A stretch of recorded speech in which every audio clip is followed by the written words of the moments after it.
and Ethiopia and Armenia and Azerbaijan. It included all of them. No president or prime minister, and for that matter, no other country has ever done anything close to that.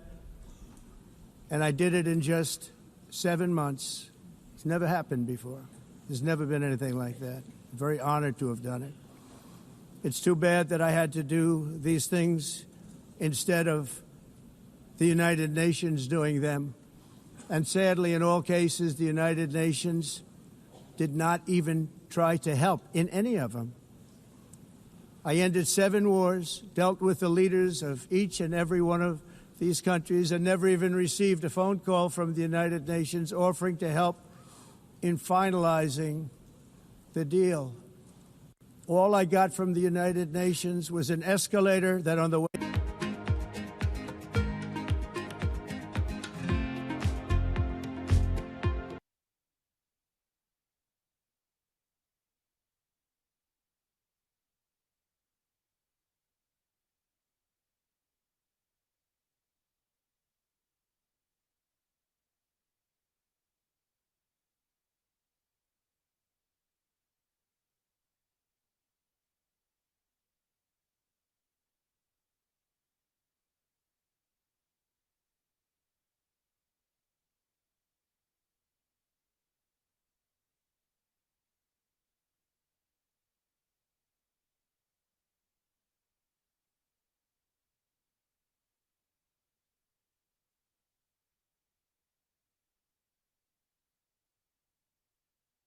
and Thailand, Kosovo and Serbia. I got from the United Nations a bad escalator and a bad teleprompter. Thank you very much. And by the way, it's working now. It just went on. Thank you. I think I should just do it the other way. It's easier. Thank you very much. I didn't think of it at the time because I was too busy working to save millions of lives. That is the saving and stopping of these wars. But later I realized that the United Nations wasn't there for us. They weren't there. I thought of it really after the fact, not during these negotiations, which were not easy. That being the case, what is the purpose of the United Nations? The UN has such tremendous potential. I've always said it. It has such tremendous, tremendous potential, but it's not even coming close to living up to that potential. For the most part, at least for now, all they seem to do is write a really strongly worded letter and then never follow that letter up. It's empty words, and empty words don't solve war. The only thing that solves war and wars is action. Now, after ending all of these wars and also earlier negotiating the Abraham Accords, which is a very big thing for which our country received no credit, never receives credit. Everyone says that I should get the Nobel Peace Prize for each one of these achievements. But for me, the real prize will be the sons and daughters who live to grow up with the mothers and fathers, because millions of people are no longer being killed in endless and unglorious wars. What I care about is not winning prizes, it's saving lives. We saved millions and millions of lives with the 7 wars. And we have others that we're working on, and you know that. Many years ago, a very successful real estate developer in New York, known as Donald J. Trump, I bid on the renovation and rebuilding of this very United Nations complex. I remember it so well. I said at the time that I would do it for $500 million, rebuilding everything. It would be beautiful. I used to talk about, I'm going to give you marble floors. They're going to give you terrazzo. I'm going to give you the best of everything. You're going to have mahogany walls. They're going to give you plastic. But they decided to go in another direction, which was much more expensive at the time, and which actually produced a far inferior product. And I realized that they did not know what they were doing when it came to construction, and that their building concepts were so wrong, and the product that they were proposing to build was so bad and so costly. It was going to cost them a fortune. And I said, and wait till you see the overruns. Well, I turned out to be right. They had massive cost overruns and spent between $2 and $4 billion on the building and did not even get the marble floors that I promised them. You walk on terrazzo. Do you notice that? As far as I'm concerned, frankly, looking at the building and getting stuck on the escalator, they still haven't finished the job. They still haven't finished. That was years ago. The project was so corrupt that Congress actually asked me to testify before them on the tremendous waste of money, because it turned out that they had no idea what it was, but they knew it was anywhere between $2 and $4 billion as opposed to $500 million with a guarantee. But they had no idea, and I said it cost much more than $5 billion. Unfortunately, many things in the United Nations are happening just like that, but on an even much bigger scale, much, much bigger. Very sad to see whether the UN can manage to play a productive role. I've come here today to offer the hand of American leadership and friendship to any nation in this assembly that is willing to join us in forging a safer, more prosperous world. And it's a world that we'll be much happier with. A dramatically better future is within our reach. But to get there, we must reject the failed approaches of the past and work together to confront some of the greatest threats in history. There is no more serious danger to our planet today than the most powerful and destructive weapons ever devised by man, of which the United States, as you know, has many. Just as I did in my first term, I've made containing these threats a top priority, starting with the nation of Iran. My position is very simple. The world's #1 sponsor of terror can never be allowed to possess the most dangerous weapon. That's why, shortly after taking office, I sent the so-called Supreme Leader a letter making a generous offer. I extended a pledge of full cooperation in exchange for a suspension of Iran's nuclear program. The regime's answer was to continue their constant threats to their neighbors and U.S. interests throughout the region and some great countries that are right nearby. Today, many of Iran's former military commanders, in fact, I can say almost all of them, are no longer with us. They're dead. And 3 months ago, in Operation Midnight Hammer, 7 American B-2 bombers dropped the 14 30,000-pound each bombs on Iran's key nuclear facilities, totally obliterating everything. No other country on earth could have done what we did. No other country has the equipment to do what we did. We have the greatest weapons on earth. We hate to use them. But we did something that for 22 years people wanted to do. With Iran's nuclear enrichment capacity demolished, I immediately brokered an end to the 12-day war, as it's called, between Israel and Iran, with both sides agreeing to fight no longer. As everyone knows, I have also been deeply engaged in seeking a ceasefire in Gaza. Have to get that done. Have to get it done. Unfortunately, Hamas has repeatedly rejected reasonable offers to make peace.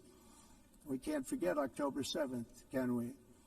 Now, as if to encourage continued conflict, some of this body is seeking to unilaterally recognize a Palestinian state. The rewards would be too great for Hamas terrorists for their atrocities. This would be a reward for these horrible atrocities, including October 7th, even while they refuse to release the hostages or accept a ceasefire. Instead of giving to Hamas and giving so much, because they've taken so much, they have taken so much. This could have been solved so long ago. But instead of giving in to Hamas's ransom demands, those who want peace should be united with one message: release the hostages now. Just release the hostages now. Thank you.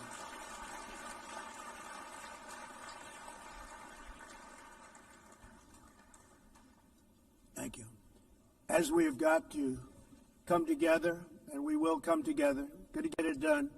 We have to stop the war in Gaza immediately. We have to stop it. We have to get it done. We have to negotiate. Immediately have to negotiate peace. We got to get the hostages back. We want all 20 back. We don't want 2 and 4. As you know, I got, along with Steve Witkoff and others that helped us, Marco Rubio, we got most of them back. We were involved in all of them. But I always said the last 20 are going to be the hardest, and that's exactly what happened. We have to get them back now. We don't want to get back 2, and then another 2, and then 1, and then 3. Have this process. No, we want them all back, and we want the actually 38 dead bodies back too. Those parents came to me, and they want them back, and they want them back very quickly and very badly, as though they were alive. They want them. They want them every bit as much as if their son or daughter were alive. I've also been working relentlessly, stopping the killing in Ukraine. I thought that would be, of the 7 wars that I stopped, I thought that would be the easiest because of my relationship with President Putin, which had always been a good one. I thought that was going to be the easiest one. But, you know, in war, you never know what's going to happen. There are always lots of surprises, both good and bad. Everyone thought Russia would win this war in 3 days, but it didn't work out that way. It was supposed to be just a quick little skirmish. It's not making Russia look good. It's making them look bad. No matter what happens from here on out, this was something that should have taken a matter of days, certainly less than a week. And they've been fighting for 3.5 years and killing anywhere from 5,000 to 7,000 young soldiers, mostly soldiers, on both sides, every single week, from 5,000 to 7,000 dead young people, and some in cities, much smaller numbers, where rockets are shot, where drones are dropped. This war would never have started if I were president. This was a war that should have never happened. It shows you what leadership is, what bad leadership can do to a country. Look what happened to the United States, and look where we are right now in just a short period of time. The only question now is how many more lives will be needlessly lost on both sides. China and India are the primary funders of the ongoing war by continuing to purchase Russian oil. But inexcusably, even NATO countries have not cut off much Russian energy and Russian energy products, which, as you know, I found out about 2 weeks ago, and I wasn't happy. Think of it. They're funding the war against themselves. Who the hell ever heard of that one? In the event that Russia is not ready to make a deal to end the war, then the United States is fully prepared to impose a very strong round of powerful tariffs, which would stop the bloodshed, I believe, very quickly. But for those tariffs to be effective, European nations, all of you are gathered here right now, would have to join us in adopting the exact same measures. I mean, you're much closer to the city. We have an ocean in between. You're right there. And Europe has to step it up. They can't be doing what they're doing. They're buying oil and gas from Russia while they're fighting Russia. It's embarrassing to them, and it was very embarrassing to them when I found out about it, I can tell you that. But they have to immediately cease all energy purchases from Russia. Otherwise, we're all wasting a lot of time. So I'm ready to discuss this. We're going to discuss it today with the European nations, all gathered here. I'm sure they're thrilled to hear me speak about it, but that's the way it is. I like to speak my mind and speak the truth. As we seek to reduce the threat of dangerous weapons today, I'm also calling on every nation to join us in ending the development of biological weapons once and for all. And biological is terrible, and nuclear is even beyond, and we include nuclear in that. We want to have a cessation of the development of nuclear weapons. We know, and I get to view it all the time. Sir, would you like to see? And I look at weapons that are so powerful that we just can't ever use them. If we ever use them, the world literally might come to an end. There would be no United Nations to be talking about. There would be no nothing. Just a few years ago, reckless experiments overseas gave us a devastating global pandemic. Yet despite that worldwide catastrophe, many countries are continuing extremely risky research into bioweapons and man-made pathogens. This is unbelievably dangerous. To prevent potential disasters, I'm announcing today that we need AMC to go back inside this bull flag, man. We need AMC at like 298, bro. If we don't get back inside the bull flag, we're gonna break down. And why is my lines moved? An AI verification system What is this? that everyone can trust. Hopefully the UN can play a constructive role, and it will also be one of the early projects under AI. Let's see. SPY's gonna probably have to consolidate today. Bitcoin recovery, man. Bitcoin recovery, man. Crypto dips are for buying. Could be put to tremendous use and tremendous good, and this would be an example of that. Not only is the UN not solving the problems it should, too often, it's actually creating new problems for us to solve. The best example is the #1 political issue of our time, the crisis of uncontrolled migration. It's uncontrolled. Your countries are being ruined. The United Nations is funding an assault. Yo, Trump looked like an alien, bro. Like, his face looked like it's all scrunched together in the middle. $372 million in cash assistance to support an estimated 624,000 migrants journeying into the United States. Think of that. The UN is supporting people that are illegally coming into the United States, and then we have to get them out. The UN also provided food, shelter, transportation. SPY showing signs of weakness. Illegal aliens. Can you believe that? Looks like it's going to consolidate sideways. To infiltrate our southern border. Millions GameStop still looking strong. Southern border. Just a year ago, millions and millions of people were pouring in, 25 million altogether over the 4 years of the incompetent Biden administration. And now we have it stopped, totally stopped. In fact, they're not even coming anymore because they know they can't get through. But what took place is totally unacceptable. The UN is supposed to stop invasions, not create them and not finance them. In the United States, we reject the idea that mass numbers of people from foreign lands can be permitted to travel halfway around the world, trample our borders, violate our sovereignty, cause unmitigated crime, and deplete our social safety net. We have reasserted that America belongs to the American people, and I encourage all countries to take their own stand in defense of their citizens as well. You have to do that because I see it. I'm not mentioning names. I see it, and I can call every single one of them out. You're destroying your countries. They're being destroyed. Europe is in serious trouble. They've been invaded by a force of illegal aliens like nobody's ever seen before. Illegal aliens are pouring into Europe. Nobody is ever, and nobody's doing anything to change it, to get them out. It's not sustainable. And because they choose to be politically correct, they're doing just absolutely nothing about it. And I have to say, I look at London, where you have a terrible mayor, terrible, terrible mayor. And it's been so changed, so changed. Now they want to go to Sharia law. But you're in a different country. You can't do that. Both the immigration and their suicidal energy ideas will be the death of Western Europe if something is not done immediately. This cannot be sustained. What makes the world so beautiful is that each country is unique.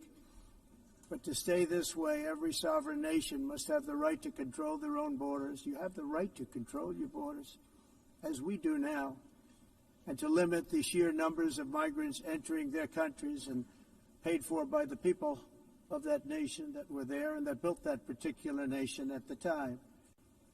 They put their blood, sweat, tears, money into that country, and now they're being ruined. Proud nations must be allowed to protect their communities and prevent their societies from being overwhelmed by people they have never seen before, with different customs, religions, with different everything. Where migrants have violated laws, lodge false asylum claims or claimed refugee status for illegitimate reasons, they should, in many cases, be immediately sent home. And while we will always have a big heart for places and people that are struggling and truly compassionate, answers will be given. We have to solve the problem, and we have to solve it in their countries, not create new problems in our countries. And we are very helpful to a lot of countries that are just not able to send their people anymore. They used to send them to us in caravans of 25,000, 30,000 people each. These massive caravans of people pouring into our country, totally unchecked and unvetted. But not anymore. According to the Council of Europe in 2024, almost 50% of inmates in German prisons were foreign. Make sure you guys like and subscribe, It was 53% of the people in prisons were from places that weren't from where they are now. In Greece, the number was 54%, and in Switzerland, beautiful Switzerland, 72% of the people in prisons are from outside of Switzerland. When your prisons are filled with so-called asylum seekers who repaid kindness, and that's what they did. They repaid kindness with crime. It's time to end the failed experiment of open borders. You have to end it now. Let's see, I can tell you. I'm really good at this stuff. Your countries are going to hell. In America, we've taken bold action to swiftly shut down uncontrolled migration. Once we started detaining and deporting everyone who crossed the border and removing illegal aliens from the United States, they simply stopped coming. They're not coming anymore. We're getting a lot of credit, but they're not coming anymore. This was a humanitarian act for all involved, because on the trips up, thousands of people a week were dying. Women were being raped. Nobody's ever seen anything like it. Raped, horribly beaten, raped. On the trip up, the journey up, it was a long... Did he just say the R word? It was a long, arduous journey, indeed. And it was also a historic victory against human trafficking throughout the region. What we did was a victory, and we saved so many lives of people that wouldn't make the journey. That journey was loaded up with death. Loaded up with death. Dead bodies all along the roads of jungles to get up. They go through jungles, they go through areas so hot you couldn't breathe. They were dying of suffocation, areas so hot that you couldn't breathe. Dead bodies all over. By them not coming, we're saving tremendous numbers of lives. My people have done a fantastic job in doing what they did, and the American public agrees with it. I mean, I was very proud to see this morning I have the highest poll numbers I've ever had. Part of it is because of what we've done on the border. I guess the other part is what we've done in the economy. Joe Biden's policies empowered murderous gangs, human smugglers, child traffickers, drug cartels, and prisoners from all over the world. The previous administration also lost nearly 300,000 children. Think of that. They lost more than 300,000 children, little children, who were trafficked into the United States on the Biden watch, many of whom have been raped, exploited, and abused, and sold. Sold. Nobody talks about that. The fake news doesn't write about it. With many others, young children who are missing or dead. And we found a lot of these children, and we're sending them back, and we've been sending them back to their parents. They said, nobody knows who they are. They said, where do you come from? And they'll give us a country, and we'll find out, and we'll figure it out, and we'll bring them back to their homes. And the mother and father rush to the door, and their tears in their eyes. They can't believe that they're seeing their son or daughter, their little son or daughter again. We've done almost 30,000 of them so far. Any system that results in the mass trafficking of children is inherently evil. Yet that is exactly what the globalist migration agenda has done, and it's what it's all about. In America, those days, as you know, are over. The Trump administration is working, and we are continuing to work to track down the villains that are causing this problem, and also, as I said, to get back the 30,000 we've already returned. Now I think we're going to have another. We're going to find a lot. You're not going to find all of them. 300, more than 300,000. They're lost or they're dead.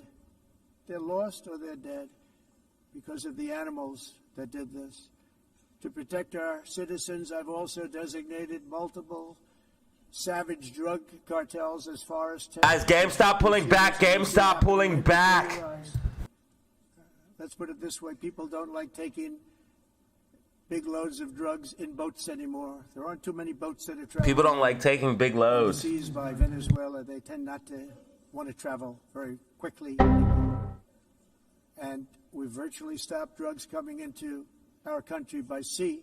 We call them the water drugs. They kill hundreds. We need to see Amy back above 298 to get back inside the bull flag. Everything pulling back. Everything is pulling back except crypto. Organizations, along with two bloodthirsty transnational gangs, probably the worst gangs anywhere in the world. Bloodthirsty trans. Tren de Aragua.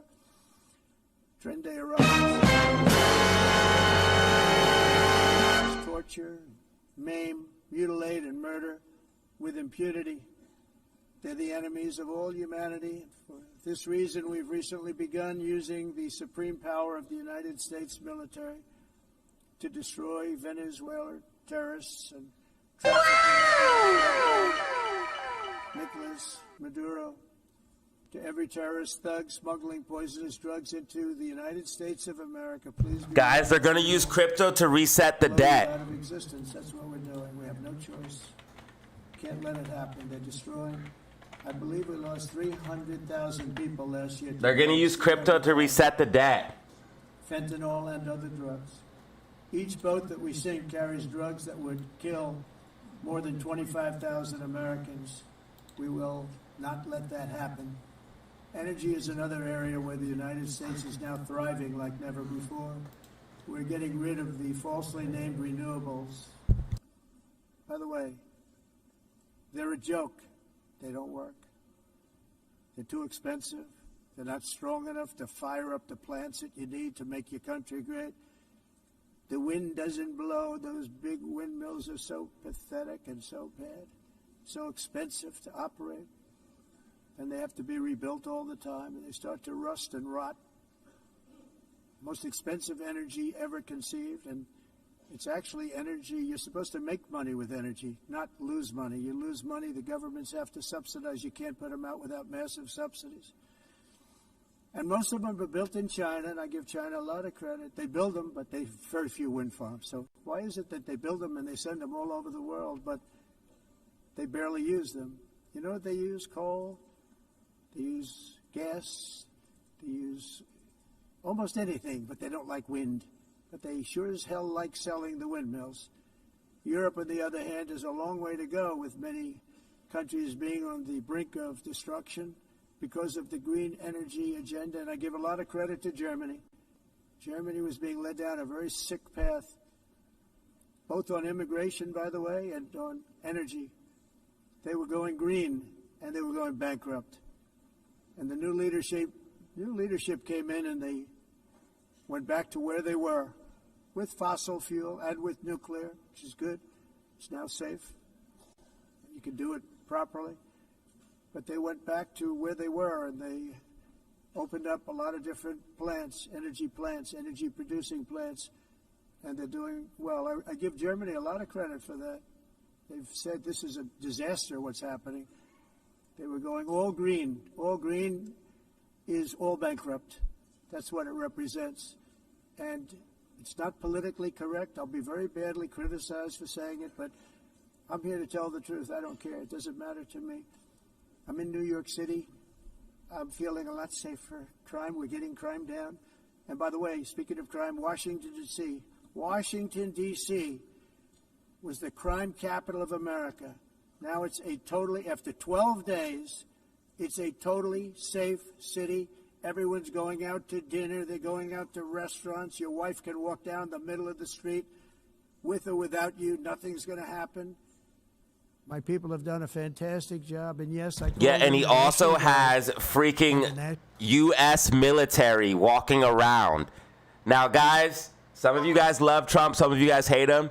I'm telling you right now, putting federal troops in place of regular police is not the right answer. National Guard took care of business, and they weren't politically correct, but they took care of business. We got 1,700 Spy is dumping. Spy is dumping. Back to where they came from, the countries where they came from, or put them in jails. Washington, D.C. is now a totally safe city again, and I welcome you to come. In fact, we'll have dinner together at a local restaurant, and we'll be able to walk. We don't have to go by an armor-plated vehicle. We'll walk right over there from the White House. Gary Gensler interview got 400 views. Thank you, guys. Check out my Gary Gensler interview if you missed it. In oil and gas, such as essentially closing the great North Sea oil. Oh, the North Sea. I know it so well. World Coin. I gotta watch that later. The oil capital of Europe. And there's tremendous oil that hasn't been found in the North Sea. Tremendous oil. And I was with the Prime Minister I respect and like a lot, and I said, you're sitting with the greatest asset. They essentially closed it by making it so highly taxed that no developer, no oil company can go there. They have tremendous oil left. And more importantly, they have tremendous oil that has. Check out my Gary Gensler interview right here, guys. And what a tremendous almost 500 views for the United Kingdom. Thank you. And I hope the Prime Minister is listening, because I told it to him 3 days in a row. That's all he heard. North Sea oil, North Sea, because I want to see them do well. I want to stop seeing them ruining that beautiful Scottish and English countryside with windmills and massive solar panels that go 7 miles by 7 miles, taking away farmland. But we're not letting this happen in America. In 1982, the executive director of the United Nations Environmental Program predicted trying to break us down out of the bull flag for AMC. Climate change would cause a global catastrophe. He said that it will be irreversible, as any nuclear holocaust would be. This is what they said at the United Nations. What happened? Here we are. Another UN official stated in 1989 that within a decade, entire nations could be wiped off the map by global warming. Not happening. Yeah, global warming's a scam. If you don't know that by now, I don't know what to tell you. Global warming was a scam then, and it's a scam now. Trump is going to piss some people off. Look back years ago in the 1920s and the 1930s, they said, global cooling will kill the world. We have to do something. Then they said global warming will kill the world. But then it started getting cooler. So as long as SPY holds 666, it's going to stay up. Yes. It's climate change. Because if it goes higher or lower, whatever the hell happens, there's climate change. It's the greatest con job ever perpetrated on the world, in my opinion. Climate change, no matter what happens, you're involved in that. No more global warming, no more global cooling. All of these predictions made by the United Nations and many others, often for bad reasons, were wrong. They were made by stupid people that have cost their countries fortunes and given those same countries no chance for success. If you don't get away from this green scam, your country is going to fail. And I'm really good at predicting things, you know. They actually said during the campaign they had a hat, the best-selling hat. Trump was right about everything. And I don't say that in a braggadocious way, but it's true. I've been right about everything. And I'm telling you that if you don't get away from the green energy scam, your country is going to fail. And if you don't stop people that you've never seen before, that you have nothing in common with, your country is going to fail. I'm the president of the United States, but I worry about Europe. I love Europe. I love the people of Europe. And I hate to see it being devastated by energy and immigration. This double-tailed monster destroys everything in its wake, and they cannot let that happen any longer. You're doing it because you want to be nice. You want to be politically correct, and you're destroying your heritage. They must take control strongly and immediately of the unmitigated immigration disaster and the fake energy catastrophe before it's too late. GME pulling back. GME pulling back. We need to see GME back above 2678. And they're heading down a path of total destruction. You know, the carbon footprint, it was a big, big thing. A few years ago, I remember hearing about the carbon footprint And then President Obama would get into Air Force One, a massive Boeing 747, and not a new one, an old one with old engines. Yo, he's actually telling the truth right now, though. He's actually pointing out the dumb shit that people would listen to. Like, they'd be like, global warming, global warming. Hey, guys, you can't use your electricity, but I'm going to fly around my jet all over the place. Atmosphere. He'd talk about the carbon footprint. We must do so. Then he'd get in and he'd fly from Washington to Hawaii to play a round of golf. And then he'd get back onto that big, beautiful plane and he'd fly back and he'd talk about, again, global warming and the carbon footprint. It's a con job. At extreme cost and expense, Europe reduced its own carbon footprint by 37%. Think of that. Congratulations, Europe. Great job. You cost yourself a lot of jobs, a lot of factories closed, but you reduced the carbon footprint by 37%. However, for all of that sacrifice and much more, it's been totally wiped out and then some by a global increase of 54%. Much of it coming from China and other countries that are thriving around China, which now produces more CO2 than all the other developed nations in the world. So all of these countries are working so hard on the carbon footprint, which is nonsense, by the way. It's nonsense. You know, it's interesting.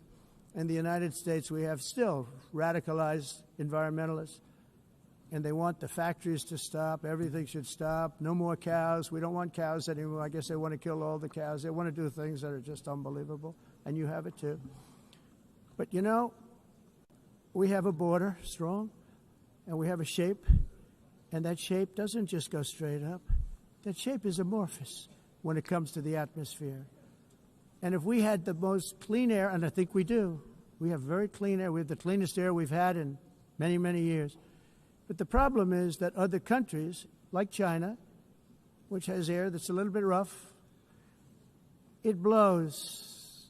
And no matter what you're doing down here, the air up here tends to get very dirty because it comes in from other countries where their air isn't so clean. And the environmentalists refuse to acknowledge that. Same thing with garbage. In Asia, they dump much of their garbage right into the ocean. And over about a 1 week and 2 week journey, it flows right past Los Angeles. You've seen it. Massive amounts of garbage, almost too much to do anything about, flowing past Los Angeles, past San Francisco, and then somebody will get in trouble because he dropped a cigarette on the beach. The whole thing is crazy. The primary effect of these brutal green energy policies has not been to help the environment, but to redistribute manufacturing and industrial activity from developed countries that follow the insane rules that are put down to polluting countries that break the rules and are making a fortune. They're making a fortune. European electricity bills are now 4 to 5 times more expensive than those in China, and 2 to 3 times GameStop bouncing, GameStop bouncing. Coming way down. You probably see that our gasoline prices are way down. You know, we have an expression, drill. De energia, porque nós faremos. Yo, if you renew that membership, I appreciate you, brother. Yo, CLT with the super chat, bro. Thank you. Dude, thank you for our first super chat of the day. Let's get some hype in the chat for Sir Silvio T. Heat-related deaths annually. It's a lot. Mas nós nos Estados Unidos conseguimos usar eles e evitar aumento da temperatura, porque é muito caro também usar all in the name of pretending to stop the global warming hoax. The entire globalist concept of asking successful industrialized nations to inflict pain on themselves and radically disrupt their entire societies must be rejected completely and totally, and it must be immediate. That's why in America I withdrew from the fake Paris Climate Accord, where, by the way, America was paying so much more than every country. Others weren't paying. China didn't have to pay until 2030. Russia was given an old standard that was easy to meet, a 1990 standard. But for the United States, we're supposed to pay like $1 trillion. And I said, this is another scam.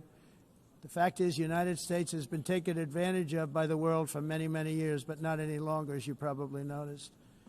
I unleashed massive energy production and signed historic executive orders to hunt for oil, but we don't have to do much hunting because we have the most oil of any nation anywhere, oil and gas in the world. And if you add coal, we have the most of any nation in the world. Clean, I call it clean, beautiful coal. You can do things today with coal that you couldn't have done 10 years ago, 15 years. So I have a little standing order in the White House. Never use the word coal, only use the words clean, beautiful coal. Sounds much better, doesn't it? But we stand ready to provide any country with abundant, affordable energy supplies if you need them, when most of you do. We're proudly exporting energy all over the world. We're now the largest exporter. In the United States, we want trade and robust commerce with all nations, everybody. We want to help nations. We're going to help nations. But it must also be fair and reciprocal. The challenge with trade is much the same with climate. The countries that followed the rules, all their factories have been plundered. It's really sad to watch. They've been broken. They've been broken by countries that broke the rules.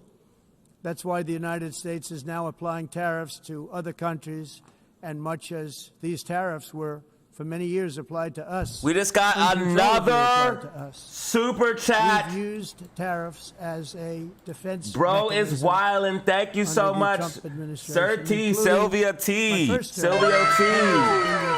Hopefully I'm saying your name right, brother. I'm so sorry, bro. And now we have very low inflation. I'm very bad at pronunciation, bro. Thank you, dude. Red heart, sun with face, green heart. Super chat. Let's go. System works for everyone, and 2 super chats today, baby. Let's get it. We're also using tariffs to defend our sovereignty. Dude, for real, thank you, man. Hype in the world, chat. Against nations that have taken advantage of former U.S. administrations for decades, including all super chats matter, brother. All super chats matter. Corrupt, incompetent administration. And I'll take a few euros. I don't mind. Joe Biden administration.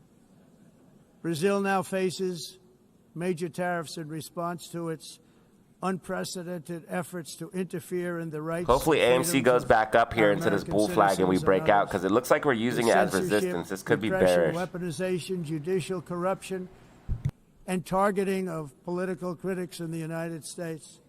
I have a little problem saying this because I must tell you, I was walking in and the leader of Brazil was walking out. We saw him and I saw him, he saw me, and we embraced. And then I'm saying, can you believe I'm going to be saying this in just 2 minutes? But we actually agreed that we would meet next week. We didn't have much time to talk, like about 20 seconds. They were in retrospect, I'm glad I waited because this thing didn't work out too well. But we did talk. We had a good talk, and we agreed to meet next week, if that's of interest. But he seemed like a very nice man, actually. He liked me, I liked him. But if you, and I only do business with people I like. When I don't like them, I don't like them. But we had, at least for about 39 seconds, we had excellent chemistry. It's a good sign. But also in the past, Brazil, can you believe this, unfairly tariffed our nation, but now because of our tariffs, we are hitting them back, and we're hitting them back very hard. As president, I will always defend our national sovereignty and the rights of American citizens. So I'm very sorry to say this, that Brazil is doing poorly and will continue to do poorly. They can only do well when they're working with us. Without us, they will fail, just as others have failed. It's true. Next year, the United States will celebrate the 250th anniversary of our glorious independence, a testament to enduring power and American freedom and spirit. We will also be proudly hosting the 2026 FIFA World Cup. and shortly thereafter the 2028 Olympics, which is going to be very exciting. I hope you all come. I hope that countless people from all over the globe will take part of these will be great celebrations of liberty and human achievement, and that together we all can rejoice in the miracles of history that began in July 4th, 1776, when we founded the light to all nations. And it's something really that an amazing thing came out of that date. It's called the United States of America.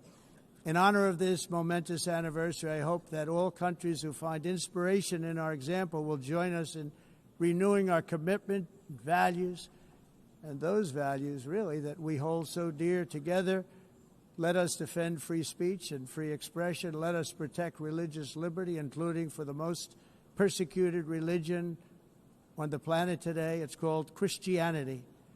And let us safeguard our sovereignty and cherish qualities that have made each of our nations so special, incredible, and extraordinary.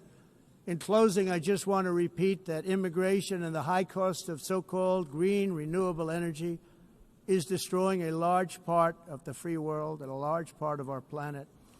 Countries that cherish freedom are fading fast because of their policies on these two subjects. You need strong borders and traditional energy sources if you are going to be great again.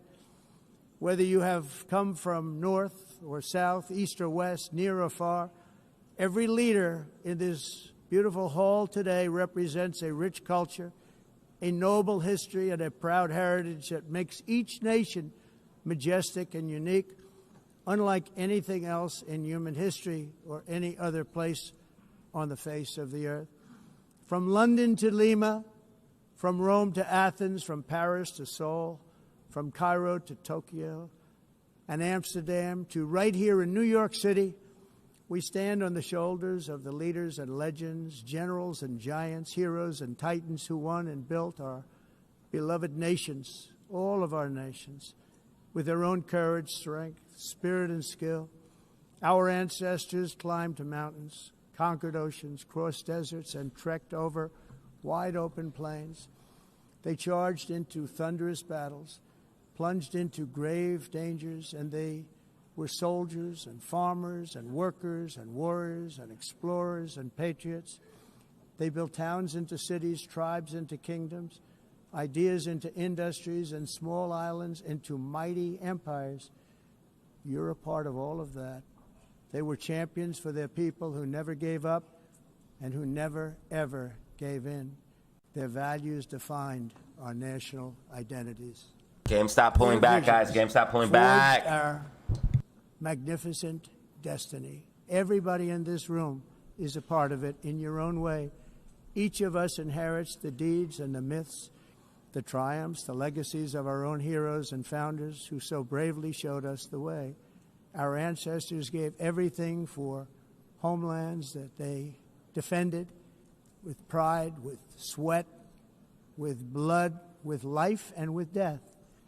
Now the righteous task of protecting the nations that they built belongs to each and every one of us. So together, let us uphold. He's back, homie's back. To our people and to our citizens, let us protect. All the OGs are coming back. Ensure their safety, preserve their cultures, treasure, and traditions, and fight, fight, fight for their precious dreams and their cherished freedoms. And in friendship and really a beautiful vision, let us all work together to build a bright, beautiful planet, a planet that we all share, a planet of peace and a world that is richer, better, and more beautiful than ever before. That can happen. It will happen. It will happen, and I hope it can happen and start right now, right at this moment. We'll turn it around. We're going to make our countries better, safer, more beautiful.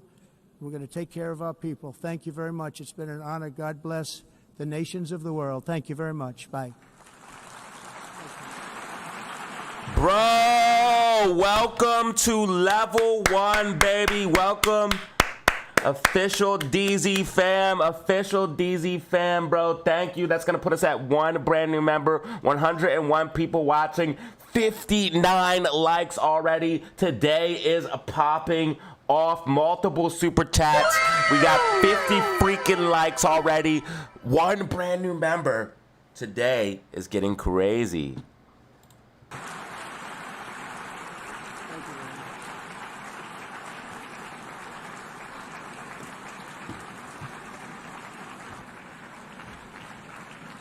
On behalf of the Assembly, I wish to thank the President of the United States,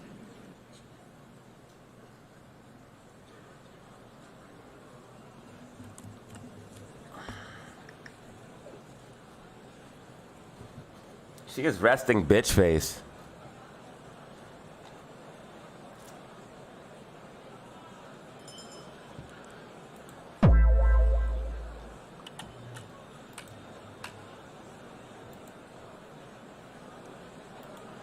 Where's the Fed pal speech?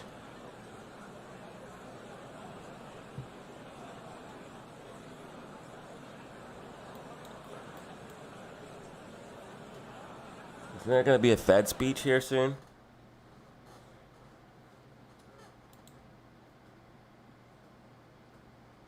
There should be a Fed speech soon.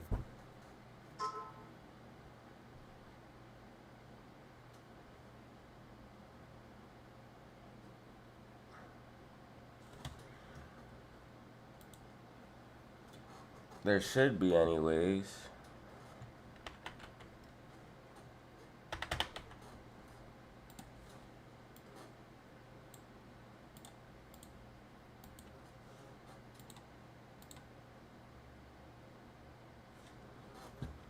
We'll see if we can find it. Make sure you guys check out my Gary Gensler interview if you missed it. And check out yesterday's video if you missed it.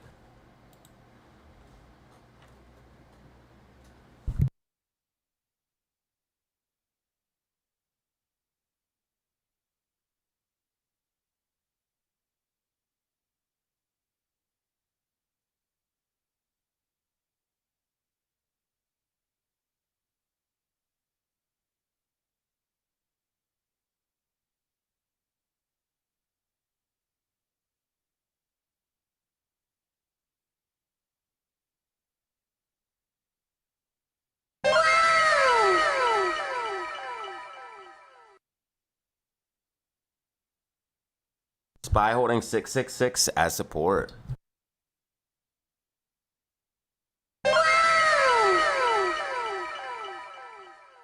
So thank you for the membership, dog.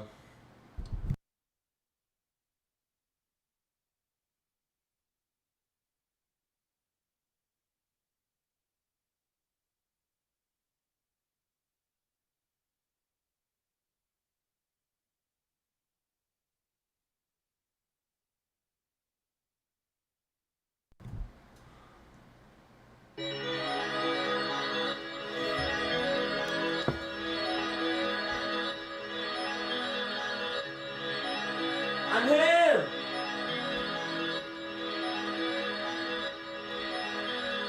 This is.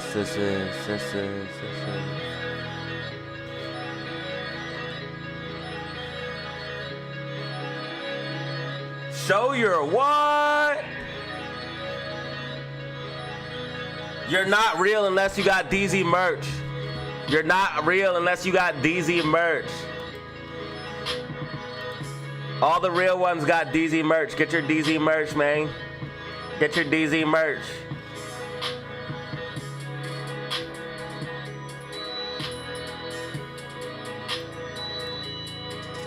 Official merch store link right here. Official DZ merch store link right here.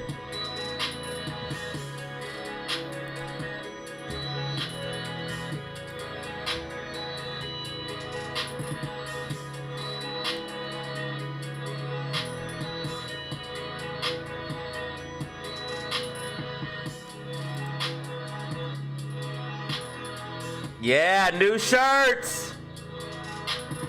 New shirts. I might have to cop this one.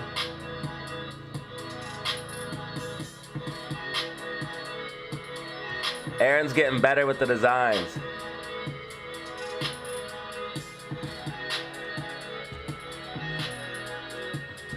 New merch out now. GameStop bouncing, GameStop bouncing. Every time GameStop goes down, it gets bought back up.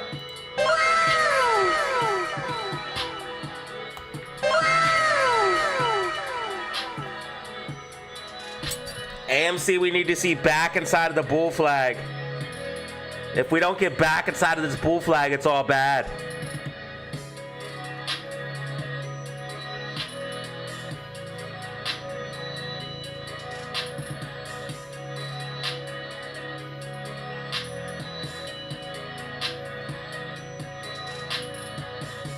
Guys, we just got a brand new subscriber. Thank you so much. Guys, we're flying. Thank you so much. 70 likes already.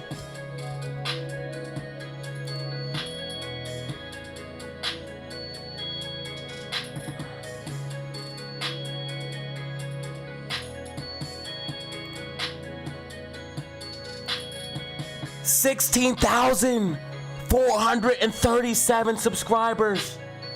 Holy smokes, thank you so much. Bitcoin recovery. I told you, crypto dips are for buying. Do not let them shake you out. Do not let them steal your coins.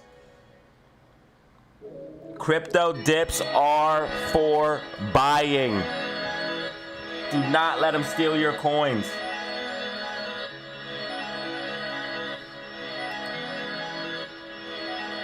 Crypto market returning.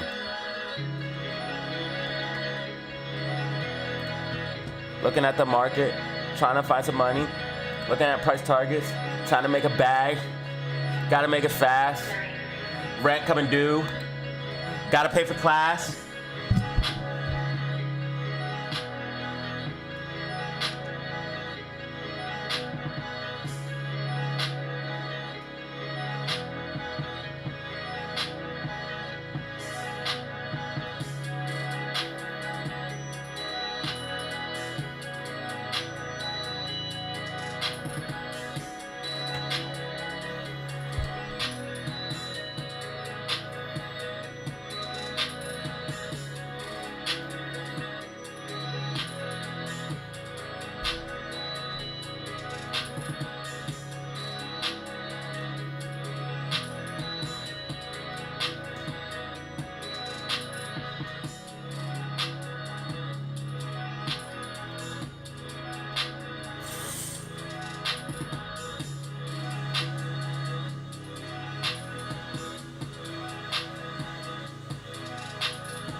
Turn up.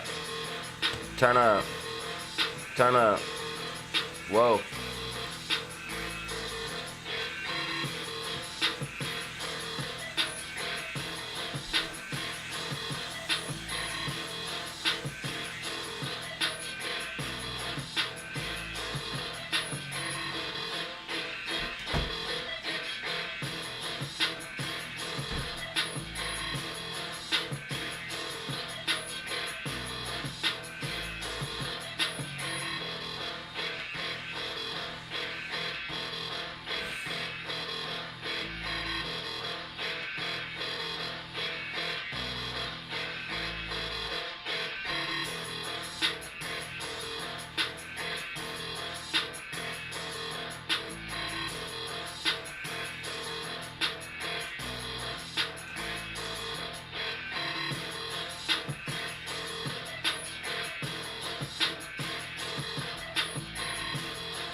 Marmar, Zelly Zen, Bano, 8801.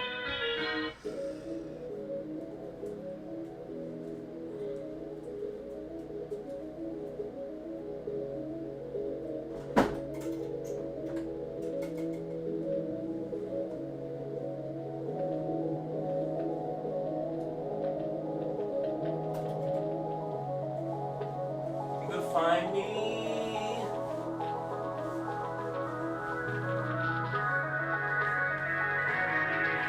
You can find me.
GameStop is coming back, guys. GameStop using 2770 or 2678.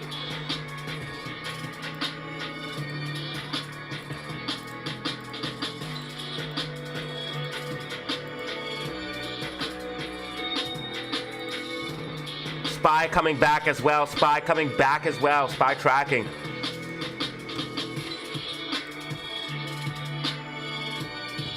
Hey, hey, hey. Whoa.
SPY needs to hold 6666.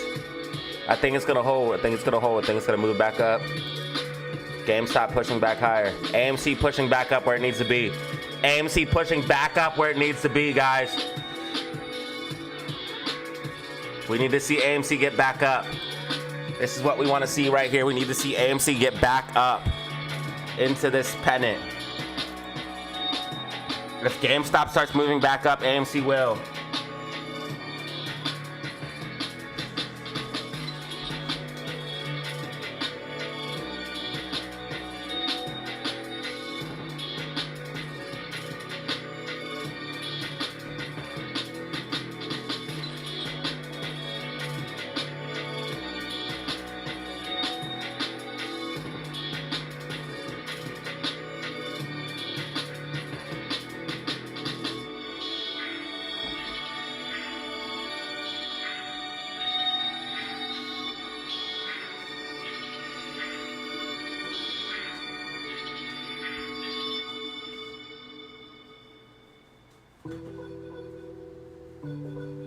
What a great beat.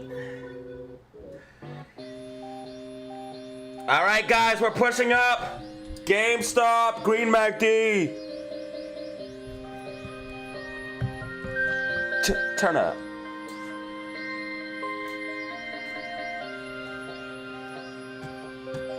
GameStop returns. Guys, we just got a new subscriber. We just got a new subscriber. We just got another new subscriber. Let's go.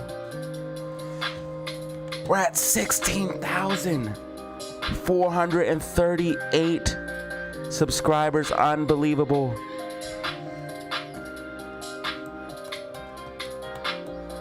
Thank you so much for the support. Thank you guys for joining the DZ fam. Make sure you guys hit that like button and subscribe if you haven't. The most poppin', the most lit, the most educational live stream for stocks and crypto.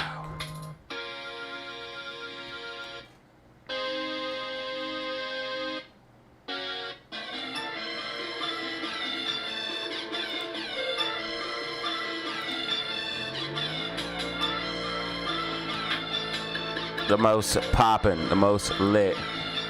97 in this bitch. 80 likes, 1 brand new member.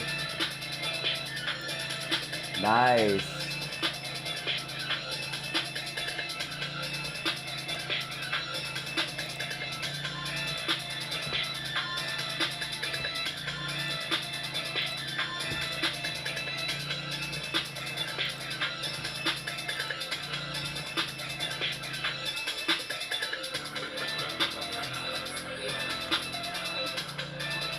New subscribers. The subscriber today keeps the broke away.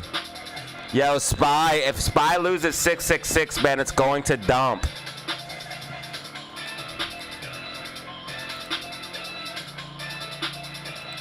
I don't think we lose it, though.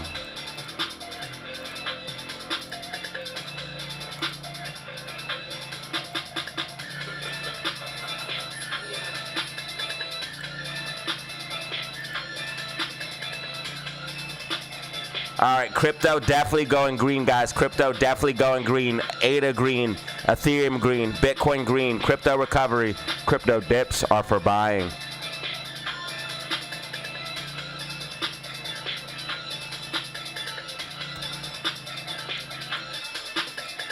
$2.6 million AMC, 2.6 million shares AMC, 2.6 million GME.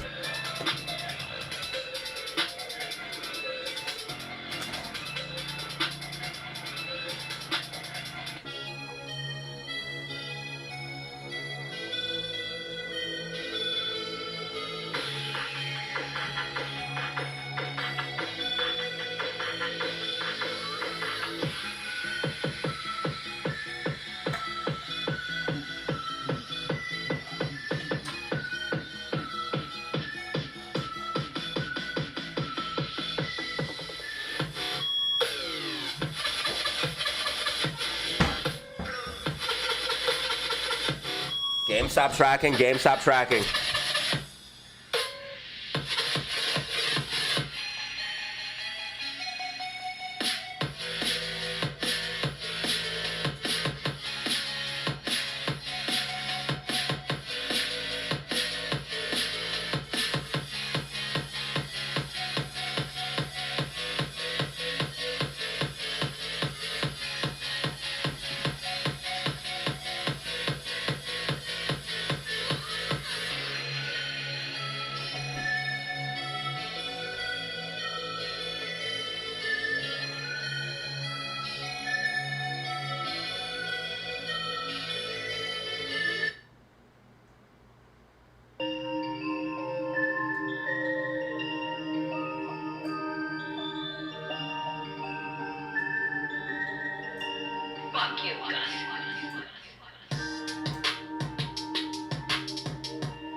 Hey guys, you already know that I be telling the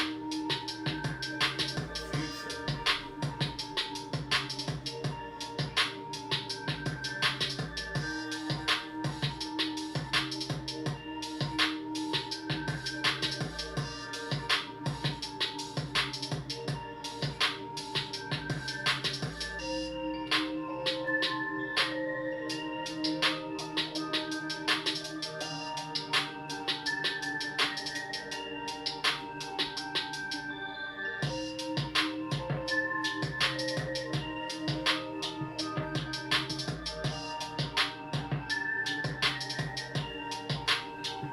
It looks like GameStop wants to come back bullish.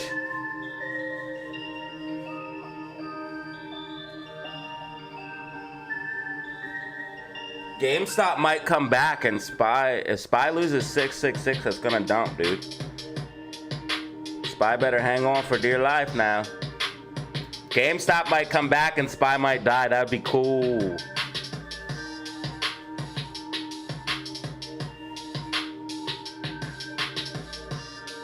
Hey man, you already know that I can predict the future, yo. But check this out.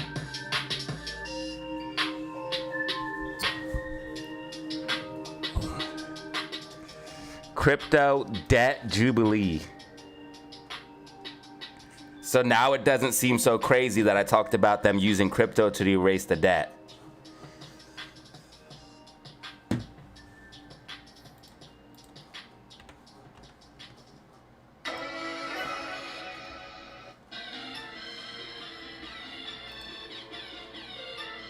US debt is quickly going to 38 trillion. It's literally growing out of control and at an alarming rate. I believe they want to use Bitcoin and stable coins to do what they basically been doing with inflation, but push it out to the rest of the world.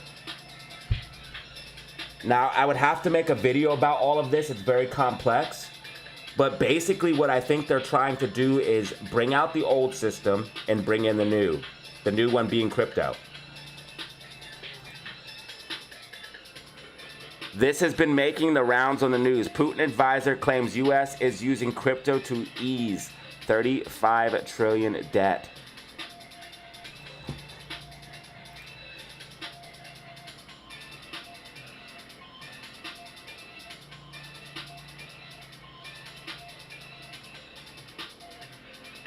And as you can see, I am not the only one thinking this. The rules, rewrite the rules, 37. And as you can see, I'm not the only one thinking this. 37 trillion US debt sparks wild crypto. A crypto debt reset is coming, ladies and gentlemen. Just know that, and you heard it here first, baby. Like and subscribe.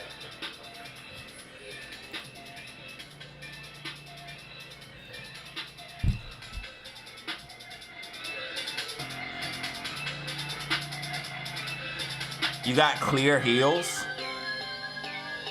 You really have clear heels? That's kind of crazy.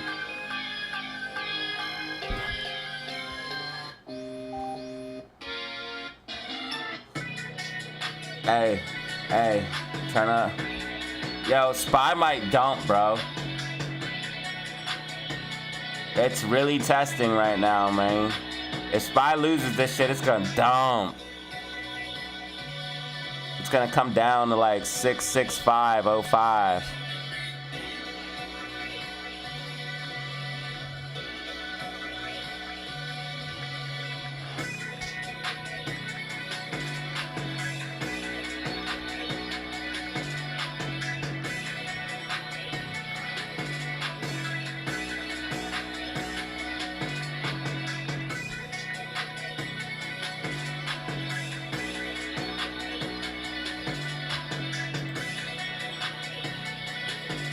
GameStop looking fire. Good job, GameStop. We just need Amy to get back outside the flag, bro. What are you doing, bro? Of course we get knocked out of the flag. We could still consolidate and push back up, though. We still have a chance. As long as we don't lose 295, we're okay. As long as AMC doesn't lose 295, we're okay.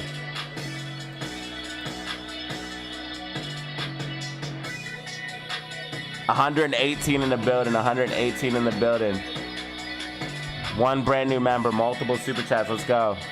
Turn up.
GameStop, let's go, baby. I think, yo, come on. Hey, we're looking good, yo. SPY is slipping, y'all.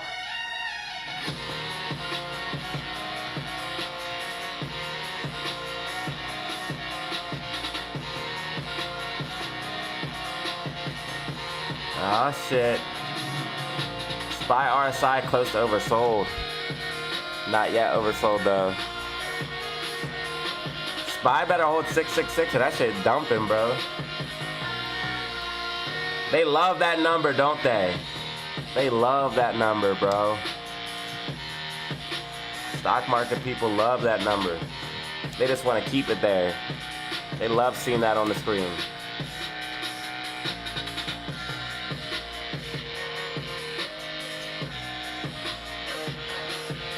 Marmar talking wild in the chat.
All right, GameStop's pushing back up. GameStop's pushing up while SPY slips. I told you guys if we lost that 666, we're going to dump. SPY pulling back. 66550 support. 66550. RSI getting into oversold territories. 5-minute time frame.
SPY pulling back, meme stocks holding. 66571 SPY. Support at 66550. 66550 support.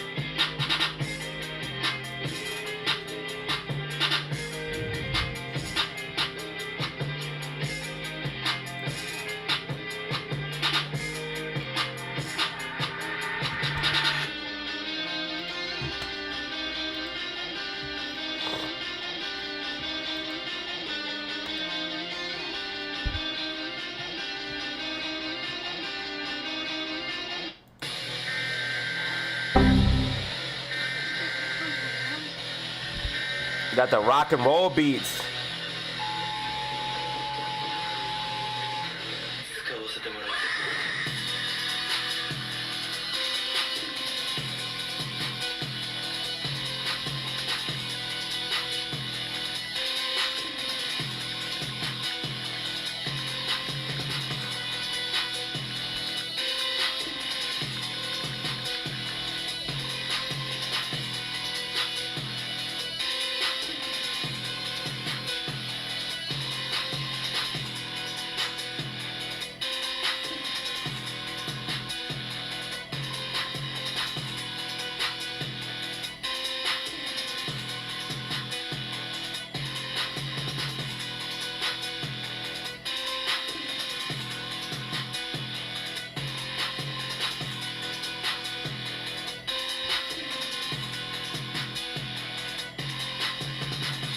All right, I just dropped 3 new short videos. So if you guys want to check out my short videos, we got 3 new shorts out.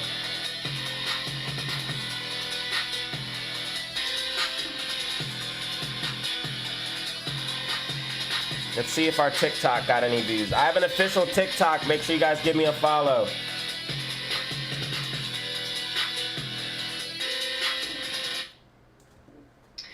As soon as you click on this stupid app.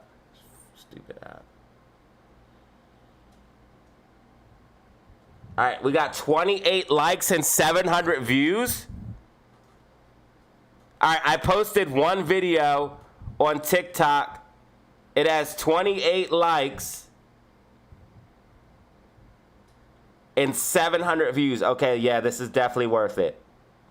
And even if one of these people just go to my YouTube channel, this is worth it. Okay. TikTok is worth it. Even if just one of these people went to my channel. Okay, I found out the power of TikTok.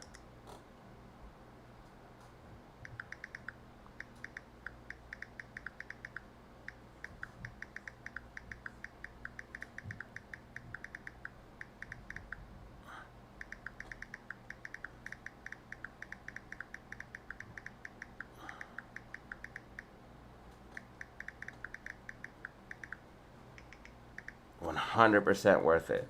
Okay, so we're gonna do more TikTok videos. I'm gonna fucking flood that shit today. I'm gonna make like 3 of them.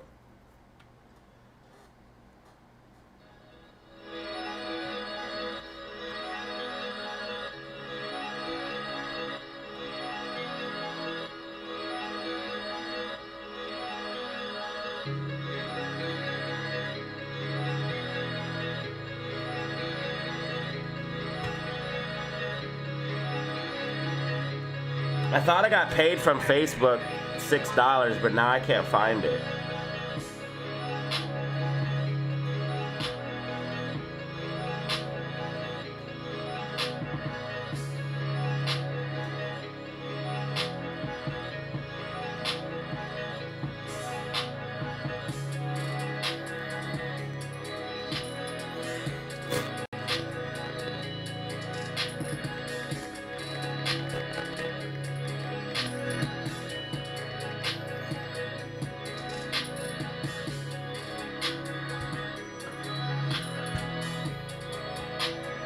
I have an official TikTok. Wait, when's the Fed speech?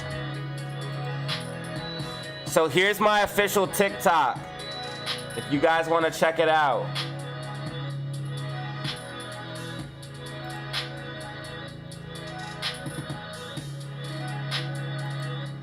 Wait, when's the Fed?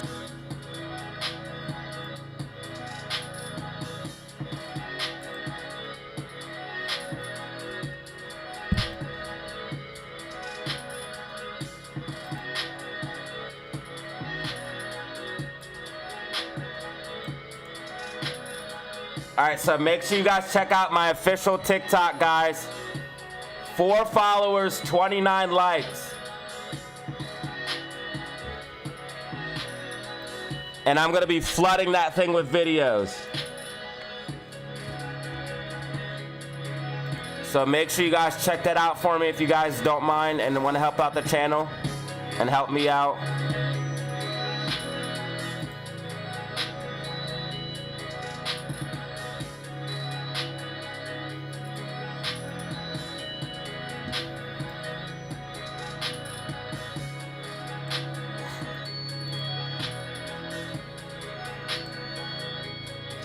All right, so hopefully, yo, I appreciate it, bro. Thank you. The beats do not have names. They're just beats that I found.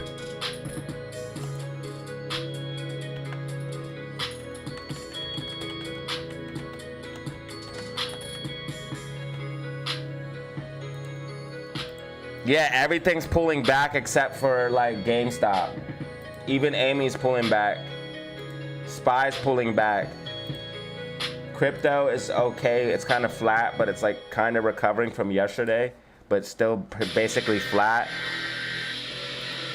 Everything's pulling back but GameStop.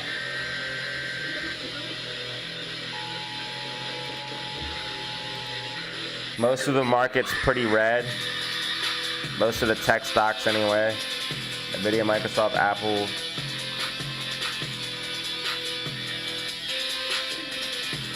We want to see GameStop hold 26.78. Want to see AMC really back above like 298. That way we can do this breakout. We should be able to get a $3 breakout here soon. We closed over $3 multiple times. AMC should easily be able to get a $3 breakout. Yo, if GameStop holds this, we should push back towards 27.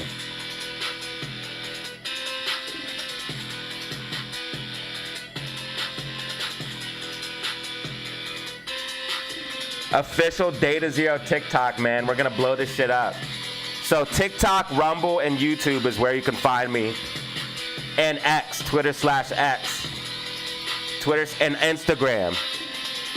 Instagram. I also posted a video on Instagram yesterday.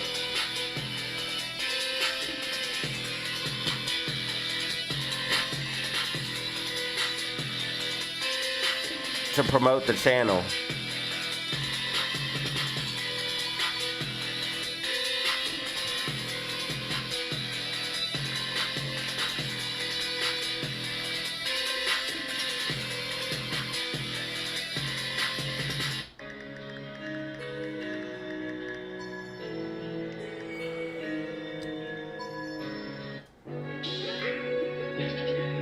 Let's see if Instagram got any views. Yeah, and we got some views on Instagram too.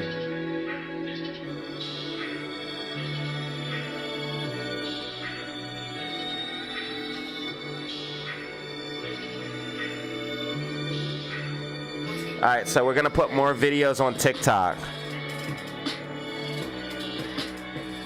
from my YouTube channel and other videos.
All right, so I need to put more like,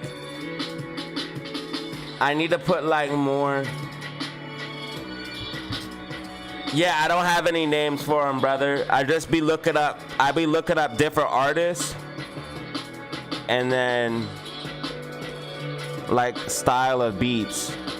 So like I put in like Juice WRLD type beat.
Oh no, GameStop pulling back, GameStop pulling back, GameStop pulling back.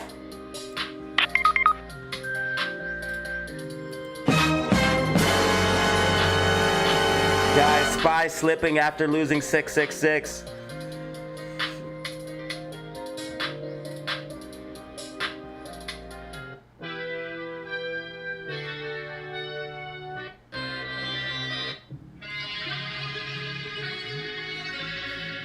What is happening? Bearish day today. Bearish day today. A few moments later. Bearish means down 0.23% for GameStop. That's how bullish GameStop is. GameStop is so bullish that bearish is down 0.24%. It's not even down a whole percentage point. It's been doing nothing but going up. Last time when this happened, it had to actually come back down, retest it, and then it squeezed. Last time we had this pattern, GameStop went like this, came back, and then it came back down, and then it squeezed up.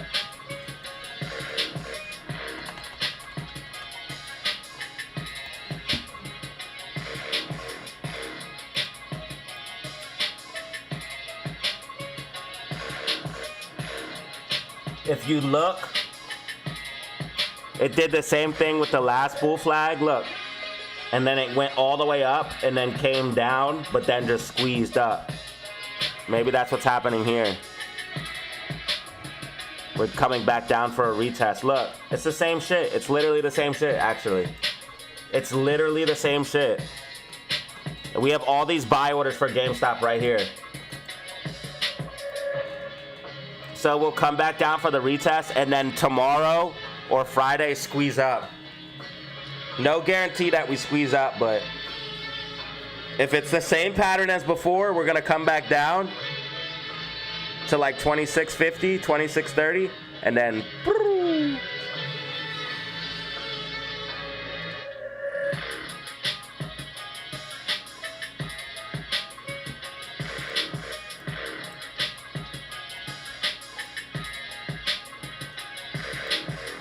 yeah, because look what it did here. It pushed up. It came back down, retest, bullish hammer candle, and then exploded. So GME just exploded all over her face. I mean,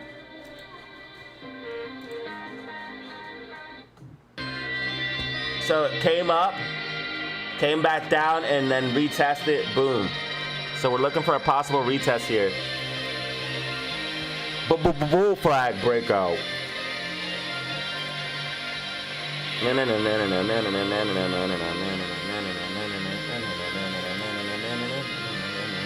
Spy's coming down to 66550, y'all. Spy's coming down to 66550.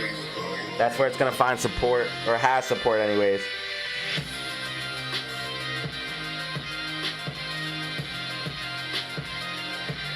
Sync one, what up?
I think GameStop might turn it around.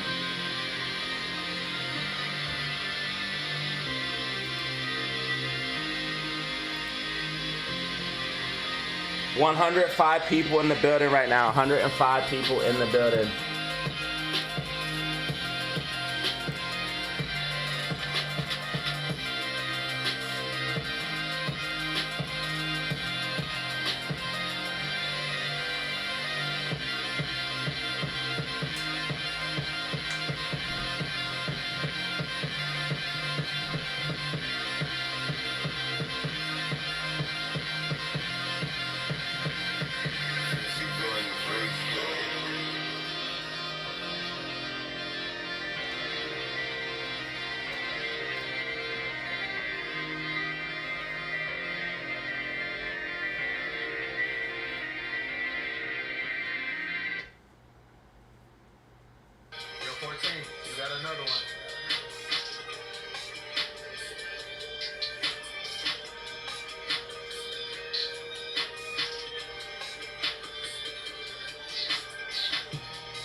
GameStop doesn't look like it's ready to just fall over. Ain't no way.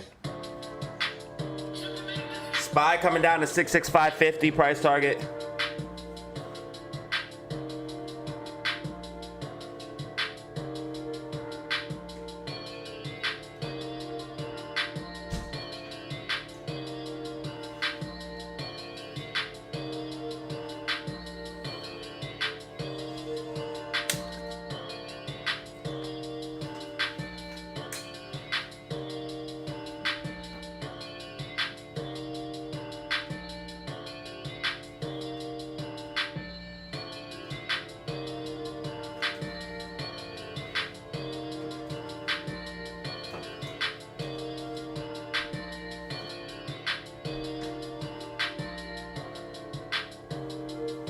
Buy signal in 15 minutes. Let's see. Right now we have a sell signal super trend, unless it's a different buy signal. I have a 15-minute sell signal.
So GameStop gets bought up because of the warrants. There's a lot of buying pressure.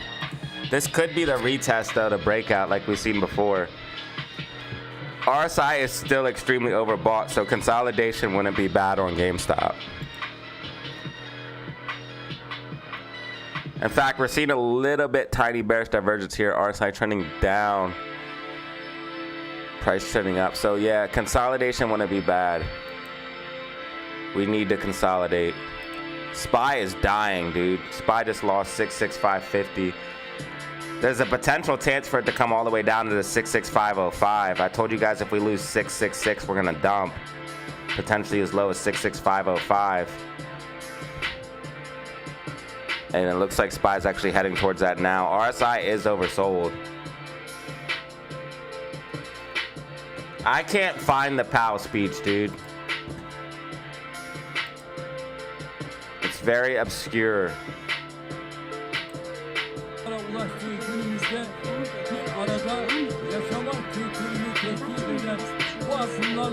Unless it's gonna be this. These guys are all evil, bro. This guy's pure evil.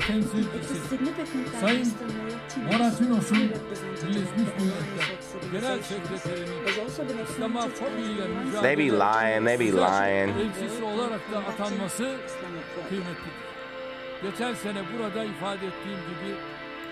United Nations, what even is the United Nations? There's nothing even. It's a bunch of unelected officials.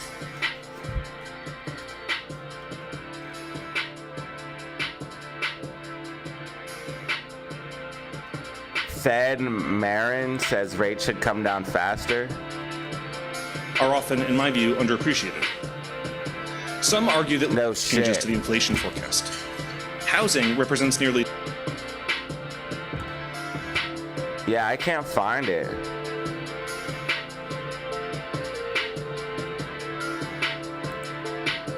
You mentioned earlier that job creation was running below your guess at its break-even rate. I'd be curious to hear a bit more about that and where you think the break-even rate is. You know, so there are many different ways to calculate it, and none of them is perfect. But you know, it's clearly come way down. You could say it's somewhere between 0 and 50,000, and you'd be right or wrong. I mean, there's just many different ways to do it.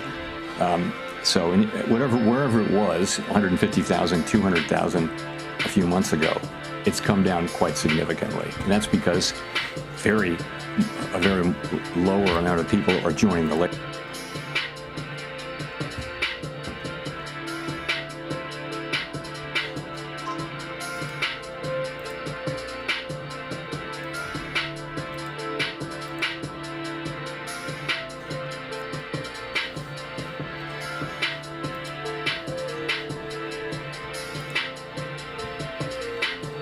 Yeah, SPY has support at 66505.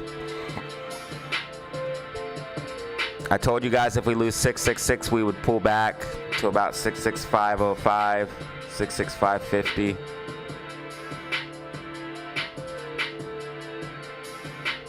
RSI very oversold, 5-minute time frame, 10-minute time frame. RSI oversold, SPY, and then 15-minute too. So you'll probably bounce shortly after that. You'll probably bounce like right around here.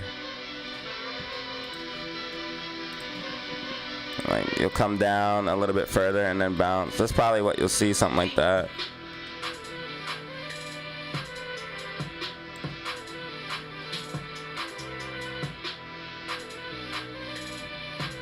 SPY definitely pulling back though. Oh, Amy, yo, SPY pulling back, Amy coming up.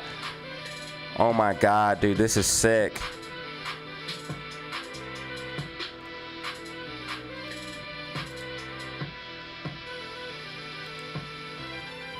If Amy can go back to $2.99, $3, bro, we could break out.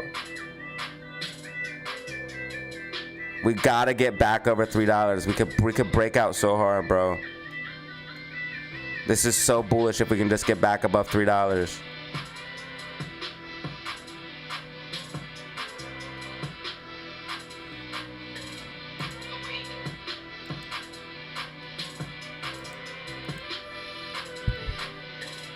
SPY is most likely gonna bounce here at the 66505.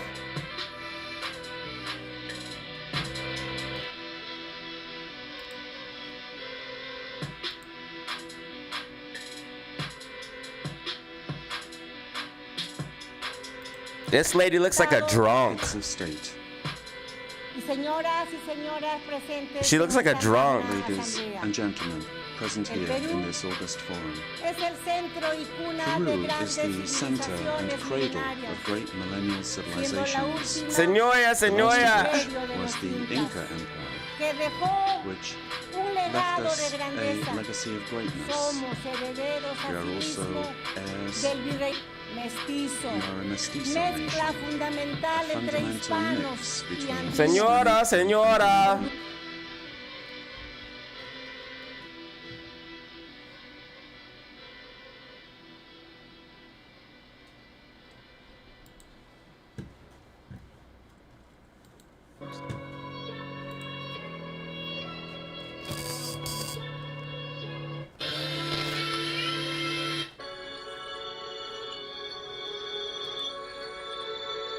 Oh, right here. Is this it? 1235 right here. We got it. We got it.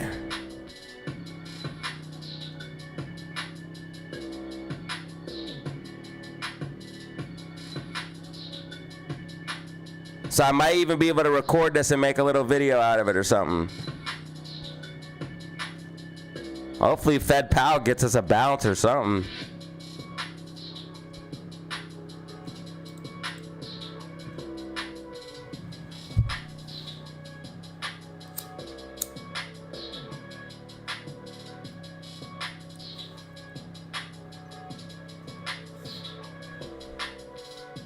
Well, Bitcoin's already green on the day, bro.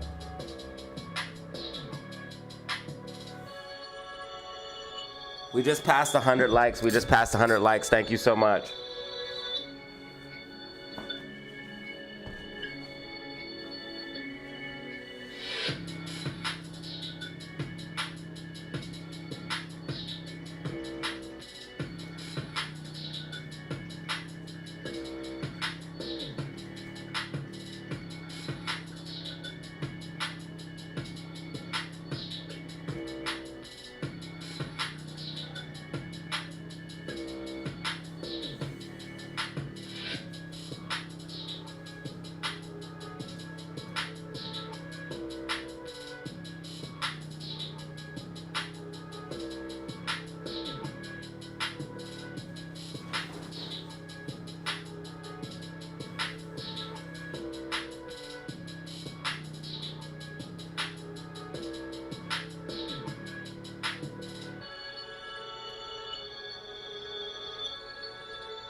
All right, so at 35.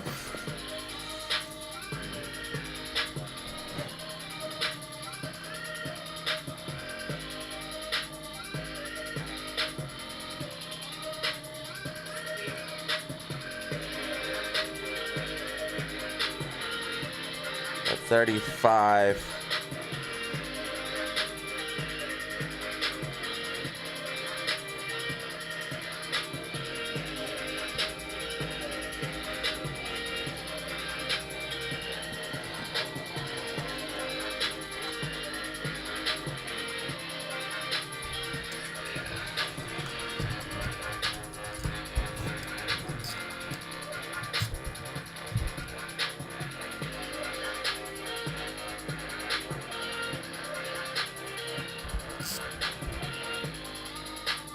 At 35.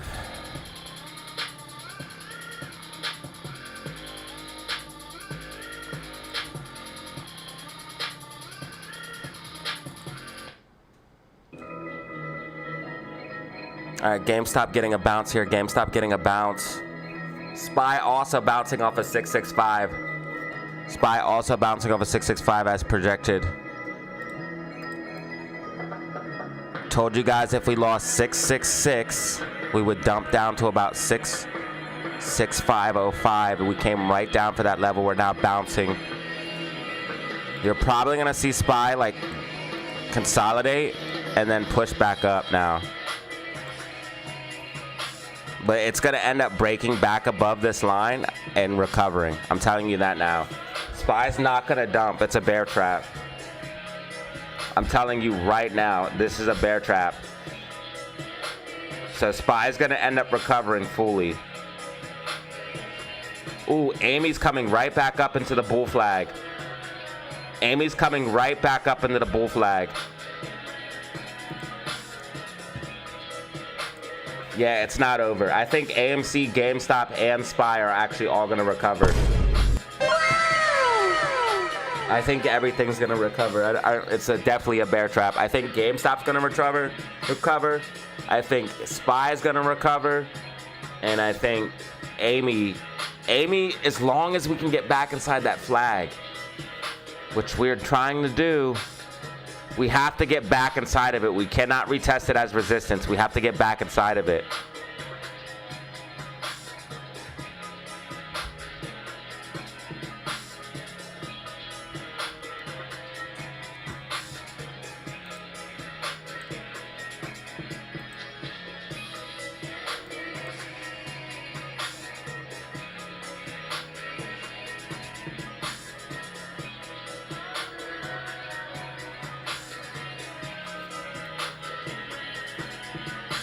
$15 minutes till Fed speech. 15 minutes till Fed speech.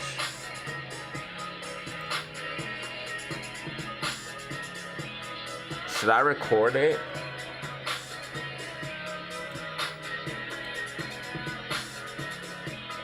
Yeah, 100% we're gonna see bounces. Everything's about to bounce. Everything's about to bounce. I told you guys if we lost 666, SPY would come down to 66505, and then I told you guys once this happened, RSI oversold, we're gonna bounce, and bouncing we are right now. SPY's about to bounce really hard. This is a bear trap, which means most likely GameStop's gonna come back up and AMC. So you're probably gonna see both meme stocks recover and SPY recover.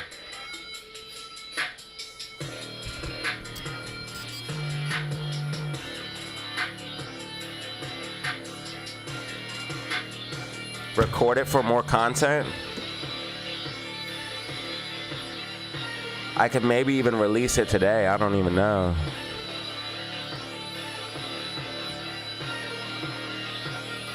All I know is my TikTok is kind of blowing up.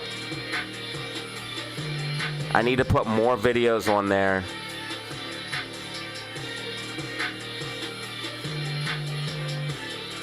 I need to put more videos on my TikTok.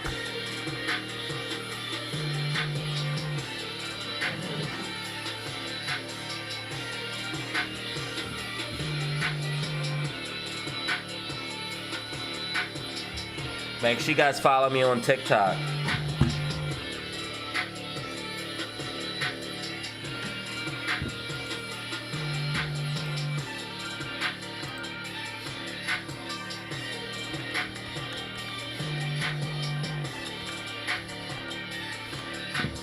I might even start streaming live there. Like dual streaming on TikTok, Rumble, and YouTube.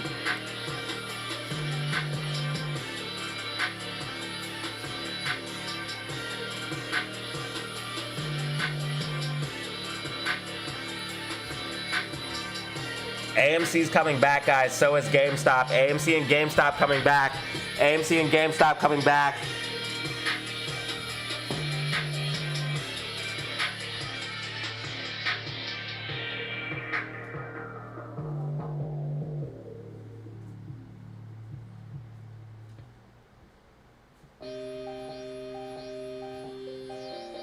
Often heard you talk. Some pass through.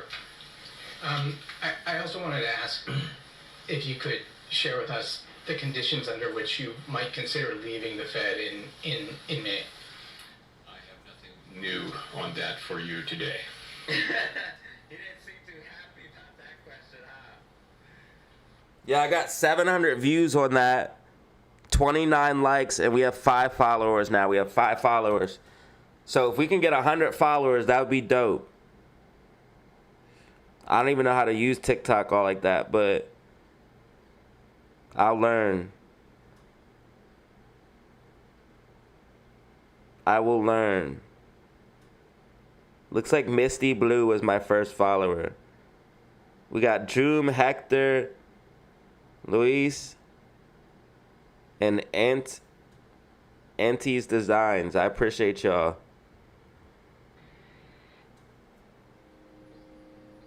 Ah, shit, my phone's dying. Shit.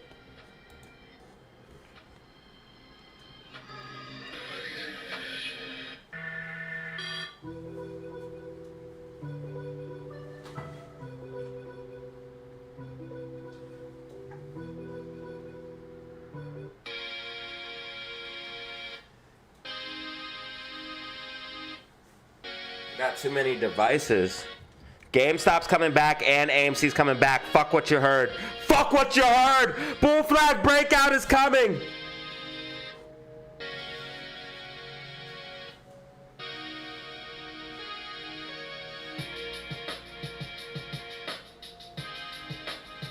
If I keep recording these videos, I'm gonna have a bunch of extra content which I could post on Rumble and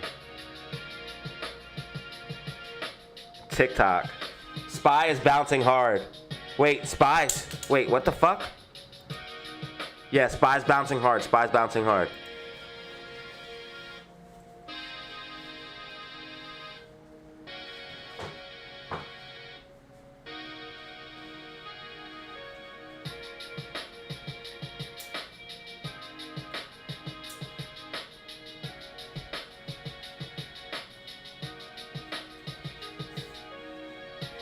AMC and GME coming back. AMC and GME coming back.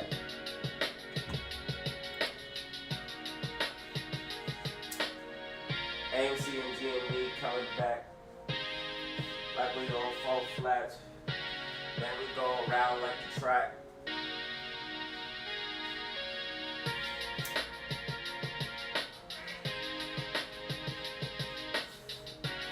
Easy Fair, we always been the best. This is something that I had to confess. Pull up to a shop, niggas bring a mess. GameStop coming back, GameStop coming back. Oh shit, we left a little gap though. Oh no, we left a little gap, a Rooney. Shit.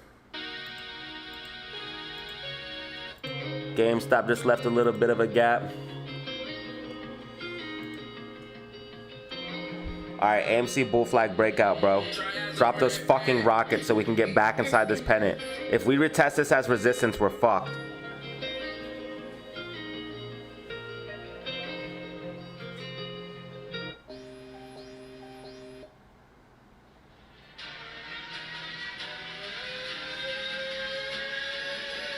We need to get back inside of it, not retest it as resistance, because that's what we could be doing.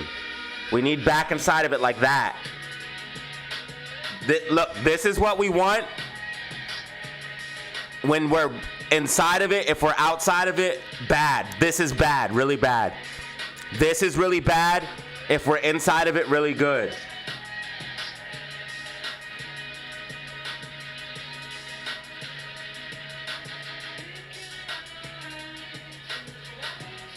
And there's no middle ground here. You're either in or out.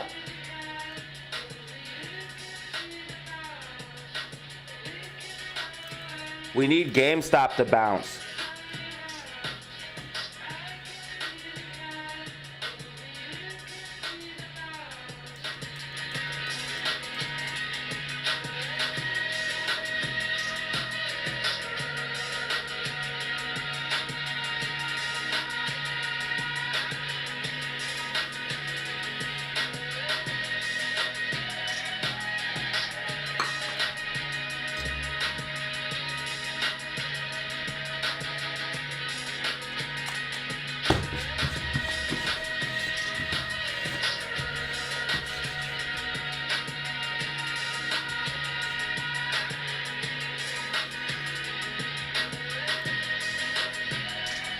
GameStop is ripping to the upside.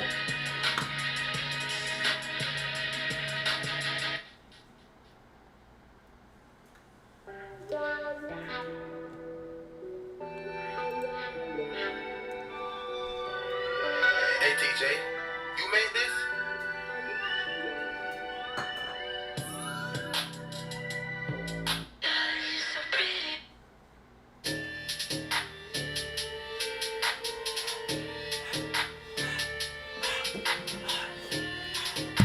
hell?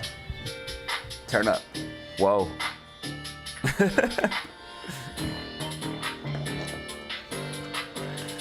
Stacking it,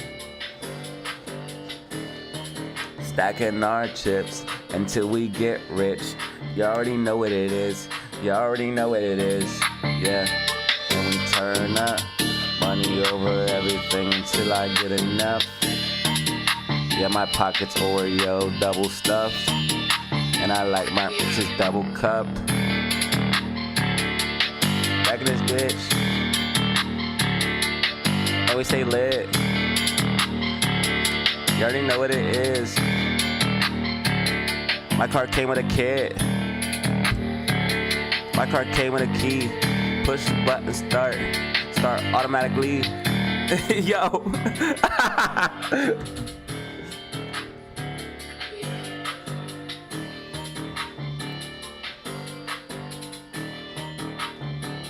Spy should consolidate and push up. It's just making a higher low. Spy's gonna consolidate and push up, like I said, bruh. I'm wrong maybe what, once every blue moon? Oops. Consolidate to push up. Spy gonna consolidate to push up. Yo, good morning, LD Wolf. What up, brother? You're watching the DZ show, man. DZ Radio. DZ show when face cam comes on. DZ Radio when face cam's off.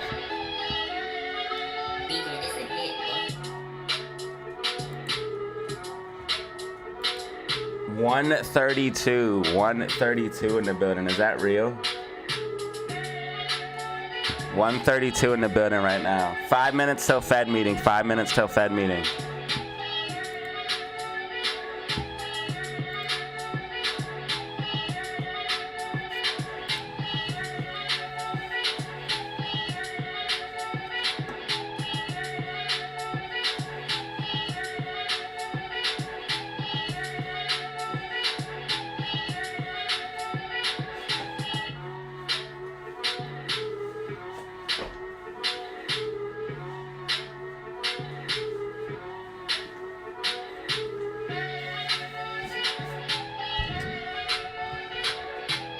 No, he's not speaking yet, brother. I have it right here. Calm down.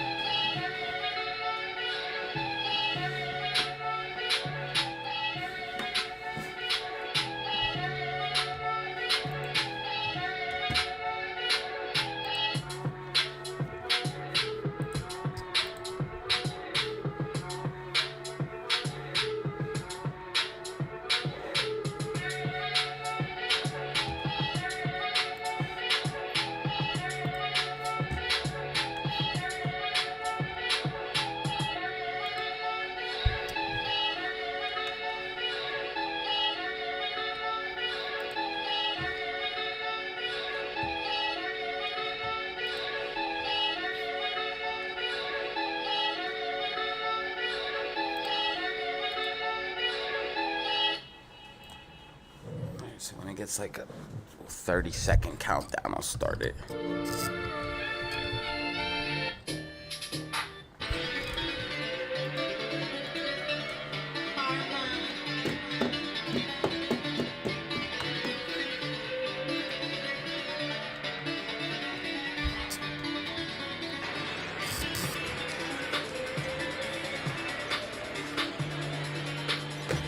It is now my honor to introduce someone who, candidly, I was told simply say we got a Fed Chair Powell it's speech, just Fed Jack Chair and Powell then leave the speech. stage. However, I would not want to be disrespectful in that regard. Fed Chair Powell I have the speech. honor of introducing our senior United States Senator Jack Reed, who will in turn introduce Chairman Powell. Jack Reed is a champion for middle-class families and a strong believer that all Americans should be able to have the opportunity to build a better life. He was born and raised in Cranston, grew up on Pontiac Avenue, just a short drive from here. And his parents instilled in him the importance of serving his country and giving back to his community. He graduated from LaSalle Academy. I suspect there might be a few LaSalle grads in this room. And was nominated for an appointment to the United States Military Academy by, I would say, a fellow legendary U.S. Senator John Pastore. After graduating from West Point near the top of his class,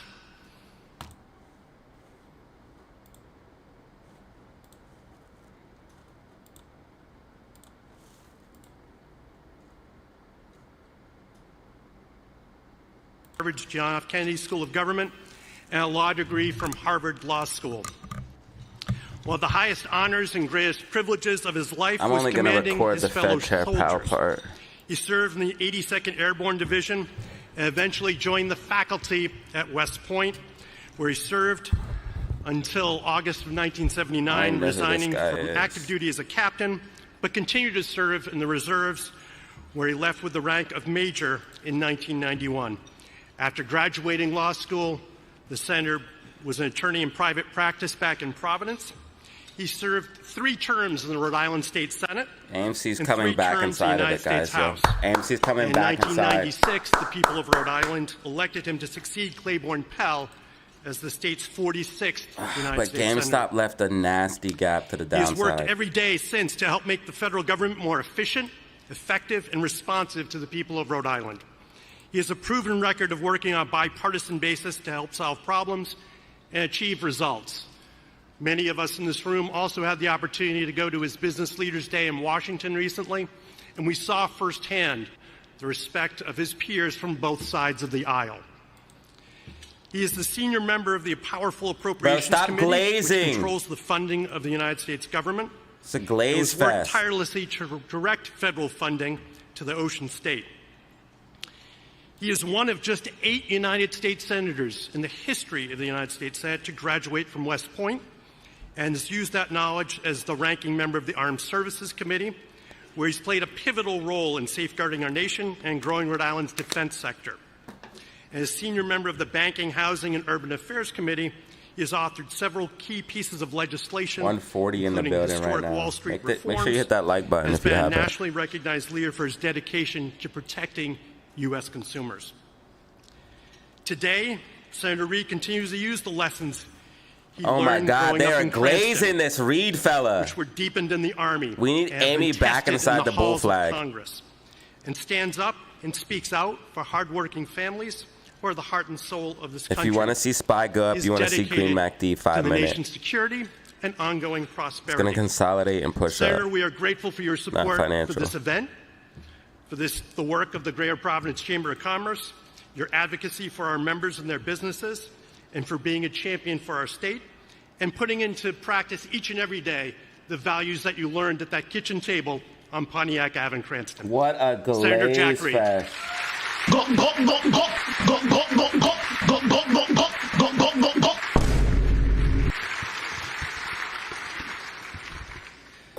Well, thank you very much, Rick, for that extraordinarily kind introduction. I also want to thank Lori White for her great leadership and all the members. This guy's like 80 years old, man. This guy's done, bro. To all my colleagues in government, I'm not even trying to be rude. I want to particularly bring somebody on there like their 30s or their 40s, bro. Like some exuberance in there, cuz. An extraordinary public servant. Let me up in that bitch. President Mark Falange of the University of Rhode Island. He has really taken a great university and made it even greater. Thank you, Mark. Today, I have a distinct... Man, what are you doing, Amy? Are you ejecting or are you going back in, bro? Come on, what's happening? Back to Rhode Island. Don't scare me. Many of my colleagues on both sides of the aisle, I have long appreciated. We need this, guys, but as soon as it goes like that, that's the exact... It's the exact opposite of what we want when Amy does this. And then when it goes back in, that's it's literally switching between good and bad instantly, and it's driving me insane. America from every other country in the world. He has the distinction of having been appointed by a Republican president and reappointed by a Democratic I'm going to record the Fed Pal part. He has shown the courage to make tough decisions in an exceptionally challenging economic and political environment. And he has made these decisions based on the data and the facts and good analysis. And that is something increasingly rare these days. I think it's coming up right now. It feels like a much different world today than the last time Chair Powell addressed us in 2019. The COVID-19 pandemic brought substantial economic upheaval, including unemployment rates we had not seen for decades. Oh my God! That crisis was you shut the whole economy down. What do you think's going to happen? Inflation. And in fact, every economist, left and right, were predicting not about the coming recession, but how severe it would be. Because of Jerome Powell, there was no recession. We're in a recession, bull. Credit for navigating those. That's how I know you're rich as fuck. Nevertheless, average Americans motherfuckers is out here scrambling with 3 jobs. Economic challenges. What is this guy even talking about? Policy there was no recession. There was no problems at all, guys. No inflation, no nothing. Healthcare cuts, a massive debt increase. What a glaze fest. Interventions in the operations of major corporations and universities have all proved disruptive and costly. Real wages for most American workers remain stagnant. We still have not fully tamed inflation. Roughly 36 million Americans are experiencing poverty, and housing is too expensive and in too short a supply everywhere. Type of 1 in the chat if you guys can hear. The policy chaos is extended into a direct assault on the Fed's independence and personal attacks by the president against members of the Fed. Spies going back up, like I said, bro. Has met these challenges with equanimity and professionalism. He understands that a strong and independent central bank can contribute to sound economic policy in this nation. He understands the impact that monetary policy has on communities and families and businesses. He has somehow managed to stay laser focused on achieving the Fed's dual mandate to achieve maximum employment and stable prices. Oh my God, double gaps for GameStop. Chair Powell, thank you for doing your job with honesty. All right, guys, we got a Chair Powell speech right now. I speak for all of us here. Make sure you guys like and subscribe. You already know the deal. Patriotic, decent dedication to the nation. It's going to be introducing Chair Powell in a second. And thank you for returning to the Providence Chamber during your final few months as Fed Chair. You are more than welcome.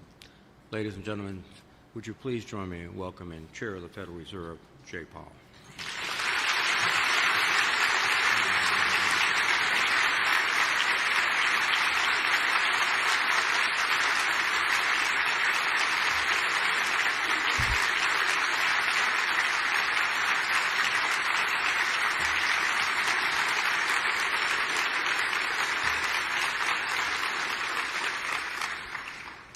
Thank you for your warm reception, and thank you, Senator Reid, for your very kind introduction.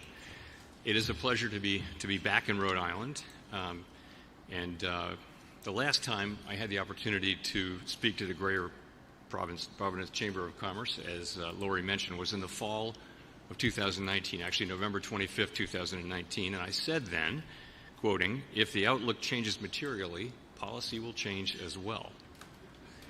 Well, little did any of us know, just a couple of months after the COVID-19 pandemic arrived, both the economy and our policy evolved dramatically in ways that no one could have predicted. Along with actions by Congress, the administration, and the private sector, the Fed's aggressive response helped stave off historically severe downside risks to the economy. The COVID pandemic came on the heels of the painfully slow, decade-long recovery from the global financial crisis. And these two back-to-back world historical crises have left behind scars that will be with us for a long time. In democracies around the world, public trust in economic and political institutions has been challenged. Yeah, you say that. Those of us who are in public service at this time need to focus tightly on carrying out... We don't trust the government at all. Type a 1 in the chat if you don't trust the government. Type a 1 in the chat if you don't trust the government. Our critical missions to the best of our ability in the midst of stormy seas. Type 2 if you trust the government. Throughout this turbulent period, central banks like the Fed have had to develop innovative new policies that were designed to deliver on our statutory goals during times of crisis, rather than for everyday use. Despite these two unique, extremely large shocks, the U.S. economy has performed as well or better than other large advanced economies around the world. And yeah, and always, other economies around the world are doing really, really, really bad. So it's funny he would say that. What is this dude saying? Back and learn the right lessons from these difficult years, and that process has been ongoing now for more than a decade. So, turning to the present day, the U.S. economy is showing resilience in the midst of substantial changes in trade and immigration policies, as well as in fiscal, regulatory, and... Remember when he blamed inflation on immigration? And he blamed low unemployment on inflation? Geopolitical arenas. These policies are still emerging, and their longer-term implications will take some time. Or high unemployment. Recent data show that the pace of economic growth has moderated. The unemployment rate is low but has edged up. Job gains have slowed, and the downside risks to employment have risen. At the same time, inflation has risen recently and remains somewhat elevated. In recent months, it has become clear that the balance of risks has shifted, prompting us to move our policy stance closer to neutral at our FOMC meeting last week. GDP rose at a pace of about 1.5% in the first half of this year, down from 2.5% last year. The moderation in growth largely reflects a slowdown in consumer spending.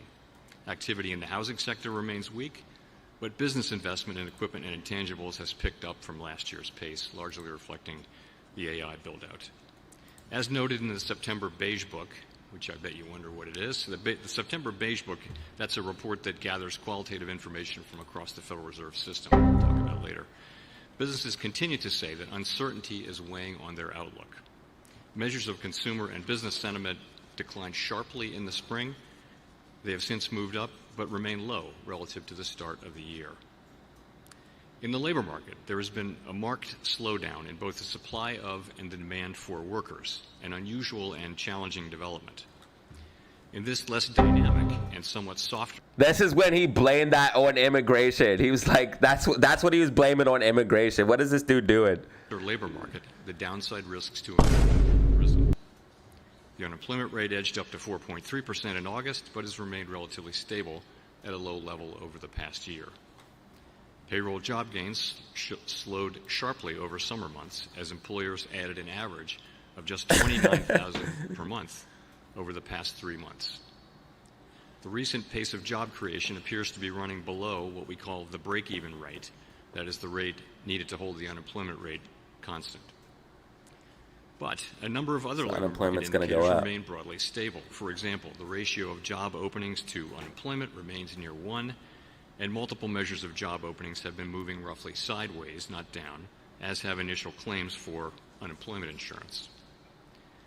Inflation, meanwhile, has eased significantly from its highs of 2022, but remains somewhat elevated relative to our 2% longer-run goal. The latest I don't think they're ever going to get back to 2% inflation. My personal opinion is that they're going to make the goal 3%. They're not going to say 2% is the goal anymore. I think, in my personal opinion, they're going to try to end up making the goal 3%. Available data indicate that total PCE prices rose, that's personal consumption expenditure prices, that's the inflation measure that we follow most closely, rose 2.7% over the 12 months ending in August, up from 2.3% in August 2024. Excluding the volatile food and energy categories, core PCE prices rose 2.9% last month, also higher than a year ago. Goods prices, after falling last year, are driving the pickup inflation. Incoming data and surveys suggest that those price increases largely reflect higher tariffs rather than broader price pressures. Disinflation for services continues, including for housing services. Near-term measures of inflation expectations have moved up on balance over the course of this year on news about tariffs. Beyond the next year or so, however, most measures of longer-term inflation expectations remain consistent with our 2% inflation goal. The overall economic effects of the significant changes in trade, immigration, fiscal, and regulatory policy remain to be seen. A reasonable base case is that the tariff-related effects on inflation will be relatively short-lived. Why does he say it like that, short-lived? And secondly, what does he mean? Because I don't think the tariff inflation is just going to go away. I think it's going to stay, and it's here to stay. That's one thing I highly disagree with him about. A one-time shift in the price level. Now, a one-time increase does not mean all at once. Tariff increases will likely take some time. He literally just discredited what he said. It's going to take some time. He literally just discredited what he said. The inflation's going to grow over time. It's going to be a certain amount, but it's going to grow over time. And of course, the underlying inflation is going to keep increasing things. What is this guy even talking about? To work their way through supply chains. We're at like 3% inflation. This one-time increase in the price level 2.9 will likely be spread over several quarters and show up as somewhat higher inflation during that period. But uncertainty around the path of inflation remains high. We will carefully assess and manage the risk of higher and more persistent inflation. We'll make sure that this one-time increase in prices does not become an ongoing inflation problem. Sure. Turning to monetary policy. Near-term risks to inflation are tilted to the upside, and risks to employment are tilted to the downside, a challenging situation. Two-sided risks mean that there is no risk-free path. If we ease too aggressively, we could leave the inflation job unfinished and need to reverse course later to fully restore 2% inflation. Spies pushing up as projected. Spies pushing up as projected. If we maintain restrictive policy too long, the labor market could soften unnecessarily. When our goals are in tension like this, our framework has long called for us to balance both sides of our dual mandate. The increased downside risks to employment have shifted the balance of risks to achieving our goals. We therefore judged it appropriate at our last meeting to take another step toward a more neutral policy stance, lowering the target range for the federal funds rate by 25 basis points to 4 to 4.25%. This policy stance, which I personally see as still modestly restrictive, leaves us well positioned to respond to potential. Yet we have other Fed members coming out saying that rates need to come down more quickly. So that is one thing I want to point out there. Potential economic developments.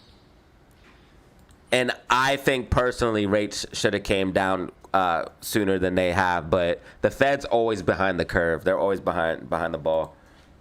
Our policy is not on a preset. They think they can control the economy and they can't. The appropriate stance based on the incoming data, the evolving outlook, and the balance of risks. We remain committed to supporting maximum employment and bringing inflation sustainably to our 2% goal. Our success in delivering on these goals matters to all Americans, and we understand that our actions affect They're not getting back to 2%. Families and businesses across the country. So thank you again for having me here, and I very much look forward to our discussion. Thanks. They're not getting us back to 2%.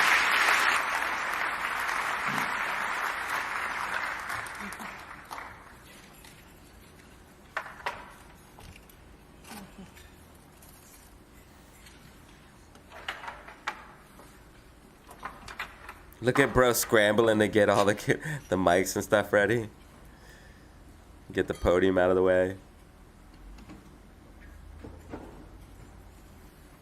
Thank you very much. They're like, thank you, slaves.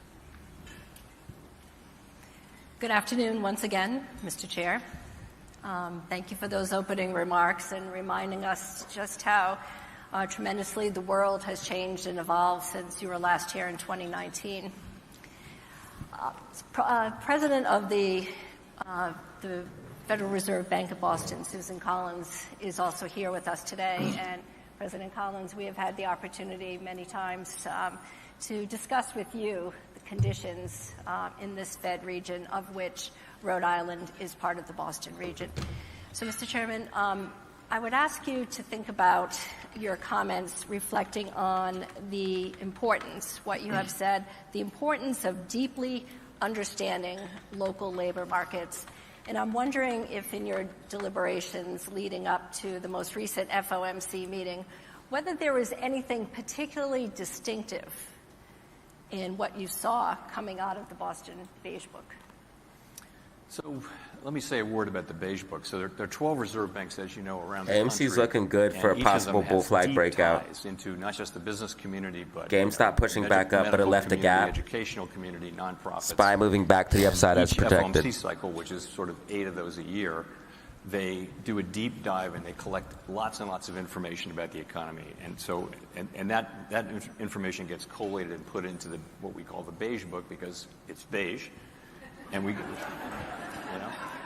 we're not that original. And so we get that a couple weeks before each FOMC meeting. And I have to say, I don't know of any source of sort of qualitative information about the economy that even approaches this. It's just a lot of conversations with a lot of people, and I personally find it very useful.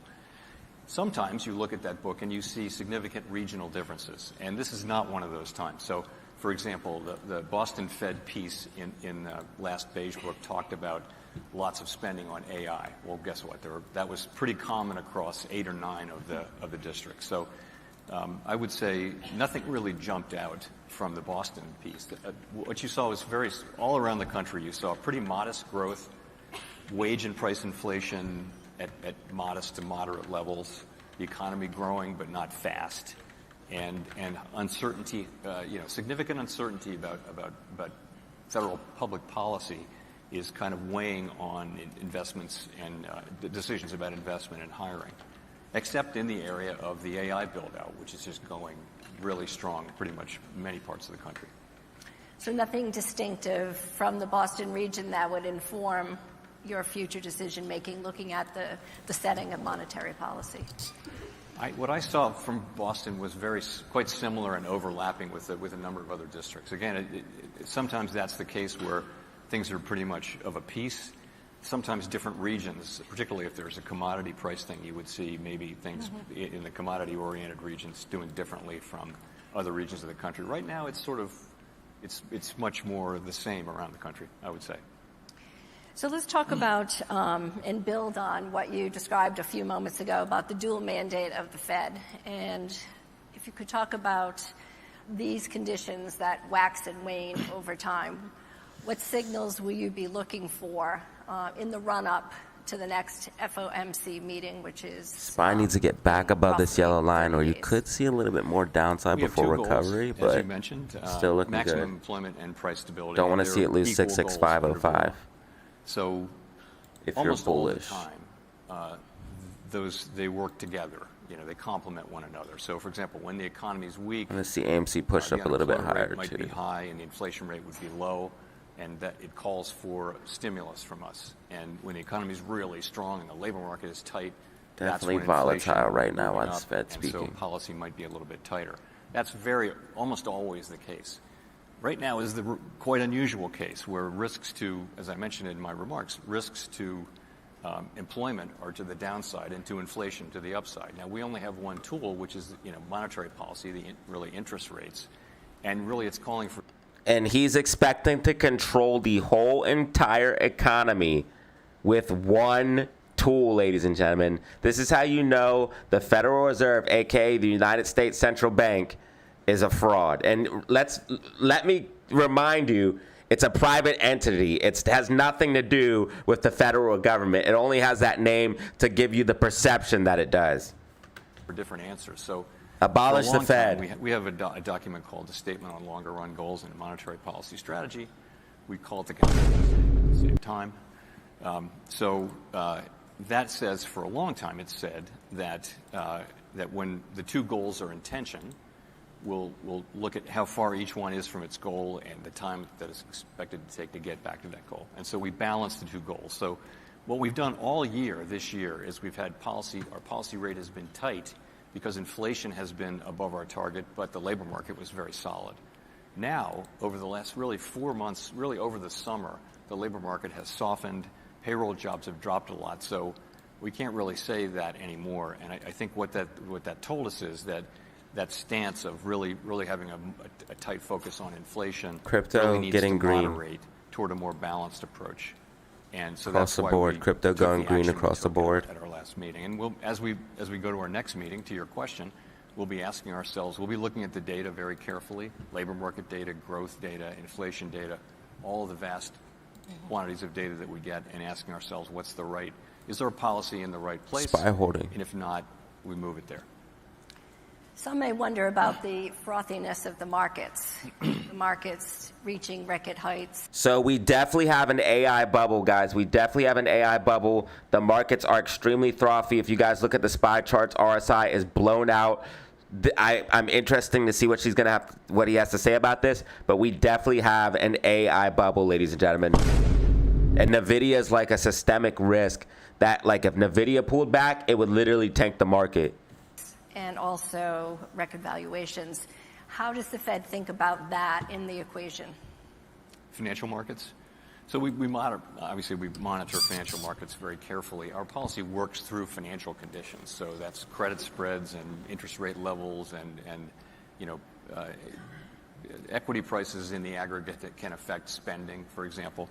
We look at all of that, but really our focus is on our two goals, and that is maximum employment and price stability. And when we see one of them weakening, we're going to respond appropriately with our tools. And in this case, that meant reducing the federal funds rate by 25 basis points. And, we'll see what the future brings, but that's what we do. We look carefully at financial conditions, more from a perspective, though, of financial stability. So we see that the banks are well capitalized. Actually, in the aggregate, households are in good shape financially. I know people at the bottom end of the income spectrum are under pressure.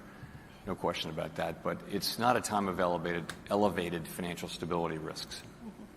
So the federal funds rate really governs consumer credit, but not so as it pertains to mortgage rates, correct?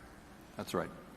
And let's talk about how the average consumer is going to see any difference in the intervening months relative to an easing of interest rates and the ability and maybe even more confidence to spend. So we don't set mortgage rates, but when we change the federal funds rate, it will affect that mortgage rate. It literally directly affects mortgage rates. Obviously, what he's saying is true, but it literally directly affects them. And also all other consumer borrowing rates. Really, all interest rates that are on a floating basis will move a little bit or even a lot if they're short term based on our moves. So it means easier capital over time. Also, it's not just these days. The market is pricing lower interest rates. The next 6 months, what's going to happen to rates? So this is something that wasn't really the case, 50 years ago. Now markets listen to us and follow, and they make an estimation of where they think rates are going, and so they'll price things in, and so.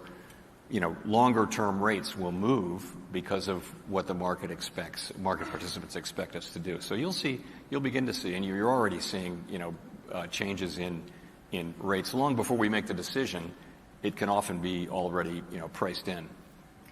Is it fair to say that the Fed and the markets really have a higher tolerance for risk today? Ooh, SPY pulling back here a little bit. You want to see SPY hold 66505 if you are bullish. I think if you look at some prices, lots of volatility while Fed speaking. Relative to historical levels. GameStop has a gap fill to the downside. It happens periodically. Equity prices will move up and down, and we do monitor that. But we're not targeting any level of prices for particular financial assets. We don't have a view that we know what the right price of any particular financial asset is. We do look at overall financial conditions, and we ask ourselves whether our policies are affecting financial conditions in a way that is what we're trying to achieve.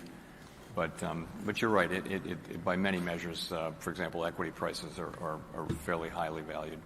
Yep. Let's segue to the topic of AI, and which is a bubble. AI stocks and periphery stocks, really driving the markets in many ways.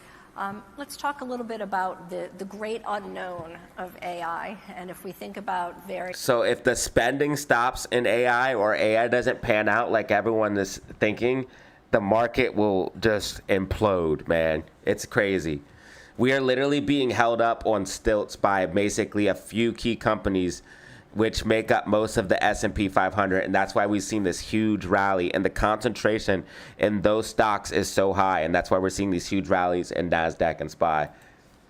Various ages, our industrial ages, whether it be steam to electricity to the information age, and now to the age of AI. Would you consider this to be the most disruptive force ever in modern American history? I think it's way too early to say that. I wouldn't go that far.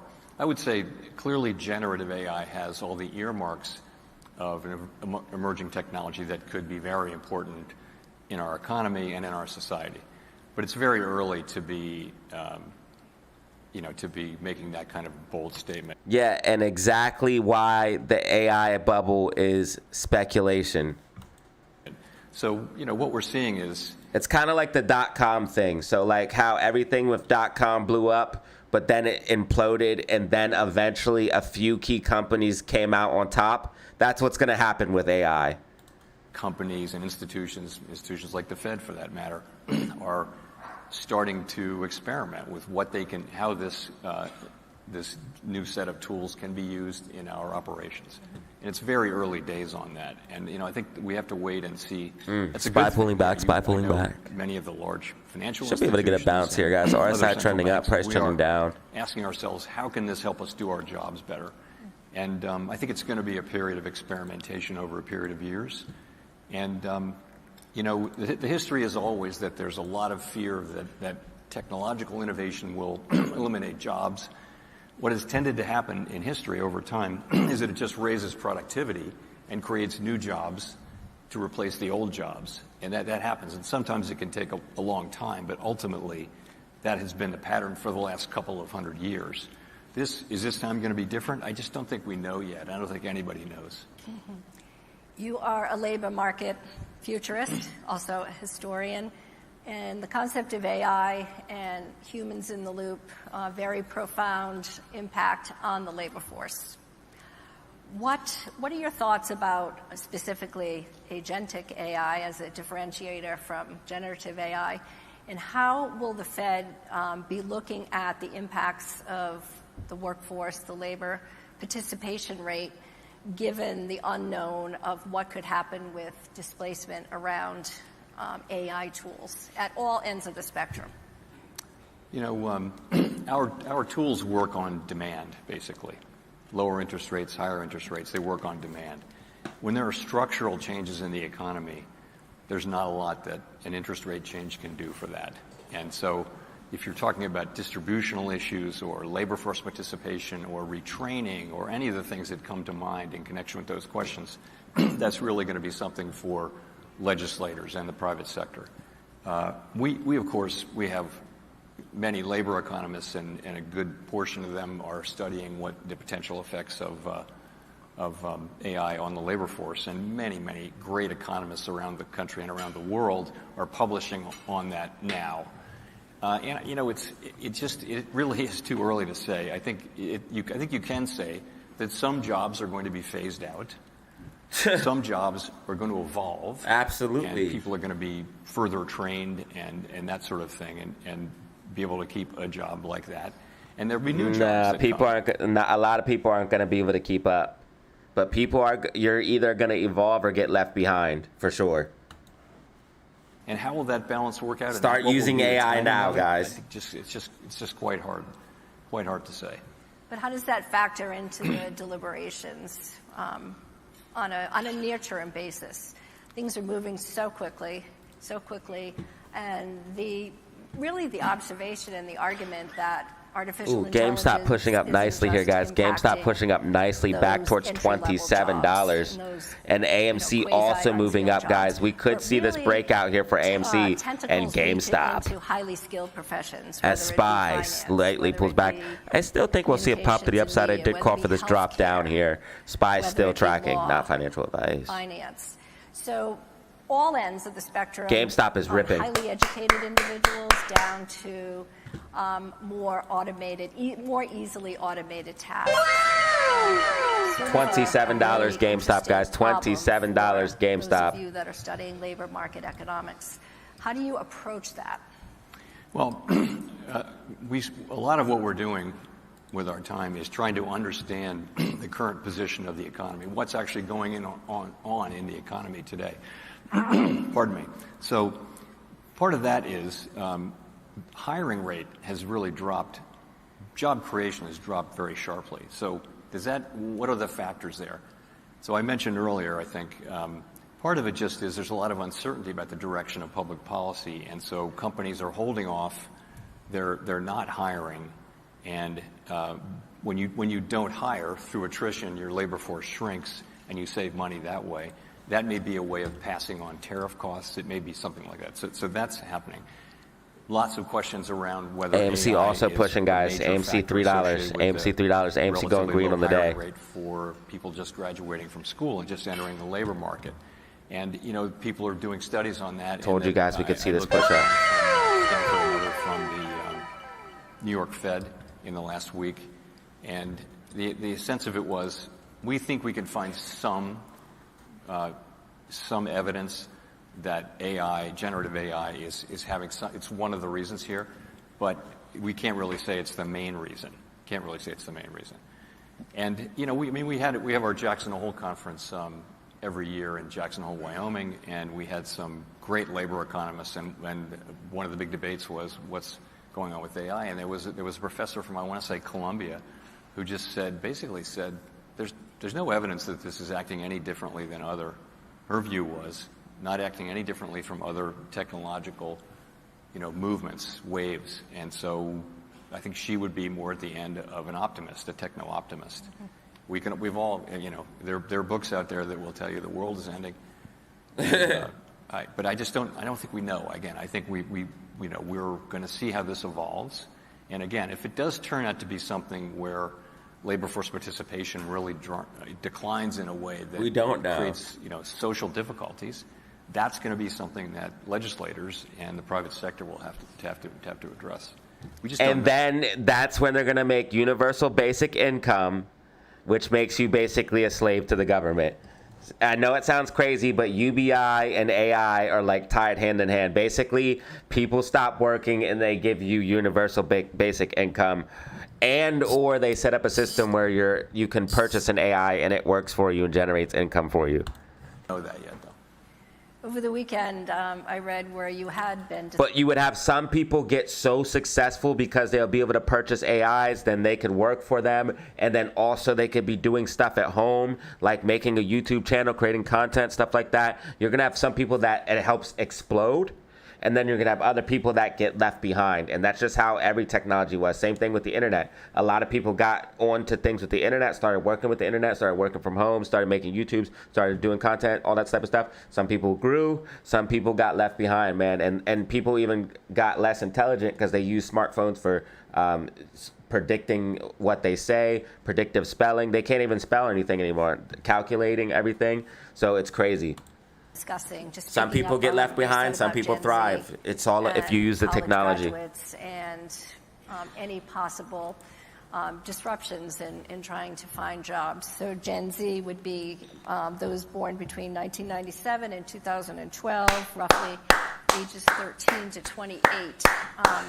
Yes, sir. On college enrollment. We'll talk a little bit about labor disruption in just a minute. And Jackson GameStop Hole, just blasted off. Yours, but, we did leave a gap fill to the downside, but GameStop just blasted off 27.17, up 1.42% on the day. I told you guys, it's not over, man. Every time GameStop comes down, it gets bought right back up. I mean, again, we all see the data that it's and AMC's probably about to break out of this bull flag and push above 3 and pop to 305, 310. But remember, the overall SPY unfortunately pulling back. SPY unfortunately pulling back. Should bounce here still. RSI trending up, price trending down. It's getting some bullish divergence. Low higher economy, and it feels like companies are they've kind of stopped hiring or slowed down their hiring because they want to see how this all shakes out. We're having very important changes to economic policy in the United States, and companies and people are wondering how's that going to work out. So I think that's part of it. The other thing I would add, though, is there's a lot of good scholarship around technological innovation and inequality, if you will. And the sense of it is really that if schools and society give students graduating the skills and aptitudes they need to benefit from evolving technology, you can have declining inequality over time. And that's what the United States had for many, many years, up until about 1970, when U.S. educational attainment kind of plateaued and inequality takes off. So it's really down to having the skills. So kids who come out of school today with technological skills and can work with this new technology, they're probably going to be fine. They're going to be great. And this is exactly what I said, where some people get left behind and some people thrive. It's all about if you can use the technology. If you don't have those skills, though, you're increasingly left with less attractive employment options. So in a way, it's an educational issue. Our society is our education system, and you spoke about inequality, particularly the digital divide, and thinking about where the United States really has paced among countries throughout the world. Particularly, that was a subject that you initiated at Jackson Hole back in August. What are your thoughts on how that is likely to really change the way we look at technology as a force for productivity and advancement?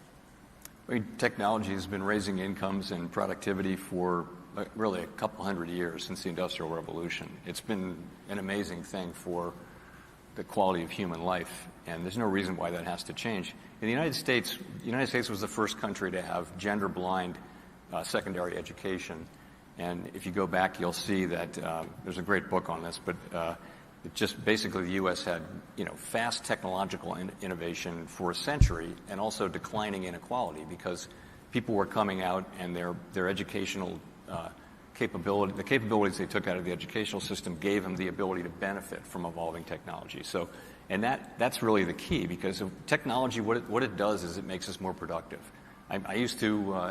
One summer I worked on a project that was building houses, and I basically had a shovel and I just dug most of the summer. And now that would be a Bobcat, which can do 100 times the work, no blisters, no water breaks. It's just much more productive. And you see housing production's gotten, at least it did get for a while, much more productive, not so much lately. But that I think is the story. And while U.S. educational attainment, college graduation rates and things like that leveled out, they're still going up. The rest of the world caught on and has really caught up in terms of educational attainment. And that really is the key. To your point, you gotta educate everybody. Educational system, your country is your educational system ultimately. It's the people that come out and what can they do, and a variety of other factors too, obviously. But I think that's a key element. I'm struck by this because this was a major factor at our recent conference, and we had a great conversation about it. Well, tell us about the book. You gave me a homework assignment the other day, so I did download it, but I think everyone should follow that lead. All right. It's a book's called The Race Between Education and Technology. It's by Claudia Golden and Larry Katz, two Harvard economists, and it basically talks about the race between education and technology. So I recommend that to anybody. It was written in, I want to say, 2005, and they basically presented at Jackson Hole, they presented an update to the current day. The findings basically hold. It's very, I mean, I'm not a PhD economist. I read it 20 years ago. But you said it still holds very much true today. It does. And I think it's a good explanation for why the U.S. has had, rising inequality. This is their thesis. No, don't even try to pass it off for rising inequality. It's because of the inflation and the devaluation of the dollar. That's why the U.S. has rising inequality. Bro's just looking for a scapegoat right now. He's looking for anything other than the Fed, because the Fed is definitely the reason to blame for rising inequality because of inflation and because, dude, this guy is wildin'.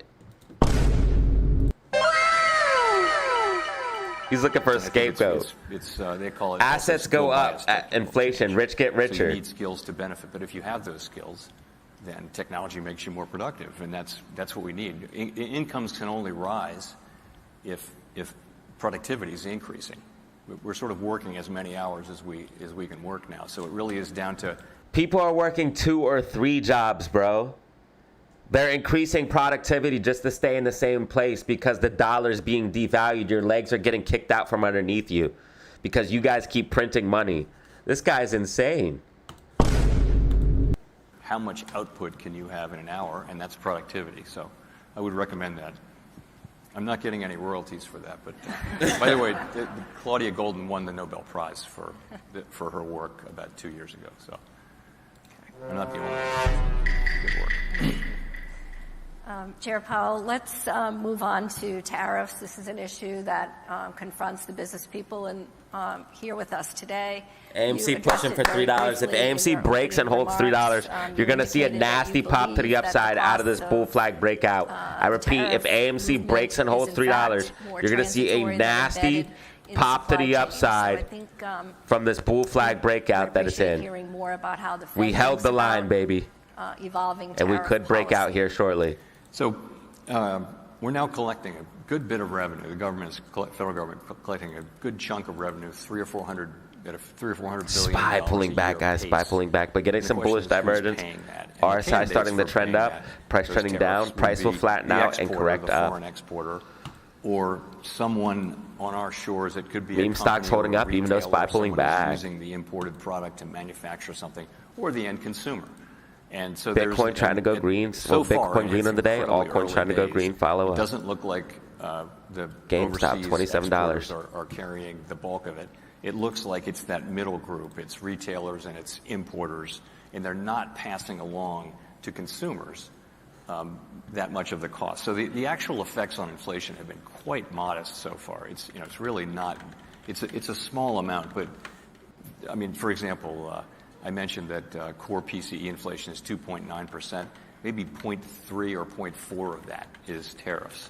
So it's not the big factor. It's not a big inflationary thing, but it is something that is driving up inflation a bit. And the question is, are companies then are they going to eventually be able to pass that stuff through? And then that might drive inflation up a little higher. So we've been watching this since the beginning. Half our mandate is inflation. And I would say that the pass-through to consumers has been later and less than we expected. How much of that will continue, I don't know. But the responsible thing from our standpoint was to watch and wait because, it's our job to make sure we don't make a mistake on inflation. Well, that was my question. Do you imagine that is going to change where the cost of tariffs will be more deeply embedded and passed on to the consumer? What do you foresee? So our forecast, and I think almost all the forecasts are for there to be a one-time pass-through, which will go through the end of this year, well into next year, and that by the end of next year, the one-time increase from the tariffs will be done, and you'll be back to the non-tariff related inflation, which should be much closer to our 2% goal. That's almost everyone's base case. It's actually our job to make sure that that's the outcome, though. So we can't be in a situation where we're just going to assume that. We can't leave that part of the goal unguarded. And so that's why we've been careful about cutting. We didn't want to cut too early. I mentioned in my remarks, if we cut too early, we may find out in a year that inflation actually wasn't under control and it's back up to 3.5 or 4%. And that's exactly what is actually happening. Inflation isn't under control. They know that. And by them cutting the rates, it's letting inflation get even more out of control. So they know that, man. They know that. It's never going back to 2%. No one thinks this is the base case, but that's the risk of cutting too early or too much. Of course, the risk of cutting too late, as I mentioned, is that we unnecessarily, the labor market weakens unnecessarily. There's no risk-free path. Which is what we're happening, and we're having stagflation. It's a very difficult policy high inflation, environment when your two goals high are telling unemployment. you two different things. You've got to make a compromise, and we really, again, haven't been in that situation for many, many years. It does happen, and we'll manage our way through it. But we sort of have to look at both of them as equal. We can't just say we're going to do this one and not that one. Unless this one is clearly a greater risk. And now they're coming into closer balance, I would say. We do see meaningful weakness in the labor market now, very low job creation. The unemployment rate's still low, though, and the quits rate is low. And a lot of things suggest that the labor market has reached a kind of unusual stability of much lower demand and much lower supply for workers. It's a really unusual kind of a balance, if you want to call it that. Oh, my God. Nonetheless, we think it's downside risk. Well, if you could elaborate, what are some of the factors those are warning signs leading to depressed demand for labor? So depressed demand for labor, based on surveys and talking to people who are doing hiring, a big chunk of it is that they're just unsure about what to do. Businesses, and I'd love to talk to people after this. Businesses don't want to do a lot of hiring. They may be postponing major capex, major initiatives, major acquisitions, and they'll replace workers who retire, but they're not looking to grow. This isn't every company and every part of every company in the world. It's just an effect kind of at the margin. That's got to be part of it. I think that's the demand side. The supply side, of course, has a lot to do with immigration policy. So immigration was at a very high level for 2 or 3 years before this year. Yeah, the Federal Reserve is nothing federal at all. Has really gone close to zero, and immigration is not really contributing to the labor force growth now. Whereas it's been most of what the labor force growth was, and now so at the same time you've got declining demand, and also declining supply of workers, of new workers. One of your passions is demystifying the Fed. You enjoy speaking about it, and those that are Fed watchers are wondering, will there in fact be 2 additional rate cuts per year? Of course, we're uncertain about that, if I understood your comments correctly. What does it mean to demystify the Fed, and what can each of us in this room do to be better Fed watchers for the benefit of our own businesses, if you will? So not so many years ago, maybe 40 years ago. Thank you for the new sub. I really appreciate it. Before that, the main theory of central banking was to be mysterious and obscure. Like and subscribe. Montague Norman, who's a very famous former head of the Bank of England, but ending in the middle of World War II, famously said, never apologize, never explain. And he thought that monetary policy worked back, and everyone thought it works best when no one understands. It's kind of mysterious. That's stupid. So starting maybe 40 years ago, a bunch of economists, including Alan Blinder and a number of others, said, you know what, that's wrong, because if markets and the public understand the way you'll react to incoming data, thank you, Silvio T, for the support today. For you. And so they argued for greater transparency. And people said, you know what, that makes sense. So central banks started being transparent. The Fed didn't even issue a post-Federal Open Market Committee announcement until 1994, and then did so as an experiment just to see what would happen. Now, so if you fast forward through, the 30 years since then, now we have a post-meeting statement, we have minutes, we have press conferences, every FOMC participant is on Squawk Box, we have a press release. So, and maybe spy some people dumping, say it's guys, too spy much. dumping. So that's the way it's evolved. So we try really hard to communicate with the interested public in a way that is meme stocks holding up, crypto holding up, jargon free. That's what we focus on, and that's all we're trying to do. So we don't use their every profession has their jargon, and you kind of need it for internal conversations. But we try not to do that. So that's all we're trying to do. A couple of thoughts about what I wouldn't say I can't make anyone a better Fed watcher, I don't think, but things I would want to tell people about the Fed. One is just this, that we're making decisions, our decisions are made under elevated levels of uncertainty, even in normal times. The economy is fundamentally, no one has been able to predict the economy more than for the next few months. It's an unpredictable, it's this enormous entity. Here's the Fed literally coming out and saying that he cannot predict what's going on and he really has no control. This is the Fed literally admitting that he can't really control the economy. And it's just not that predictable. So we have to we take very much a risk management approach. And one of the risks we're managing is that we don't exactly understand what the current state of the economy is and where it's going to go. So we try to have policy that can cover the range of plausible outcomes, not just one outcome. So that's one thing. So we're never saying that we know the economy is going to do this or we know it's going to do that, because honestly, famous statement is financial forecasters are a humble lot with much to be humble about. So that's one thing I would say. Another is that you should, I just have to say this, whenever we make decisions, we're never, ever thinking about political things. And so we're based in Washington, Sure. D.C. and many people, in Congress, and they're often things are seen through a lens of, is it good for this party or bad for this party or this politician? We're just not looking at things that way. We're looking at what's the best thing for the people that we serve in the medium term. What's the best policy? And many people don't believe us because they think, come on, you're really political. But the truth is, mostly people who are calling us political, it's just a cheap shot. And also, we don't engage. We don't, our argument is doing our jobs. We don't get into back and forth with external people. We just do our jobs. We keep our head down and do our jobs. That's what we do. So those are two things I would offer about the Fed. We have run out of time. We have come to the end of our program, and I'm wondering if there's anything additional that you'd like to share with the members here today, and again they are out to of help us time. be more prepared as we begin to look to 2026. And My advice to be more prepared: don't listen to the Fed because all they do is lie to you.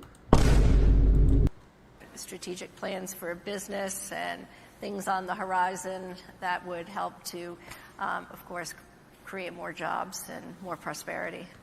So I'll say one more thing that struck me just now about the Fed, and that is, remember, we have a really important job: maximum employment, price stability. We regulate and supervise the banks. We operate parts of the payment system, but those things are really about cyclical demand management and financial stability. The policies that really matter for the U.S. economy in the long run, things like investment, particularly investment in people, that's not something we can do.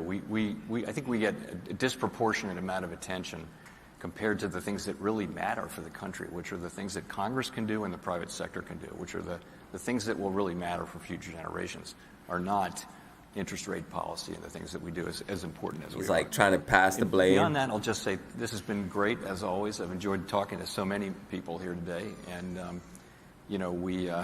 love to get out and talk to people who are working in the real world in the economy. There's nothing better than that. These guys are working in the in the career real was in the financial sector, and I constantly The was real world talking guys. to people rather than sitting in my office looking at aggregate data on the economy. So this is a much more comfortable place to be. You are headed back to D.C. later this afternoon. Yes. What does the rest of your day look like?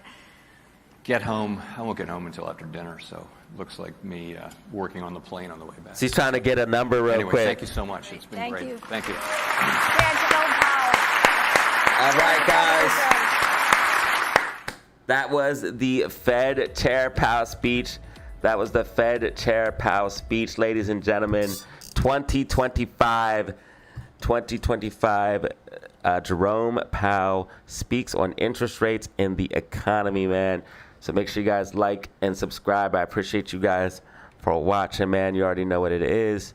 And tune in for more videos and content like this.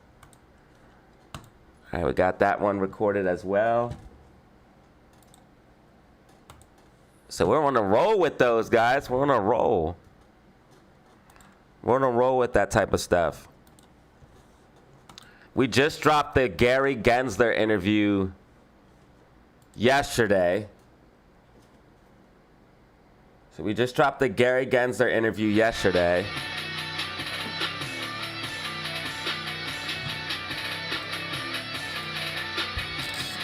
Which that came out a few days ago.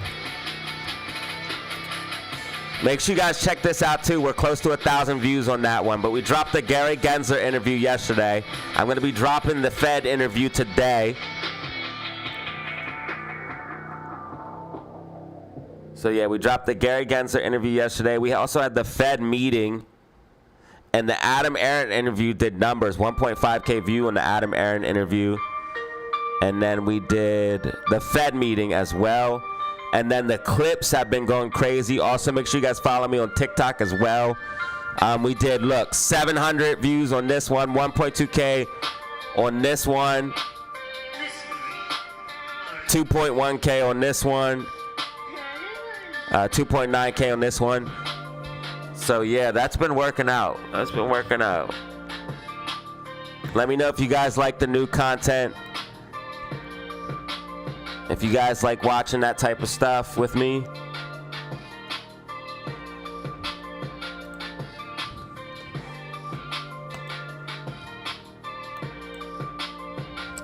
All right, so we are seeing SPY absolutely puke out right now. SPY absolutely puke out right now. RSI oversold multiple time frames. Actually, it's almost oversold on the hourly time frame, where it's oversold all the way up to the 30. We're outside the bands. So right now you're seeing markets puke out a little bit here. GameStop, regardless of what SPY is doing, doesn't care. GameStop pushing back to the upside, ladies and gentlemen. Nasty bullish consolidation here, possibly here. We had this big move to the upside. We're now bullishly consolidating, so GameStop is looking disgusting. We did make a gap fill to the downside, though, unfortunately, guys, that we do have to worry about. So we have this gap fill to the downside here. And then AMC is potentially getting ready to break out of this bull flag that we talked about in yesterday's video, if you missed it. So AMC was almost about to break down and came back inside of the flag. If AMC can break and hold $3, it is absolutely going to blast off, ladies and gentlemen. So get ready for that.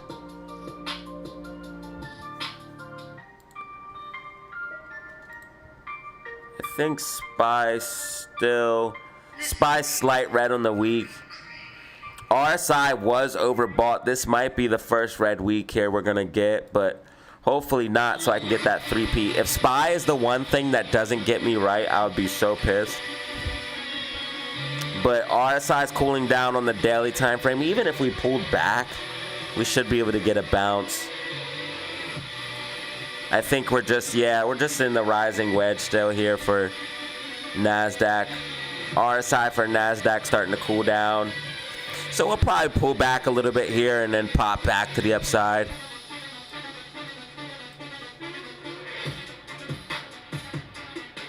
We are still tracking here for NASDAQ.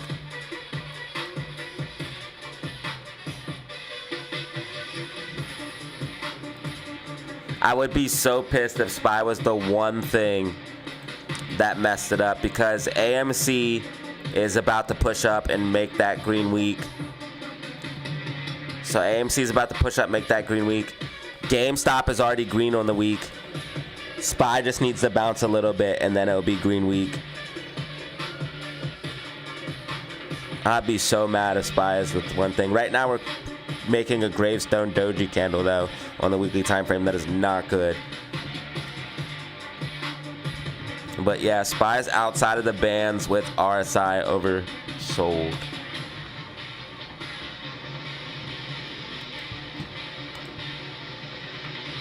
Want to see AMC break over and hold $3.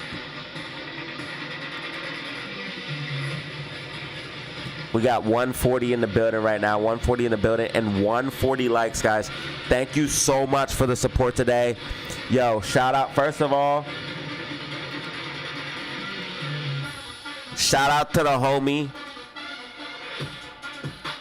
Silvio T, coming back to the community, renewing his membership, and he dropped 2 super chats, man. A super chat and a super sticker, man. I appreciate you. 1 brand new member today, multiple super chats, 140 likes, guys. We're about to go to 150 likes, man. Thank you guys for being here. Thank you for watching DZ live streams.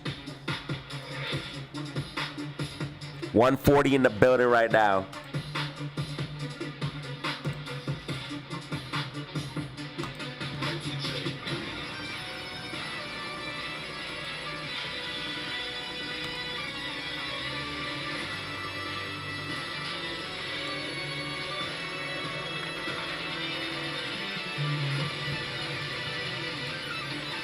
Yeah, so open doors pulling back as expected, guys. I told you guys open was looking pretty bearish.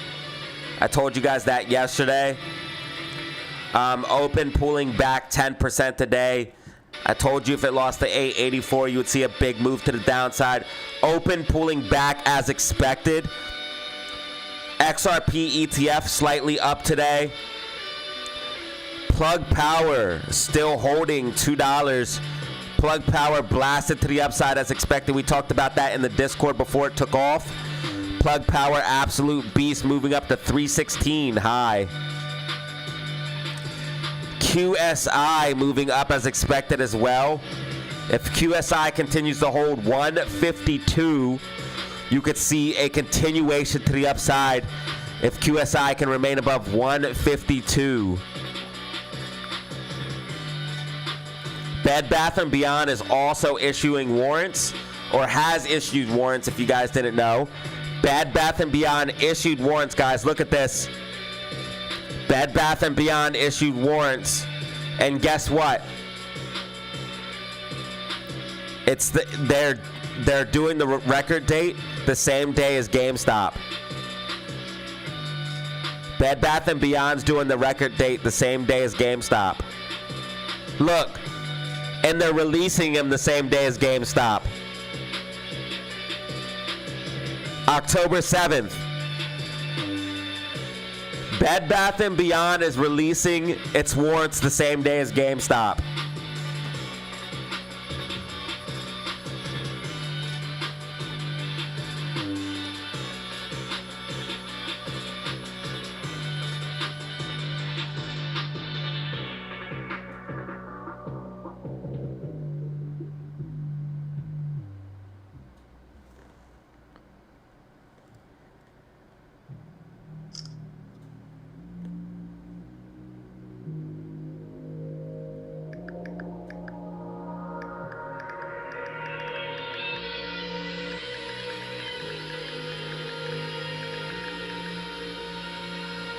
Same recorded date.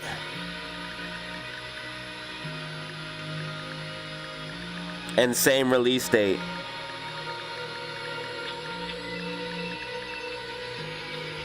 Should I put this on Twitter? You guys think? You guys think I should put this on Twitter /X? What do you guys think? Let me know in the comments below, please.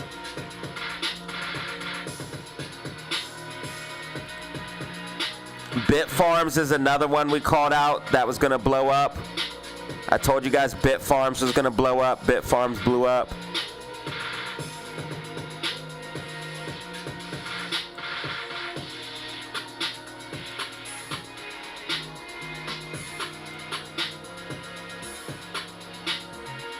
LPSN is looking for that movement up that we were talking about.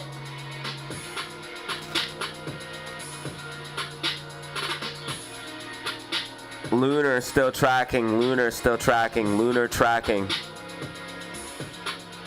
LUNR.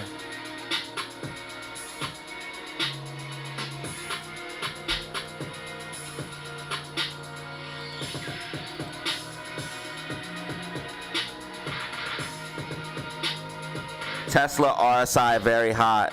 Tesla could be pulling back for a little bit here. Tesla RSI daily very hot.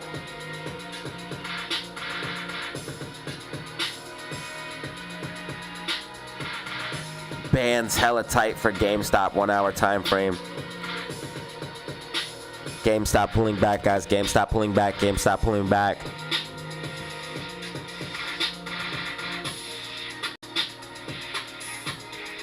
What up, Rusty? Spectre.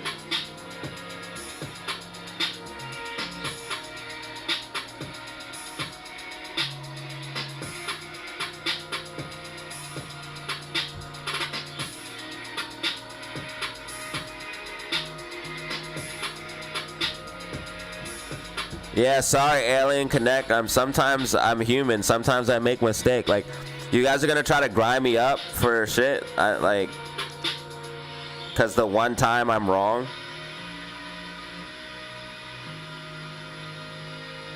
If you guys are gonna cry about it, I'm just gonna time you out. I'm gonna time you out. Like, you can say something once or twice, but if you're gonna try to grind me up in the comments because I'm wrong every once in a while, And first of all, why are you even making trades off of my shit in the first place? Like, don't piss me off.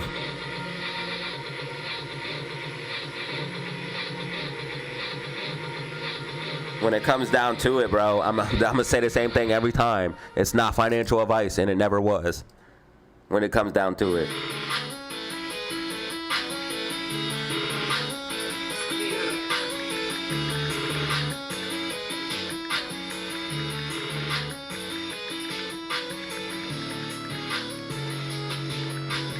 I was wrong about one stock once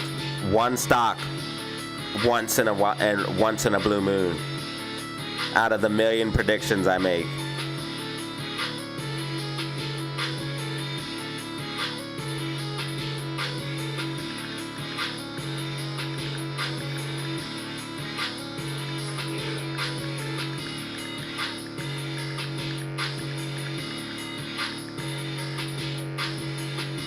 I'm gonna put the BBBY news on Twitter.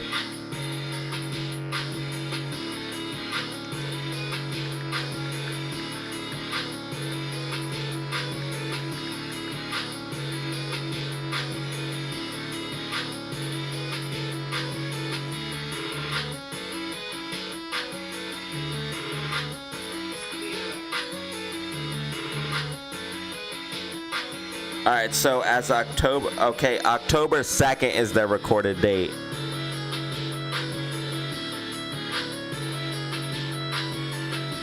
And it's the same distribution date as GameStop.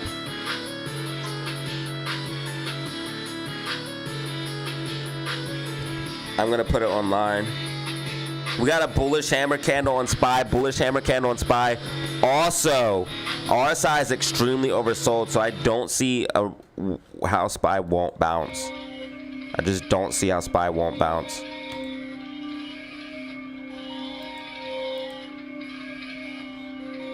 AMC just broke down out of that channel, man. That's exactly what we didn't want. Let's see what they dropped.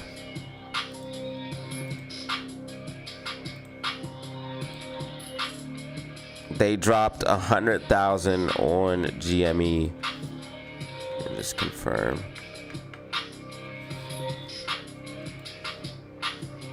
They had 1.6 or 2.6.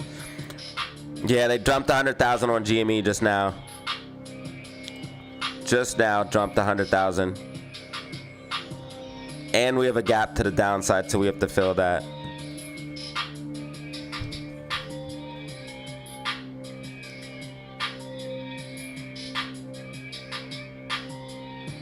No way. Todd with the fucking 5 gifted.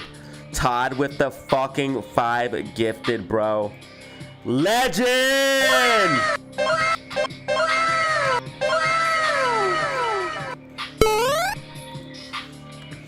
Bro, thank you, dude. You're a legend, bro. 5 gifted.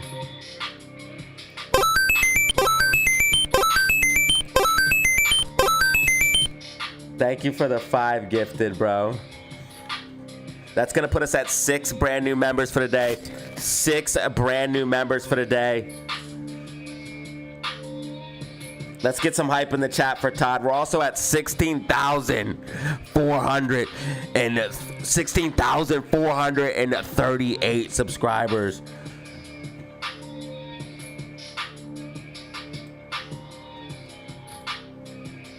We got 142 likes. We're heading towards 150 likes. 1,200 views. Oh, and shit.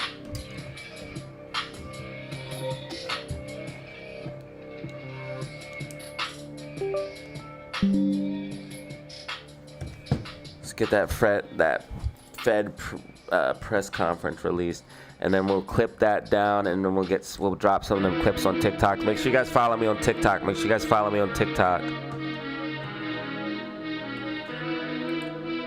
Fed press conference.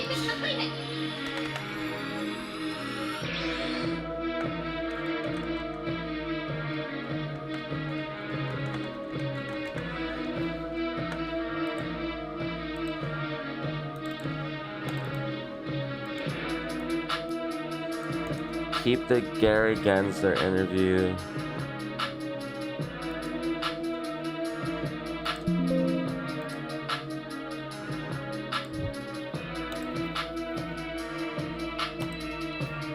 GameStop's getting a bounce, but guys, GameStop also SPY's bouncing, guys. SPY's bouncing.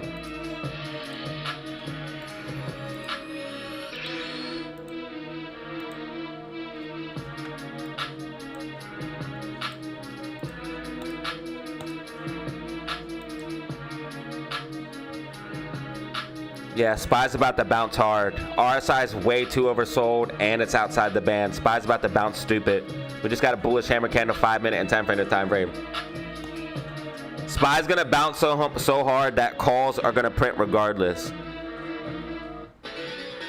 This is how dumb people are.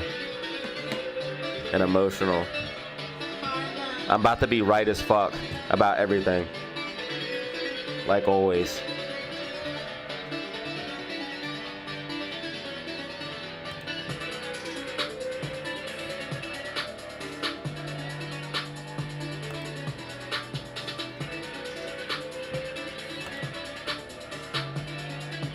All right, we need GameStop to fill this gap, though. This gap's right here. They dumped 100,000 shares on GME. 100,000 on GME. Todd, thank you for the 5 gifted so much. You're an absolute legend. Fed Pal already spoke. We already had Fed Pal speech. He actually dumped the market. Unfortunately.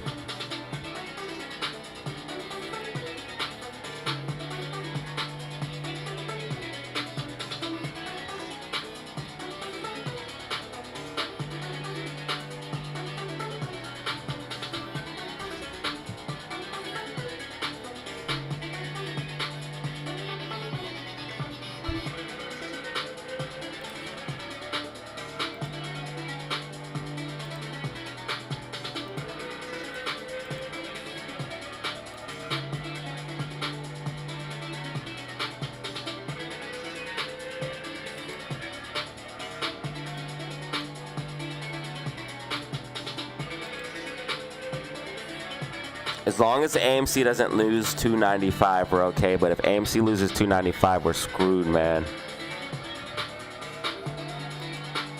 If AMC loses 295, we're screwed. SPY's bouncing hard right now. SPY's bouncing hard. 663.37.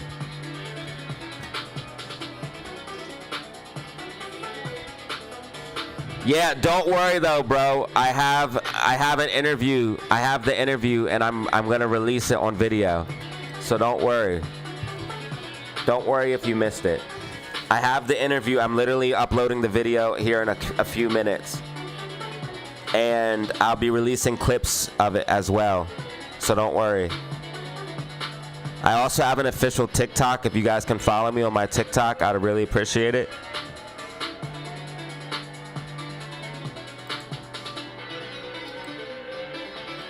A few minutes.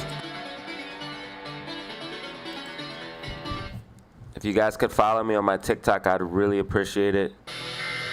We have an official TikTok channel now. So please give me a follow on TikTok.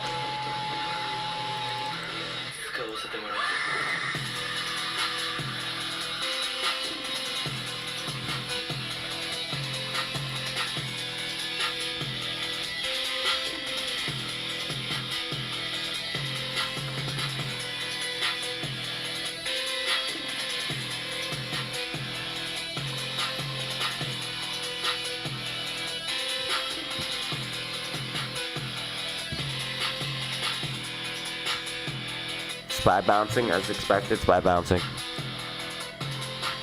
GameStop coming back down for the gap fill, and AMC's holding 295, so we're good so far.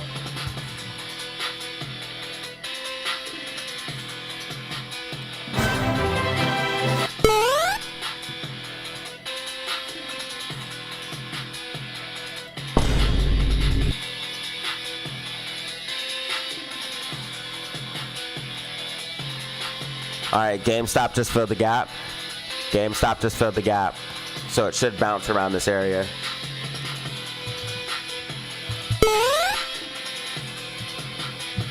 Well, I did tell you guys if SPY lost 666, it would absolutely dump. And SPY lost 666, and it absolutely dumped.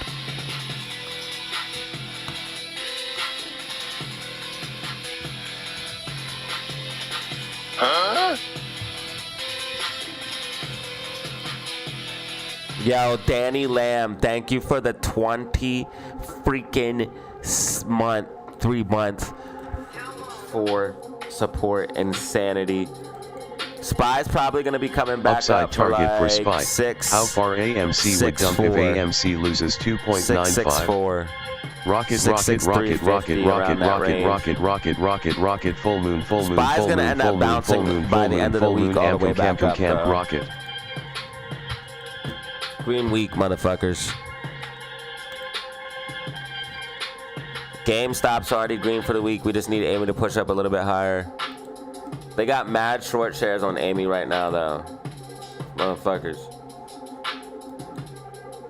2.6 million. They got 2.6 million on both. Oh, yeah, I need to release the BBBY news.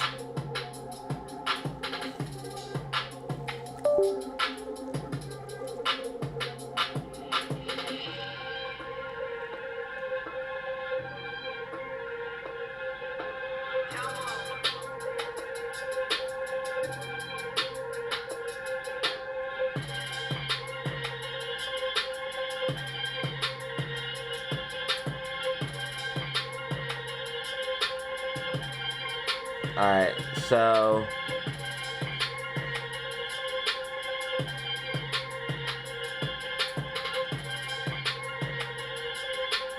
I'm gonna post this on Twitter/X. BBBY is doing something around the same. Thank you for the 23 freaking months, bro.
right.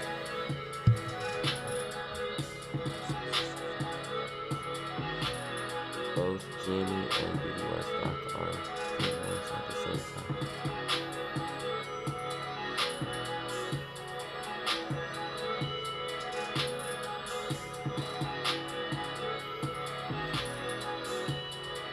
All right, I got it right here for you guys. Check it out. Make sure you guys follow me on Twitter/X if you don't mind. Follow me on Twitter/X if you don't mind. Right here's the link.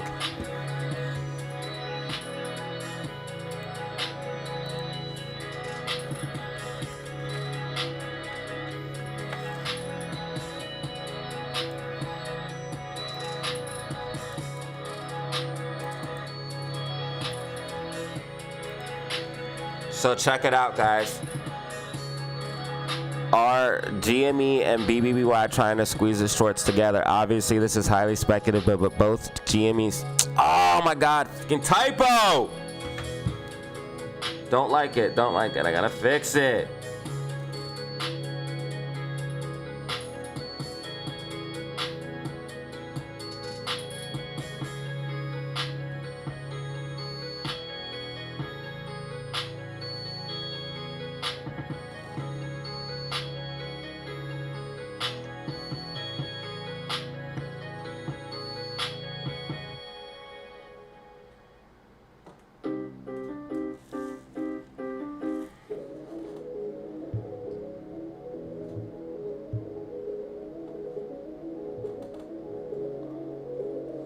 All right, now let's drop it.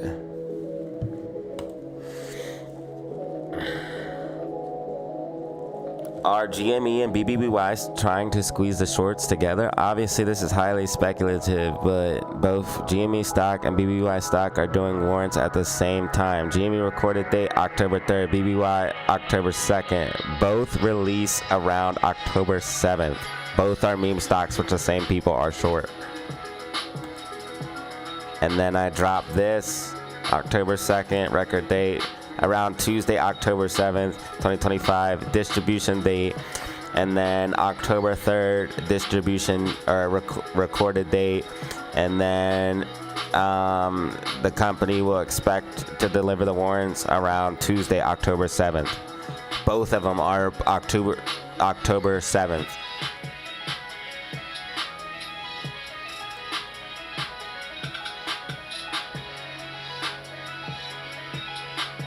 Bro, crypto's not dumping. Ethereum's at $4,100. You do realize that Ethereum was just at 1,300 just not that many days ago.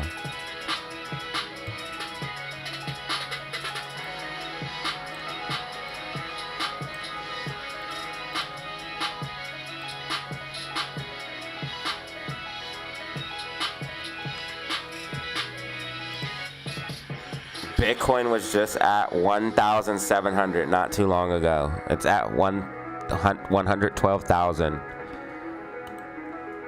If AMC loses 295, we're screwed, dude.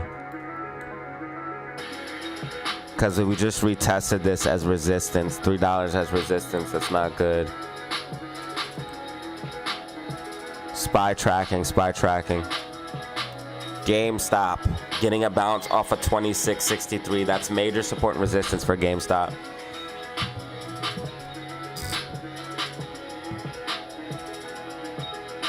Yo, BBBY and GameStop might be planning something, bro.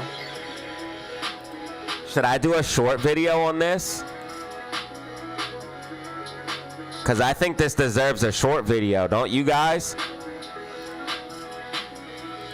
That's some good information, right? I'm gonna do a short video on it. That's some really good information.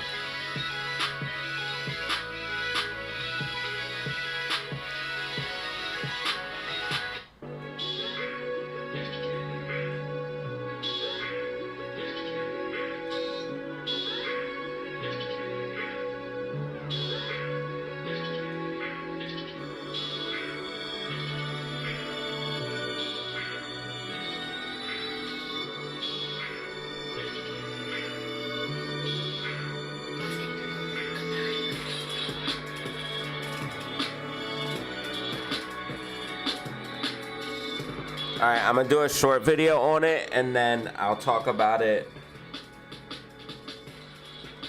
I'll talk about it in tonight's video.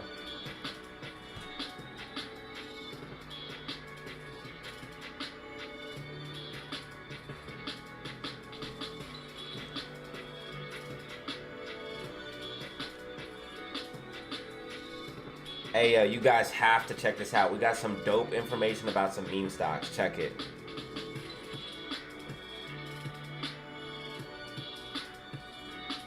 All right, so if you don't know, BBBY stock is back and it is ripping.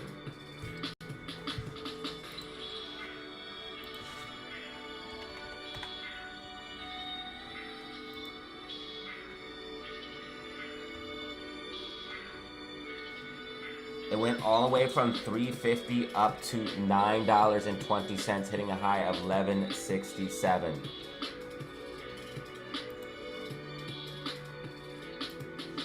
BBBY also recently just delivered warrants, ladies and gentlemen, and they are releasing them the same date as GME. Check this out and check out the similarities.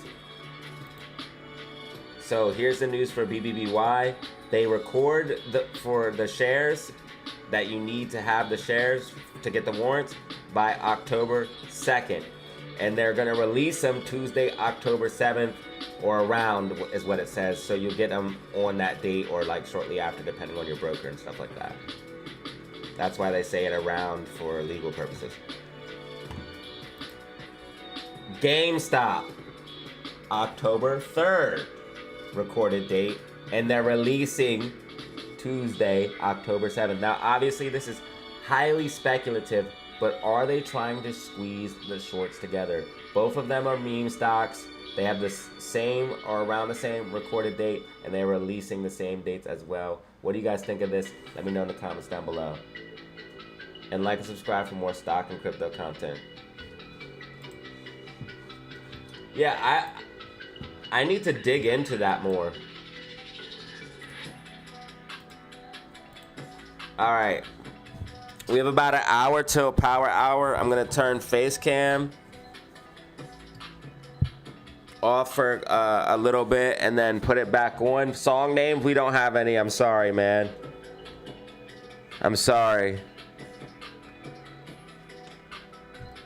I don't have any beat names for the beats, unfortunately. I know they're dope, but I don't have any names for them. I just look up artists, names that I like, and then look up the style of beats.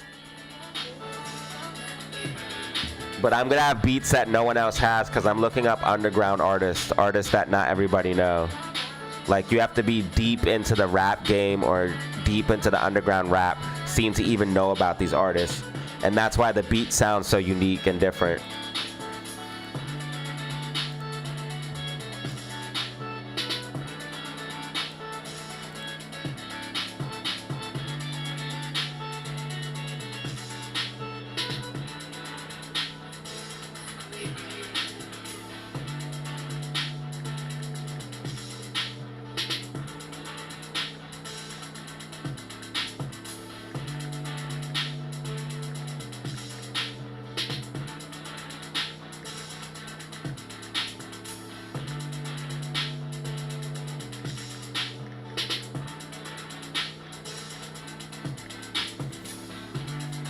Guys, thank you all for watching my live streams.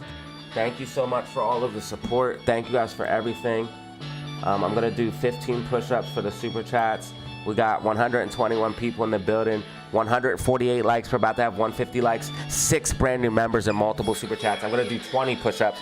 Shout out Todd and Silvio T. Shout out Todd and Silvio T.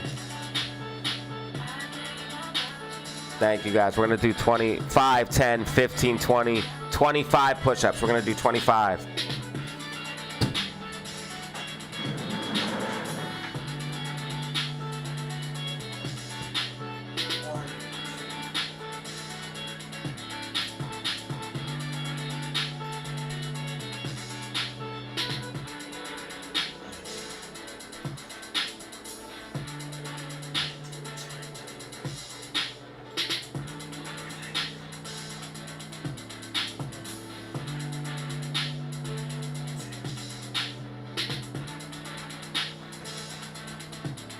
All right, we did 35 push-ups. 68% dark pool's insane.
Yeah, please like and subscribe if you don't mind.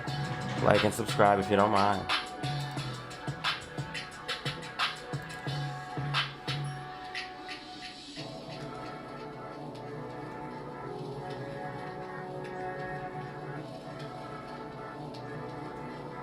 All right, and I'm releasing the... Bro, we got so much content. We're a content factory. Dude, we're a content factory.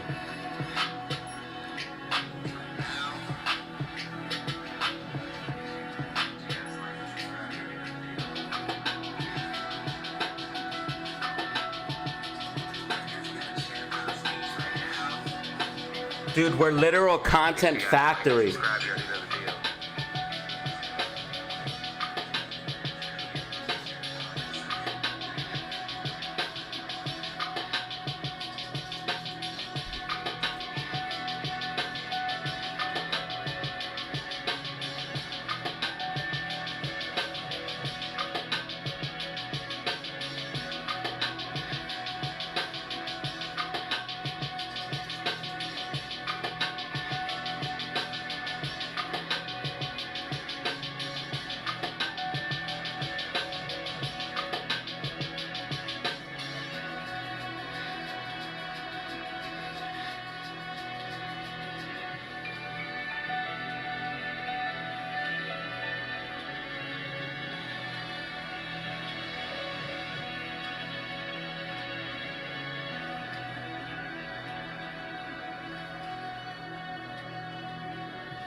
Guys, thank you for all of the support lately, man. You guys have been going absolutely insane. You guys have been going crazy.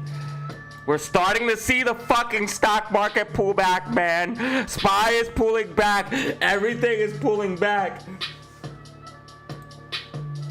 Who got puts? Who got puts? Aww. Yo, Danny Lamb with the super. SPY could possibly drop more, bro. We got Red MACD multiple time frames. We got massive bearish momentum. But you know that shit's gonna fucking SPY gonna bounce drop in. more? Let's You hope think Fund AMC Protection would Team hold. is gonna allow that, bro? What the? It could be the top though. 665 could, or what did we hit today? I didn't think we were gonna go much higher than 665. 667. 34. Man, you know SPY's gonna fucking bounce. Stop playing.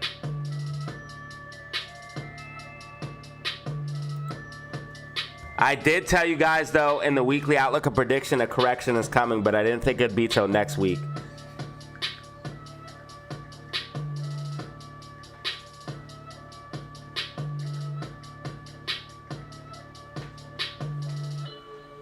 Bro, thank you for the freaking $2 super chat.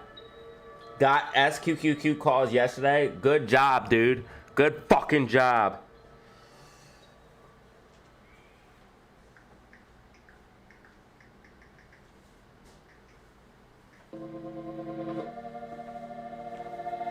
Yeah, and the weekly outlook and prediction, I did say a correction would come, but I didn't think it would be till next week, starting next week. You'll probably see a bounce off of this, honestly, but we'll see what happens. RSI was very, very, very, very overbought. Weekly time frame was overbought. Daily time frame was overbought. Are we finally cooling down? Yeah, we're getting a little bit cooled down on the daily. RSI is just cooling down. SPY will bounce. You already know the fucking deal.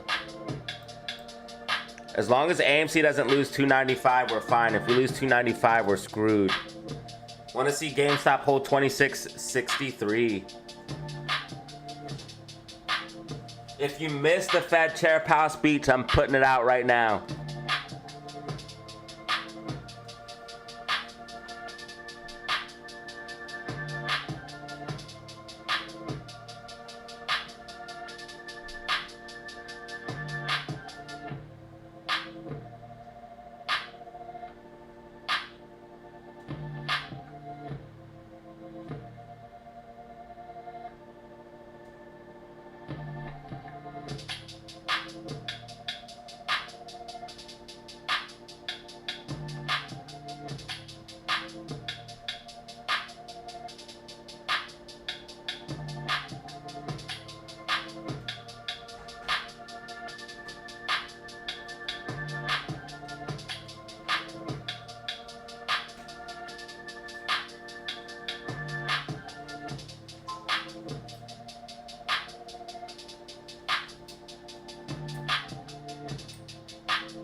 Zelly Zen in the building, Tesla in the building, Johnny in the building. Miguel, what up?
Yo, 14, you got another one.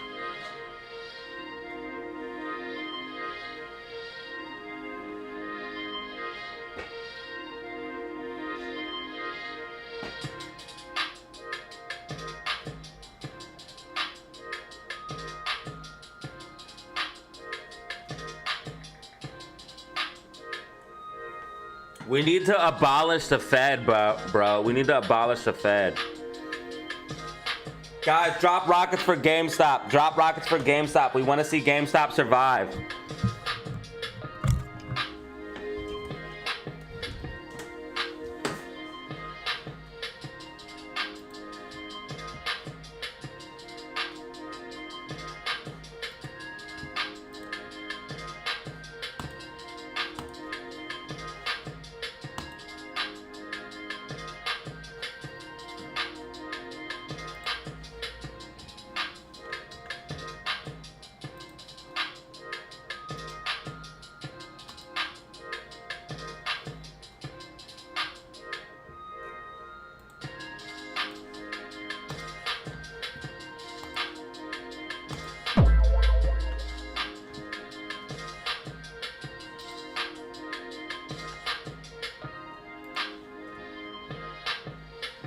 Got 133 in the building, guys. 133 in the building.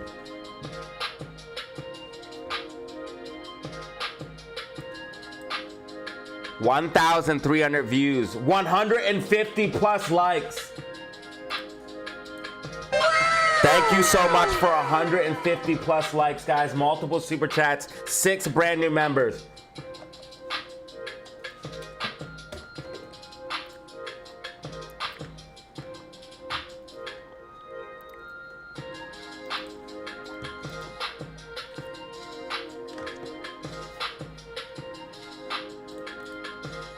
RSI is about to be oversold on the hourly time frame SPY. RSI is about to be oversold hourly time frame SPY.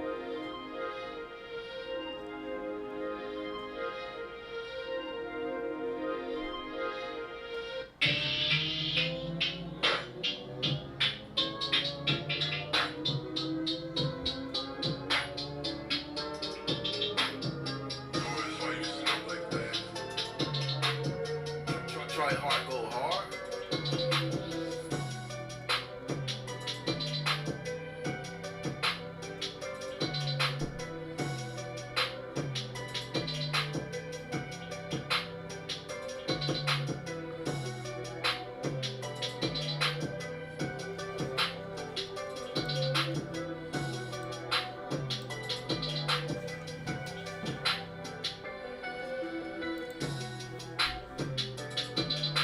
When is the crypto rally? Not right now, brother. Sorry.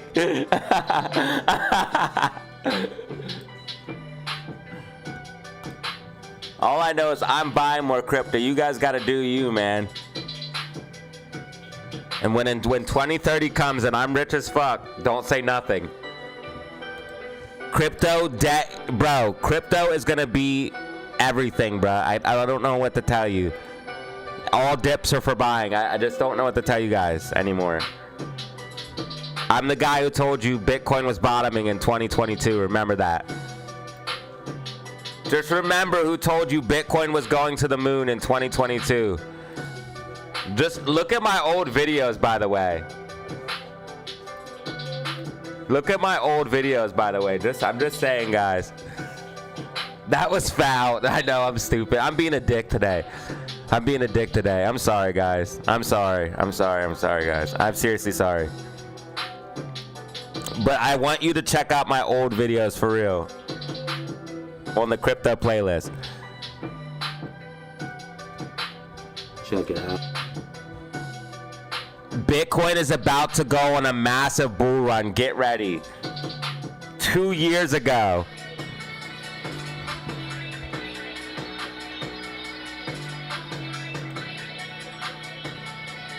Check it out. So Bitcoin broke. Like I was literally screaming at the top of my lungs. What up? That Bitcoin was gonna go to the moon.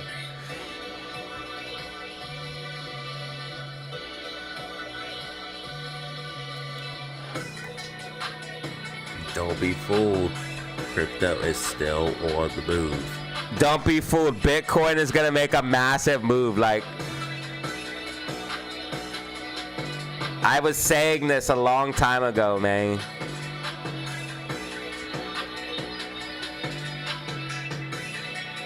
He said that was foul.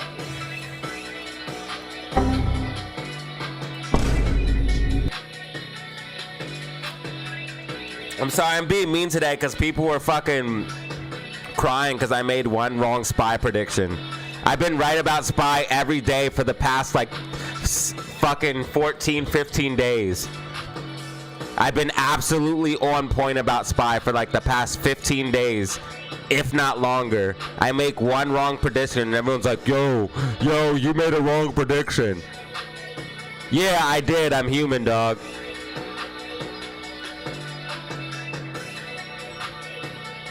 Shit happens.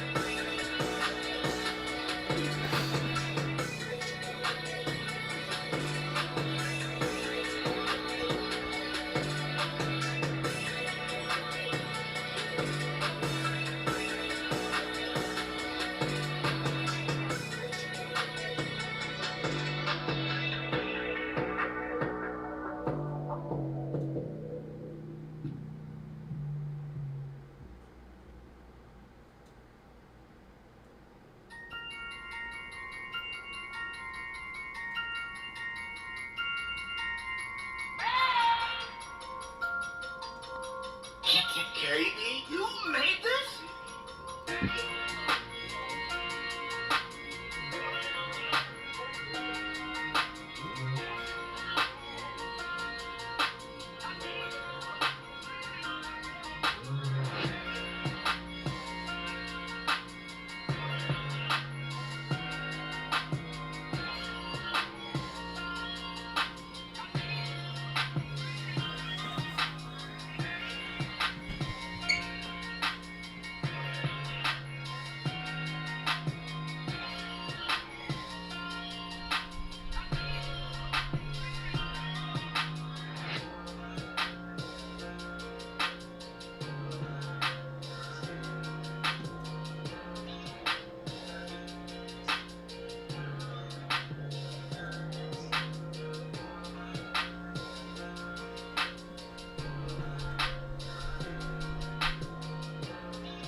All right, GameStop is holding key levels, guys. GameStop holding key levels. SPY also bouncing.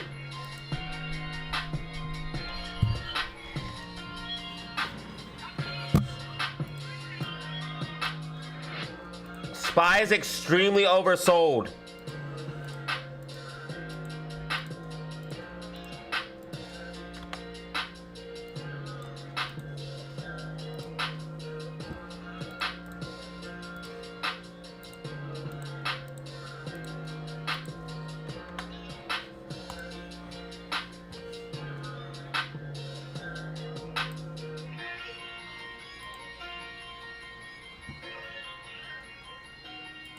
Why would it affect my YouTube when my phone is uploading it? That doesn't make any sense.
All right, GameStop is bouncing nicely. SPY is also bouncing.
Does BBBY have short interest?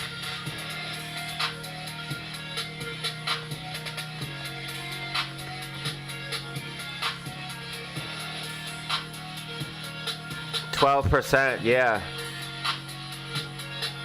SPY is bouncing hard, guys. SPY is bouncing hard as predicted. GameStop tracking. AMC 295.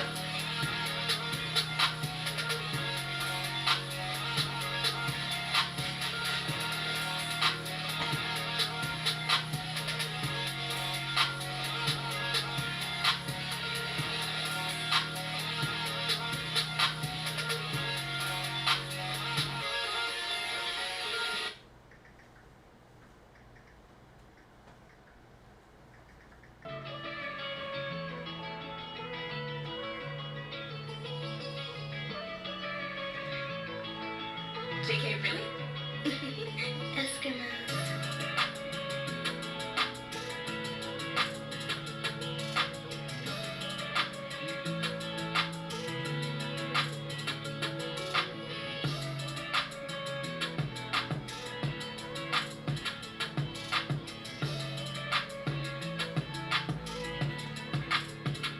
Bro, I'm a content machine. Dude, I need the three-peat. I need the three-peat. SPY is about to go back green on the week. GameStop is green on the week. I just need AMC to go up a little bit. What the fuck? I need the three-peat.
AMC's holding the 990 or 295 line. AMC's holding the 295 line, and GameStop is pushing back to the upside, guys.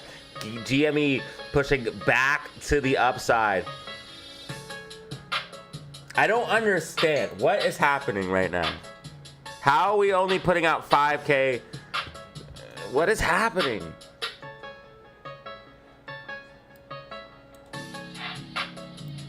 That has to be a lie.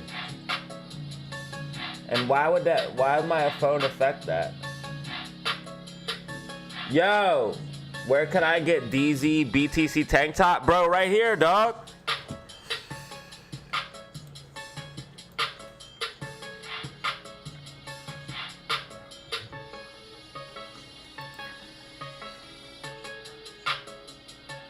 Do we have a Bitcoin tank top though? I don't know. Don't know if I have a Bitcoin tank top. I have Bitcoin t-shirts. Only the real ones have DZ merch. If you have DZ merch, please make your photo you of the DZ merch.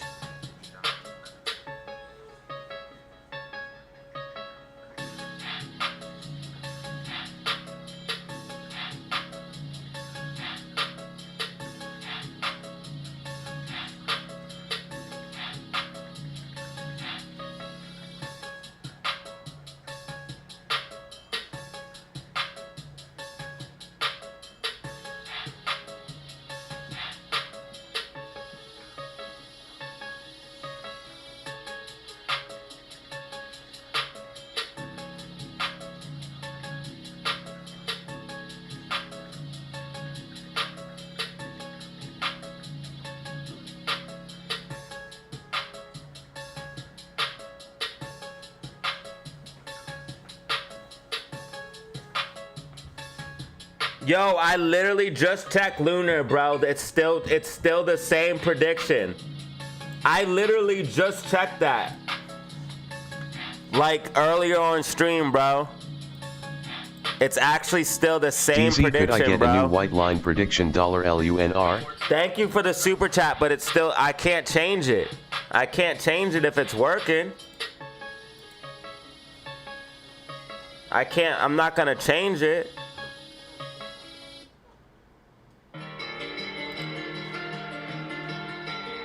I'm not gonna change it if it's working, bro.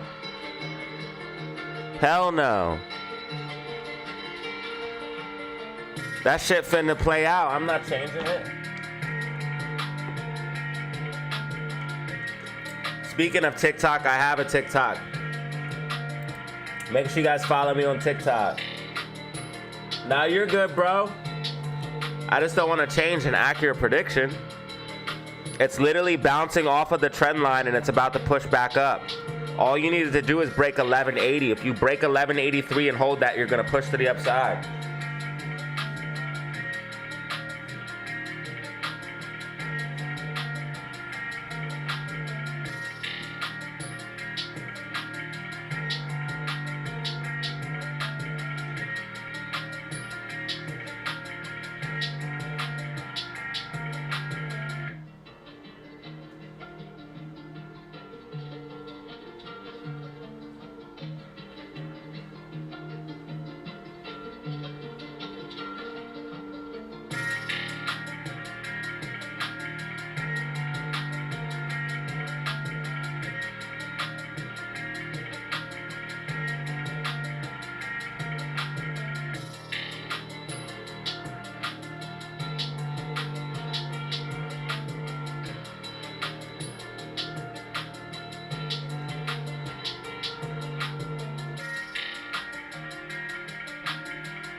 Dude, I'm a content machine, bro.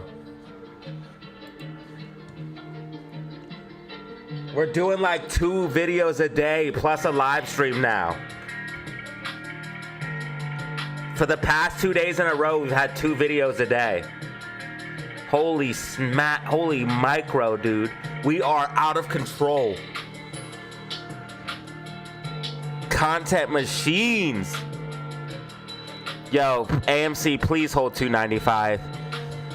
Please hold 295, AMC. Spy still tracking. Spy still tracking. Game stop tracking.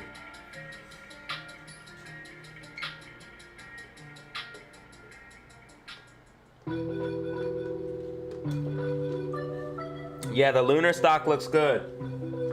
Thank you for the 2-piece, bro. I really appreciate it. Garrett's filled, Dad. 2-piece is huge, bro. We just got 6 brand new members, multiple super chats. Thank you guys for everything. You guys have been showing a lot of love lately. 157 likes, by the way. 157 likes.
Alright, GameStop is coming back. AMC trying to bounce off of 295. AMC trying to go for 296. SPY trying to hang on here. SPY trying to hang on. RSI drifting up. RSI drifting up. Momentum is building for SPY. Bullish momentum is building. Make sure you guys like and subscribe if you haven't. Like and subscribe if you haven't. I appreciate you guys for being here.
This is massive.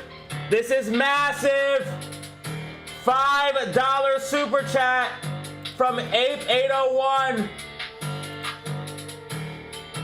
$5 super chat from Ape801. Let's get some hype in the chat for this man. He's been dropping super chats constantly.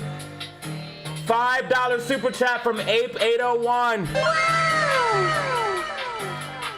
Get those rockets in the chat. Help AMC, help GME. The shorts have no idea what's coming for them.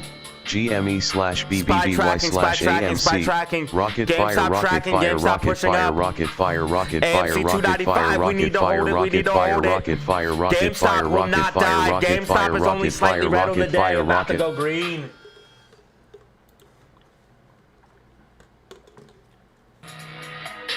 YouTubes are pushing because views are down, bro. Views are down bad. YouTube changed the way they counted views or something. Everybody's views are down a lot.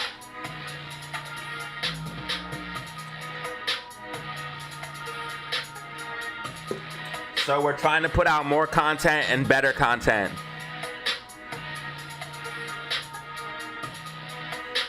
Adapt or die.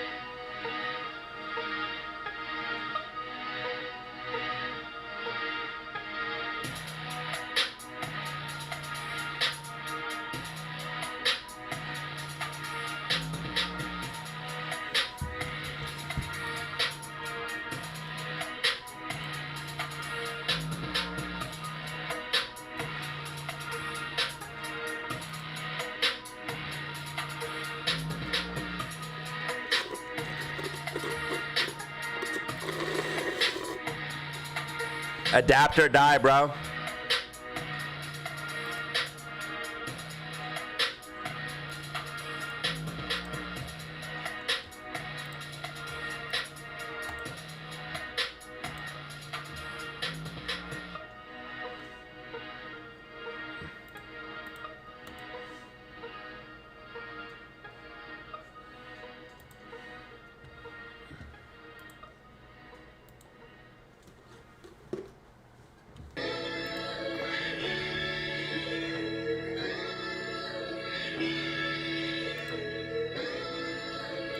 To 8.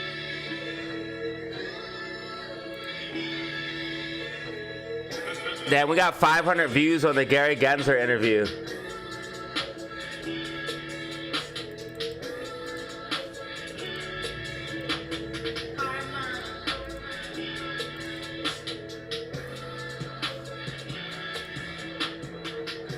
We got 2,300 views on yesterday's stream.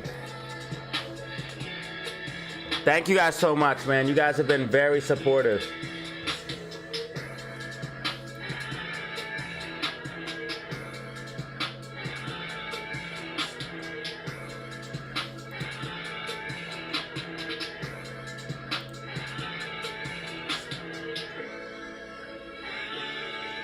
You guys have been mad supportive, man. You guys have been holding it down. We couldn't be here without you. Views were actually down, but we got our views back up.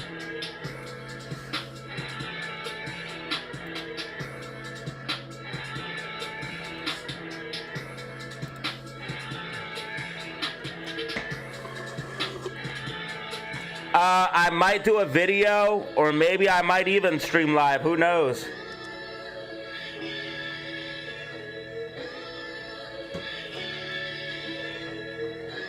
But there's a very high chance that I'll be at AMC during the Taylor Swift event, yes. There's a very high event that I will be at AMC during the Taylor Swift event. With my babe.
Zelly Zan in the building. Adrian, Fishy Friends, Kenneth, Freddie's Gym, 8801.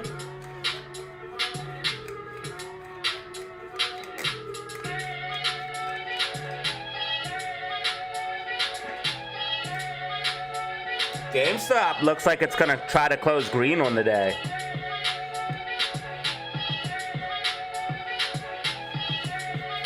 One minute till power hour. 1 minute till power hour.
Content machines.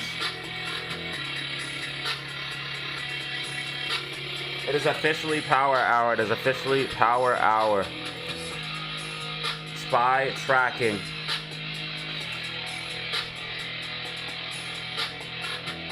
Spy looking like it's about to bounce. Queen MACD 5-minute time frame. 10-minute time frame curling up. AMC holding key level 295. We do not want to lose 295.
All right, GameStop trending up. GameStop trending up. GameStop trying to go green on the day. SPY hanging on right now.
Yeah, we're in power hour, baby. All right, I need to put more videos on my TikTok. Wait, we're at 1,800 views? How long is this live stream? We're about to do 2,000 views. It's a 5-hour live stream. Holy shit. Thank you guys, yo, thank you. Hey, being stuck at 285 is good. Because if we lose 285, we're screwed, bro. Yo, thank you everyone for watching, because we're almost at 2,000 views. We might get 2,000 views today.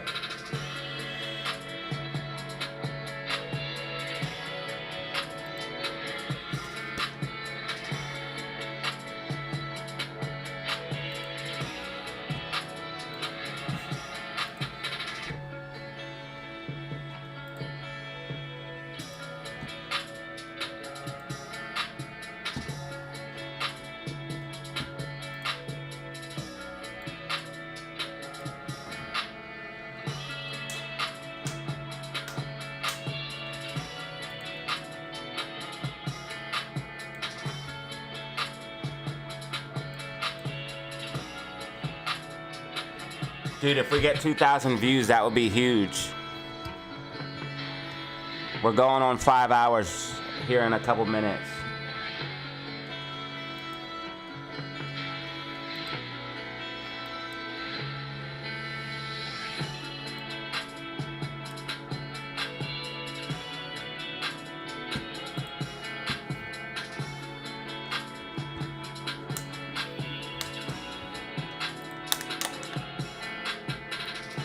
Bollinger Band's getting tight. 5-minute time frame. SPY.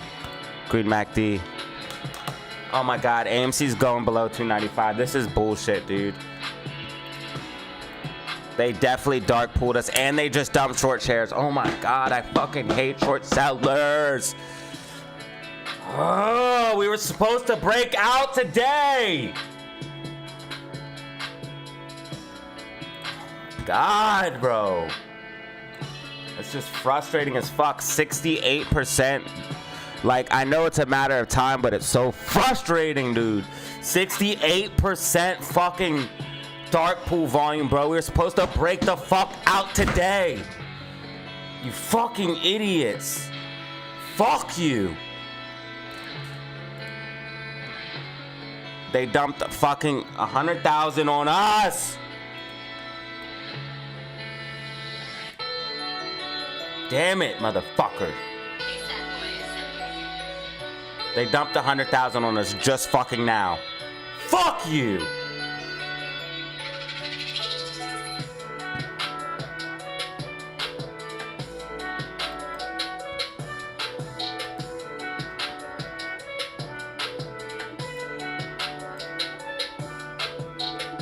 They dumped 100,000 on us, bruh.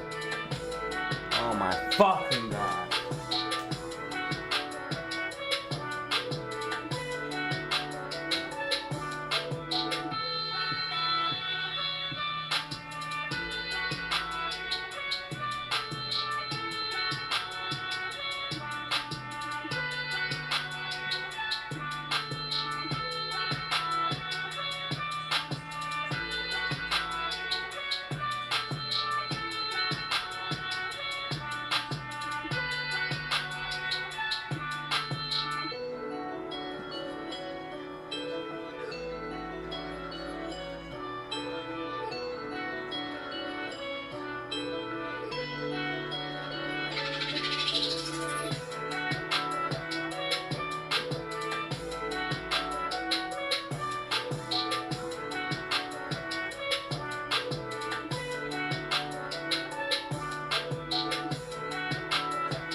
DataZero angry.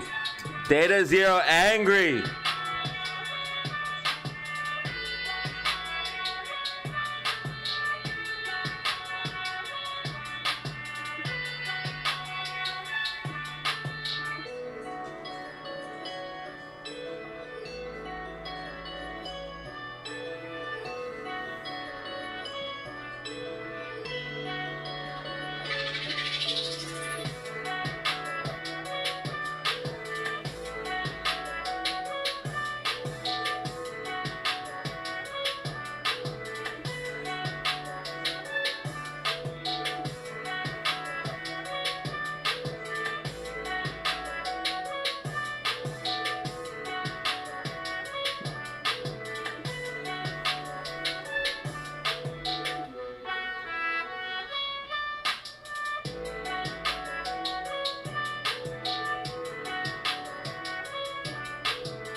Yeah, SPY's trying to push up, guys. SPY's trying to push up.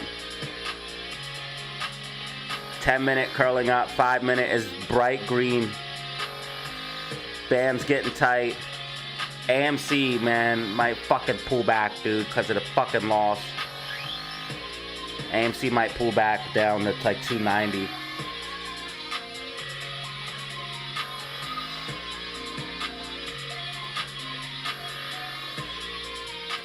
AMC might pull back to 290.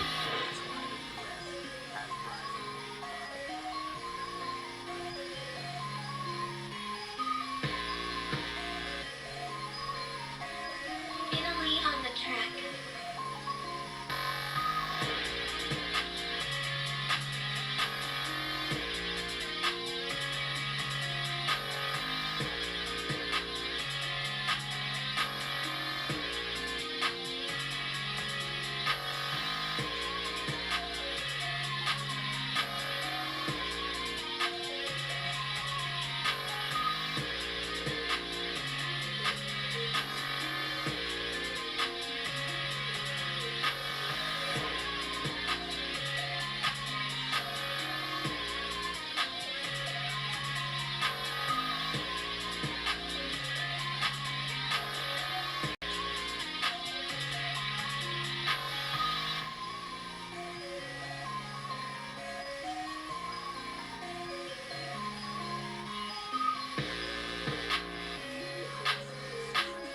Italy on the track.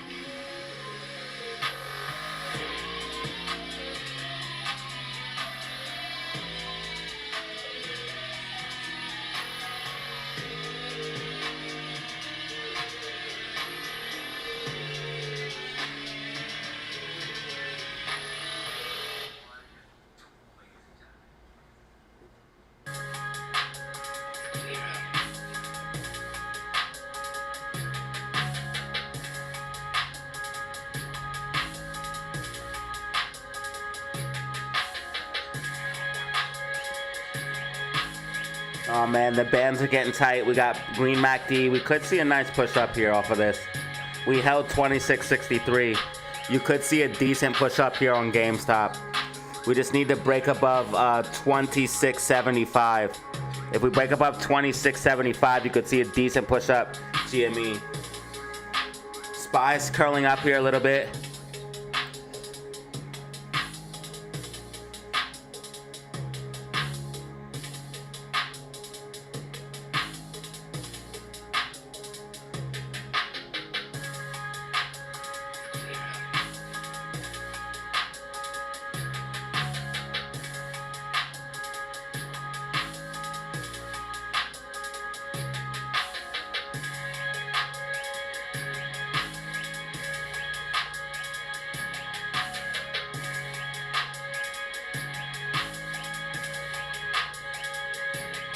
Bands are getting hella tight, guys. Definitely gonna see a pop to the upside on GameStop here. You're definitely about to see a pop to the upside on GameStop.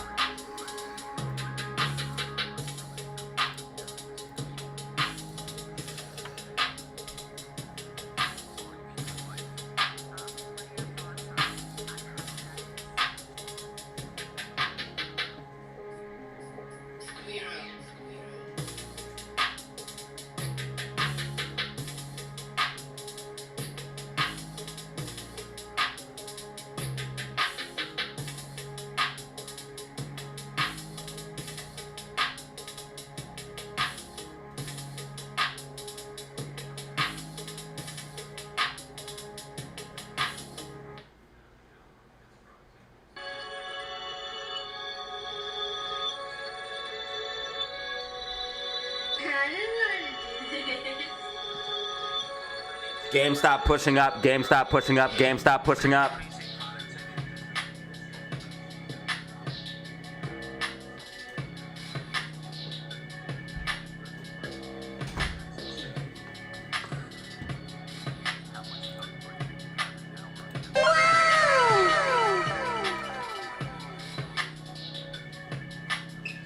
GameStop going green on the day, GameStop going green on the day, GameStop going green.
GameStop, nasty pop. GameStop, nasty pop to the upside.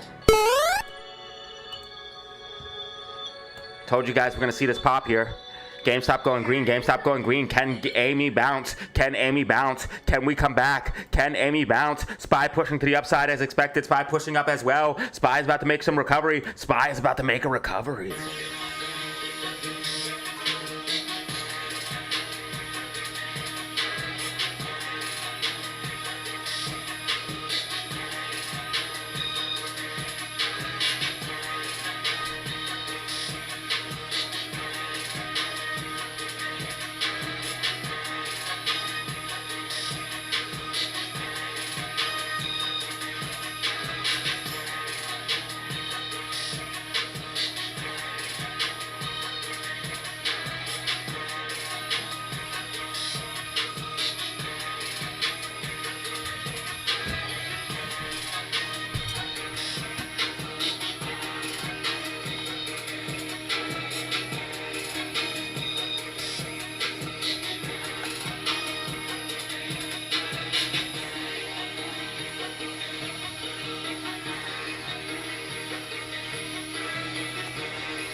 Oh my God, bro. Oh, hell no, man. What the fuck, man?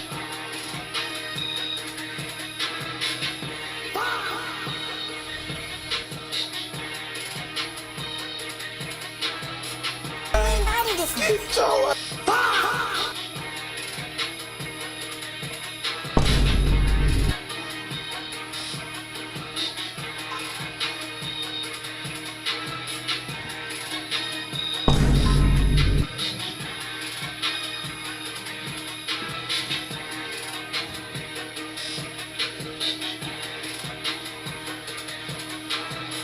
Outstanding.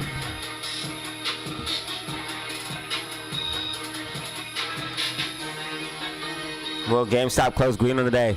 Will GameStop close green on the day?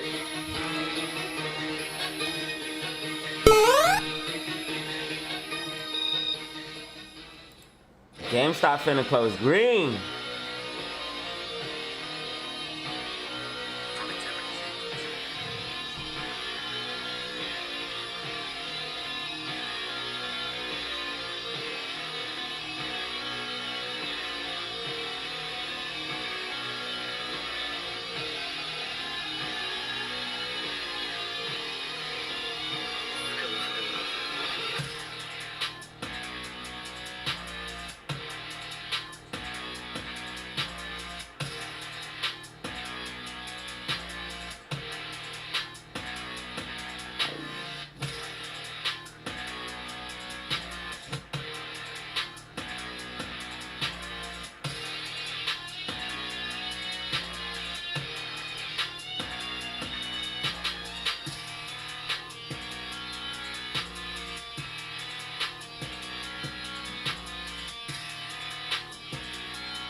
All right.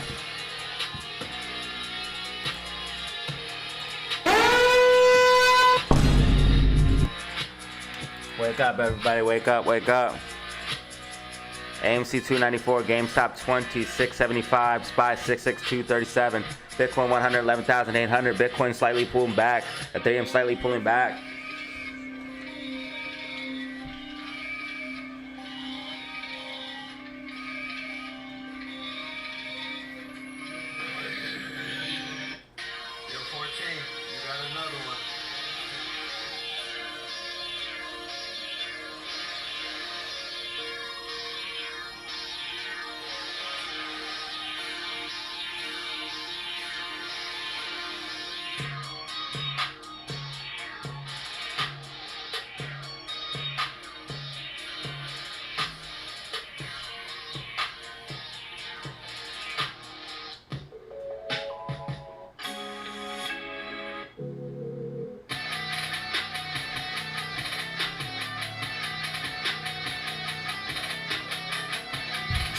Tryna, yeah.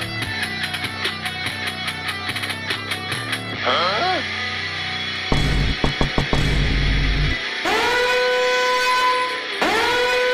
This is not a drill. This is not a drill. SPY's getting bullish, guys. SPY's building bullish momentum. MACD's about to go green 10-minute time frame. If MACD goes green 10-minute time frame, SPY's gonna pop. If MACD goes green 10-minute time frame, SPY's gonna pop. GameStop going green. GameStop 10-minute MACD green. GameStop 10-minute MACD green. 10-minute MACD green. GameStop. GameStop's gonna close green on the day, bro.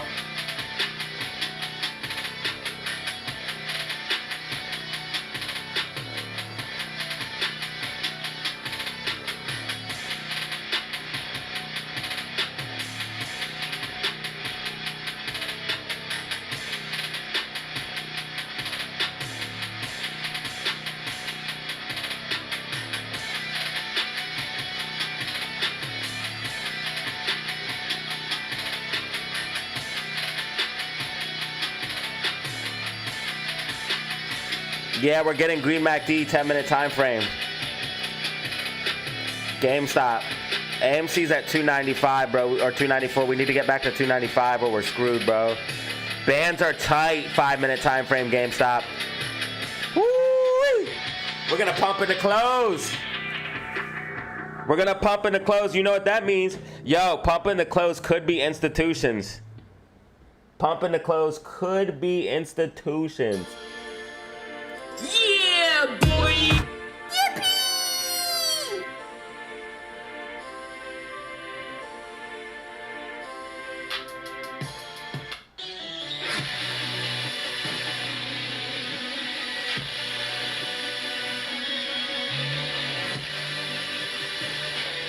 $138 in the building right now. 138 in the building.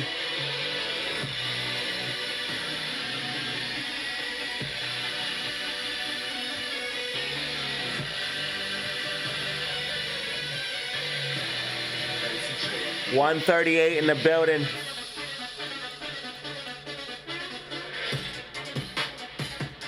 $172 likes, guys. We're about to pass 175 likes. We're about to pass 2,000 views. Thank you so much for watching DZ live streams. 6 brand new members a day. Shout out Todd, Ape801, Freddy's Gym, Danny Lamb, Silvio T, man, you guys went crazy today. Once again, DZ fam going berserk, showing mad love, mad support. Almost 175 likes, 6 brand new members, and almost 2,000 views.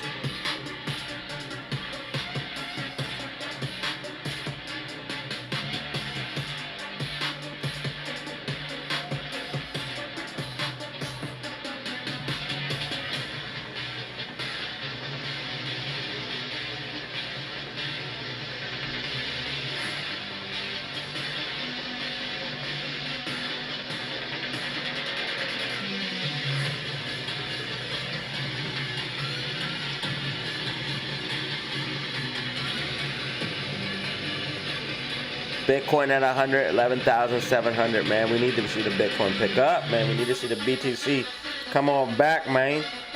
We might have to come down to 108. We might have to.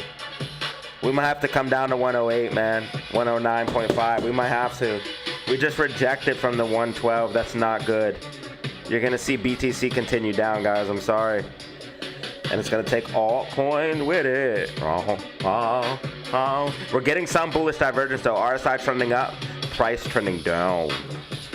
That means people are buying. That's because whales are fucking playing games. They're trying to shake you out.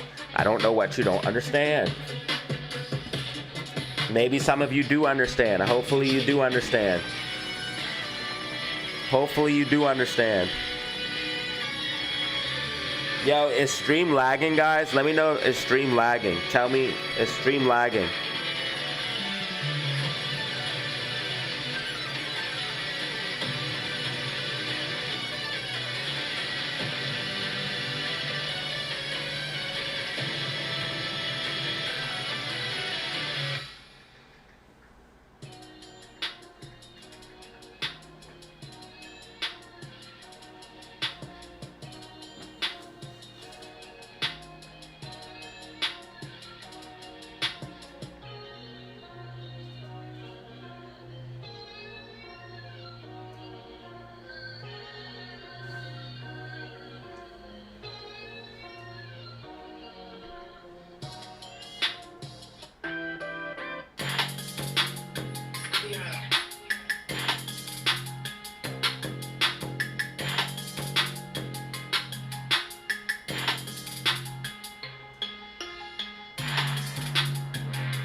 30 minutes remaining. 30 minutes remaining. AMC's gonna tank because we lost the fucking thing, bro. They got us out of the wedge. They dumped 100,000 on us. They got us out of the wedge. We broke down. But we'll bounce. Don't worry. AMC might pull back somewhat. Let it rock.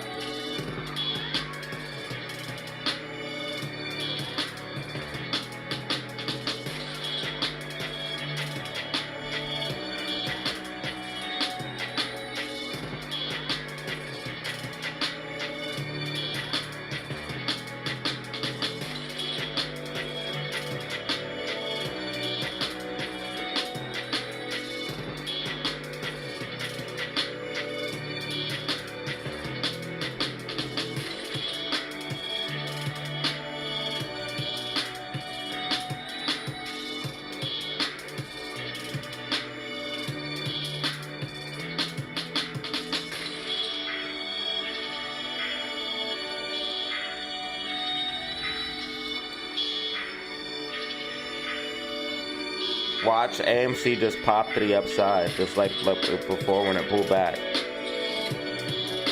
AMC will pop to the upside just like before when it pulled back. It's not over till it's over, cuz. It's not over till it's over. SPY's trying to bounce up here. Look at it. It's probably gonna rip in the close. Oh, Green MACD, 10-minute time frame. SPY's gonna rip in the close. SPY's gonna pump in the close. Green MACD, 10-minute time frame. SPY's gonna recover by tomorrow. SPY's gonna recover by tomorrow, bruh. Watch. Watch. By tomorrow morning, it's gonna be back at like 665. 664, watch. Y'all thought SPY was gonna crash? Not yet. It will crash soon though. It is gonna crash soon.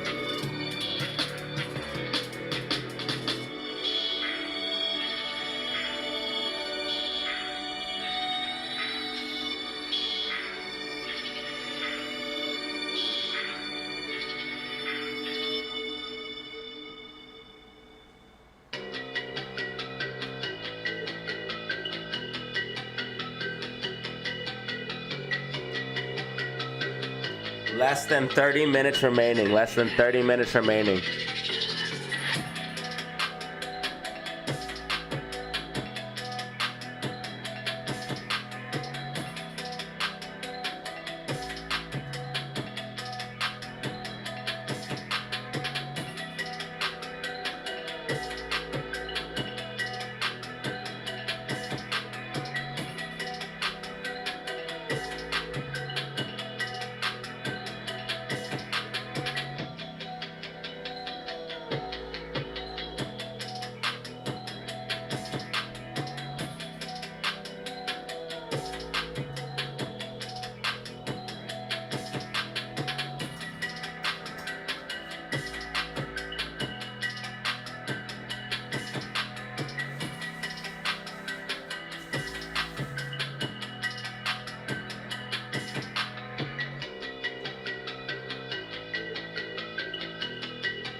Another super.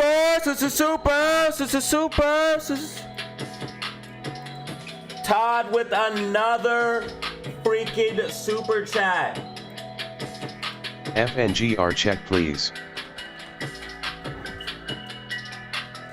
What are we doing, brother? You're going insane.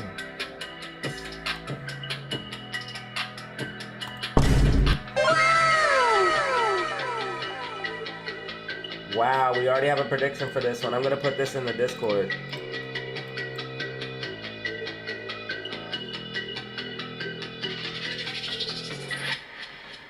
This has to go on the Discord right now.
Yo, so this thing's gonna go up, bro.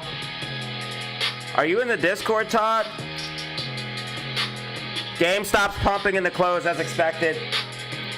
GameStop's pumping in the close as expected. SPY's most likely gonna pump in the close as well.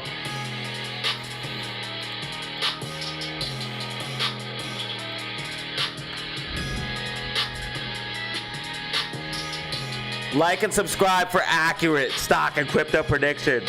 Yo, Finger's gonna go up. There's my prediction, bro. It's gonna go to like $182, $2, bro.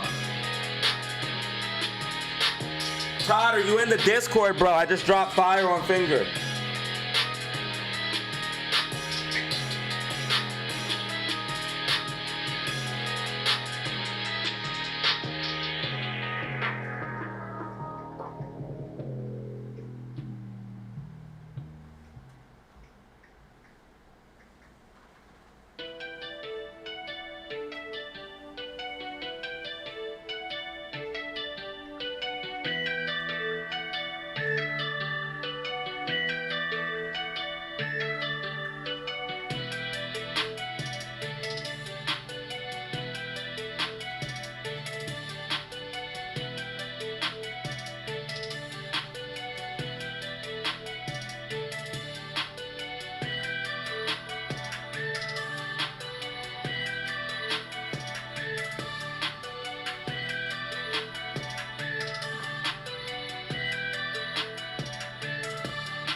Yeah, SPY pushing up, SPY pushing up, SPY pushing up as expected. Bro, FNGR. Definitely heading towards $2.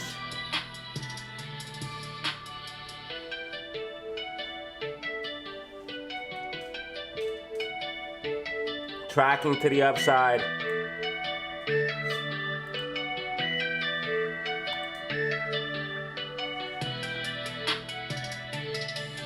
Guys, I just dropped heat for finger in the Discord. Just dropped heat for finger in the Discord. If you guys want to get into Discord, hit me up on my email, DataZeroFisher5. $100 for a lifetime invite. Get in before the price goes up.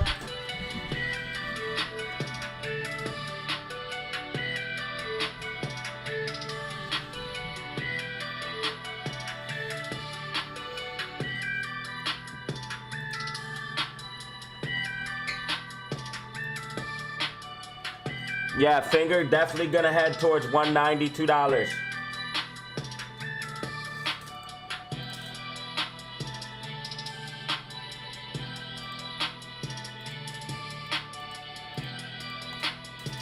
We have a prediction for it too, and it's tracking.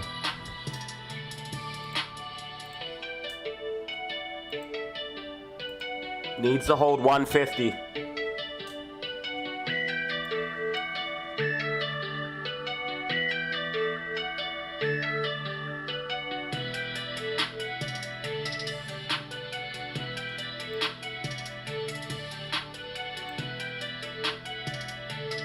SPY pushing up as expected. SPY pushing up as expected, guys.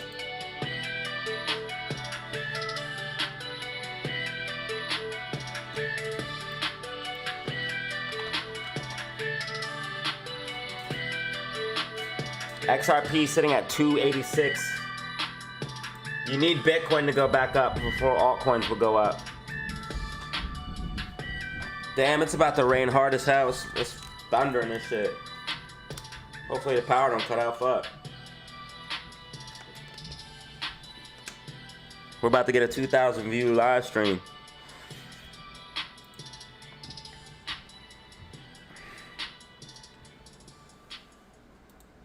Yo, 14, you got another one. We should be at 2,000 views and right now. Hold on, let me see.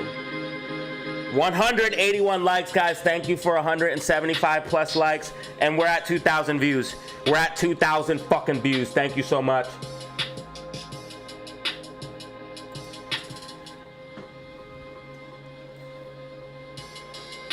$2,000 plus views.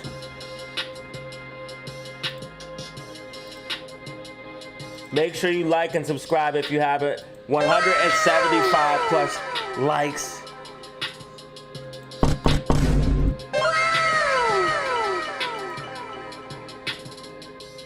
Raining Metro Detroit. I'm tropical. 665's a little high, bro. If you bet on that, you're a dangerous man. SPY pumping in the close as expected, guys. SPY pumping in the close as expected.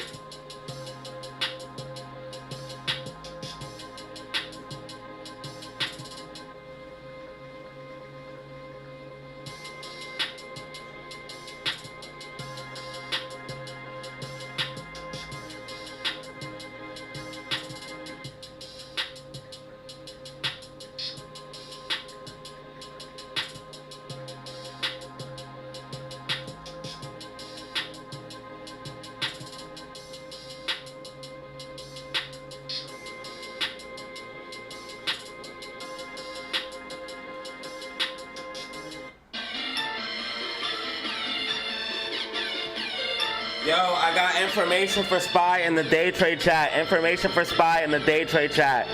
I repeat, information for SPY in the day trade chat. RSI trending up. 10-minute MACD green. 15-minute MACD about to curl up. SPY about to move, baby. SPY about to push back up. SPY about to pump back up. SPY pumping, SPY pumping. That's SPY pumping. 66307. SPY pumping. Returning back to the upside. 664 will be hit. Information for SPY in the day trade chat. Yo, if you guys want to get exclusive predictions, exclusive technicals, hit me up in the email, Instagram. $100 for a lifetime invite. Discord. You make your money back, dog. Not financial advice. You dig? Yo, turn up. No, literally, turn up. Turn the volume up. It's like, nah, don't. Your eardrums will get blasted out. Make sure you guys like and subscribe if you haven't. 15 minutes remaining.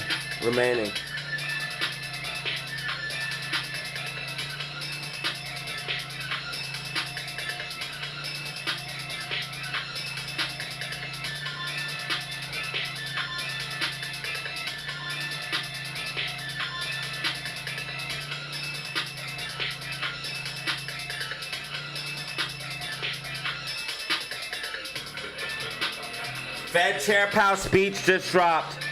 Fed Chair Powell speech just dropped.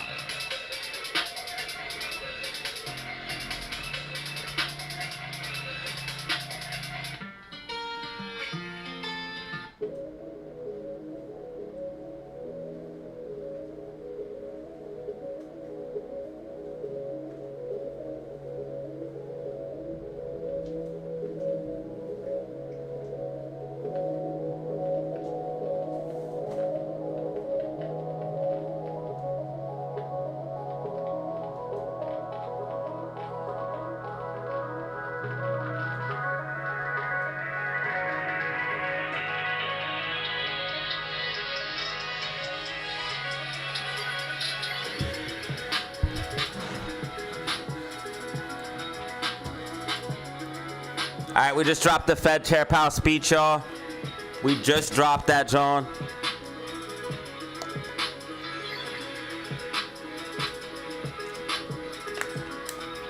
So if you missed the speech from this morning, you can check it out here. Also, if you haven't seen my Gary Gensler speech, check that out. Guys, we're dropping so many videos. We're dropping so many videos. I dropped 2 videos yesterday and a live stream. Now today, we just dropped another video. We're content machines right now. Right here's the Gary Gensler. If you missed that, man, make sure you check that out as well.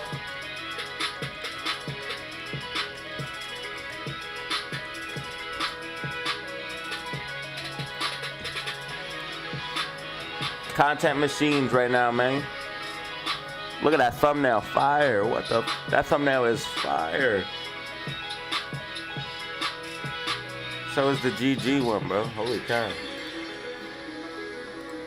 AMC unfortunately pulling back after losing the flag. They broke us down. They dumped some short shares on us, man. It is what it is. They dark pulled the shit out of AMC too.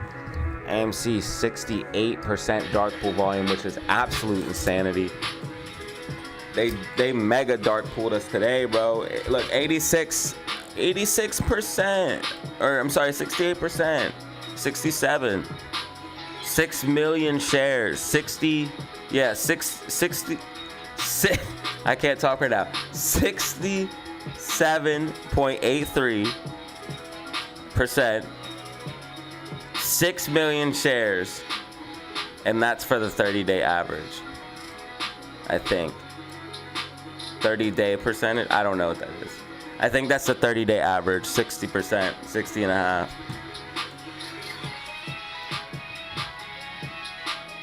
$26.81 GameStop, $26.81 GameStop, AMC 293, Bitcoin 111,650, Ethereum 4,154.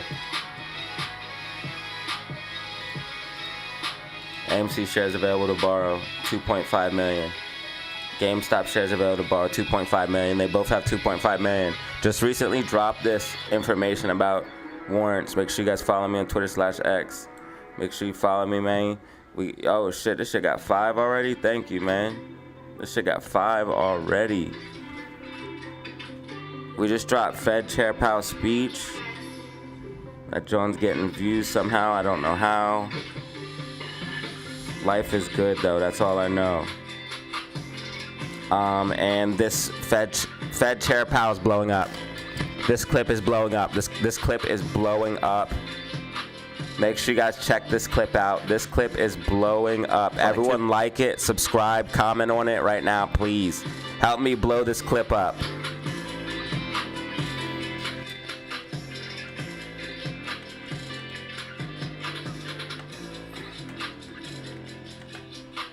This clip is already blowing up, man. Check that one out. Help me blow it up. Comment on it. AMC, unfortunately, is going to dump because we lost the flag, guys. We're going to dump. We're going to come down to 290. I'm telling you that now, okay? So relax. SPY pumping in the close as expected. SPY pumping into close as expected. Like and subscribe for predictions that are accurate. Yeah. Hey. Huh?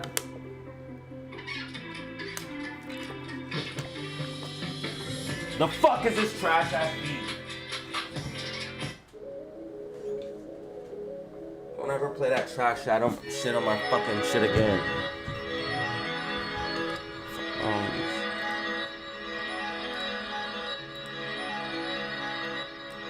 We're the most entertaining, most active. We're the most active community. Join the DZ fam.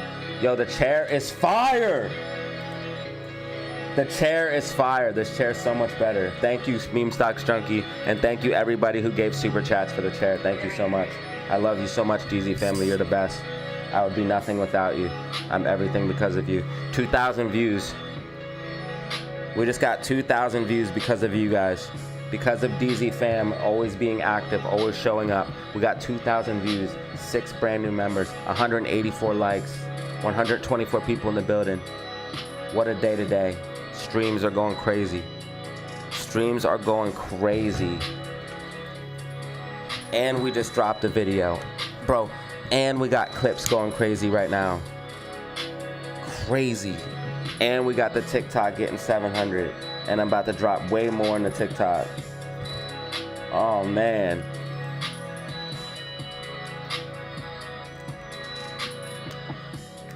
And the subscribers are going crazy.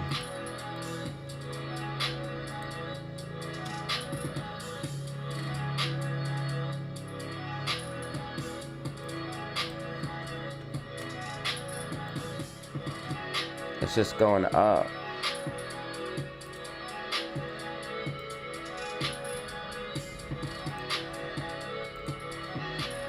It's just going up.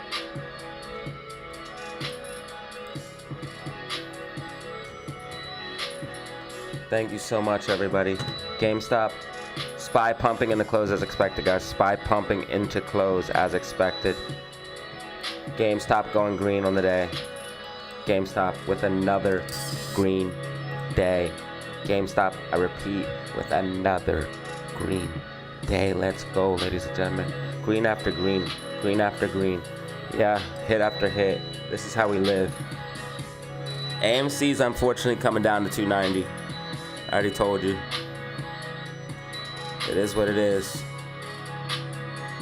It's gonna hit 290 and possibly bounce, or we dump lower, but I think we bounce. 185 likes, thank you so much. Grab a beer, smoke a J, and relax. It's gonna be okay. When in doubt, all you have to do is zoom the f out. When in doubt, zoom the out. We're in an uptrend.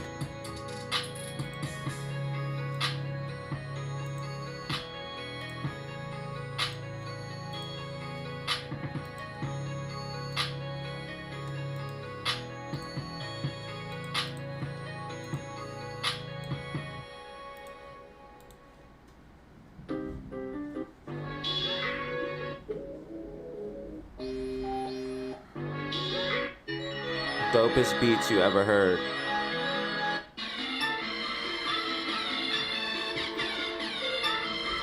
$2.17%.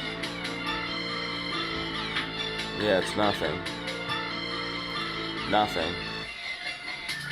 GameStop tracking. GameStop tracking. SPY absolutely pumping in the close as expected.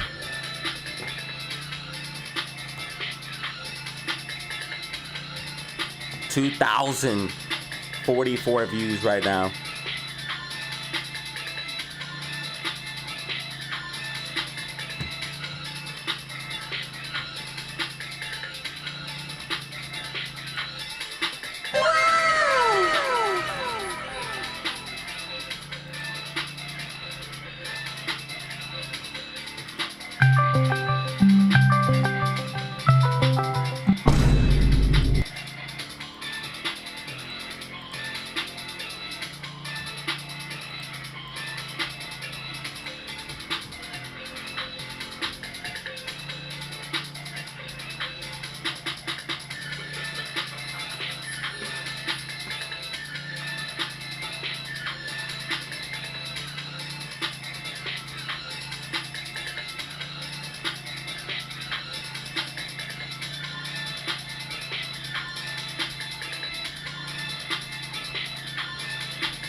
AMC's bouncing, AMC's bouncing, AMC's bouncing, 294, AMC's bouncing. GameStop and SPY pushing up into close. GameStop and SPY pushing up into close.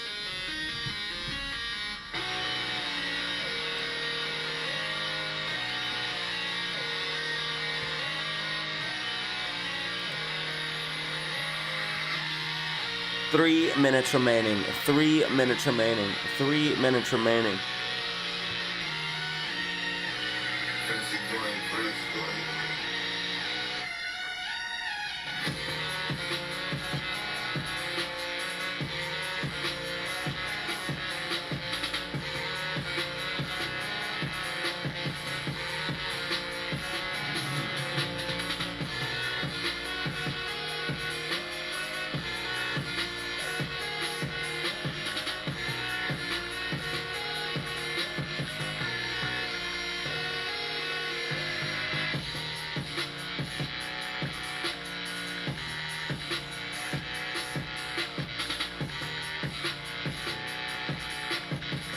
Two minutes remaining. 2 minutes remaining. AMC 293, GameStop 2675. SPY 663, 11.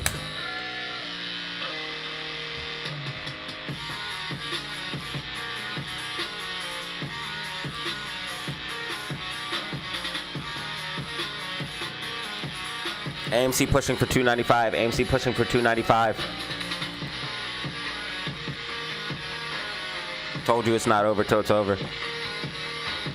2 minutes remaining. It's not over till it's over.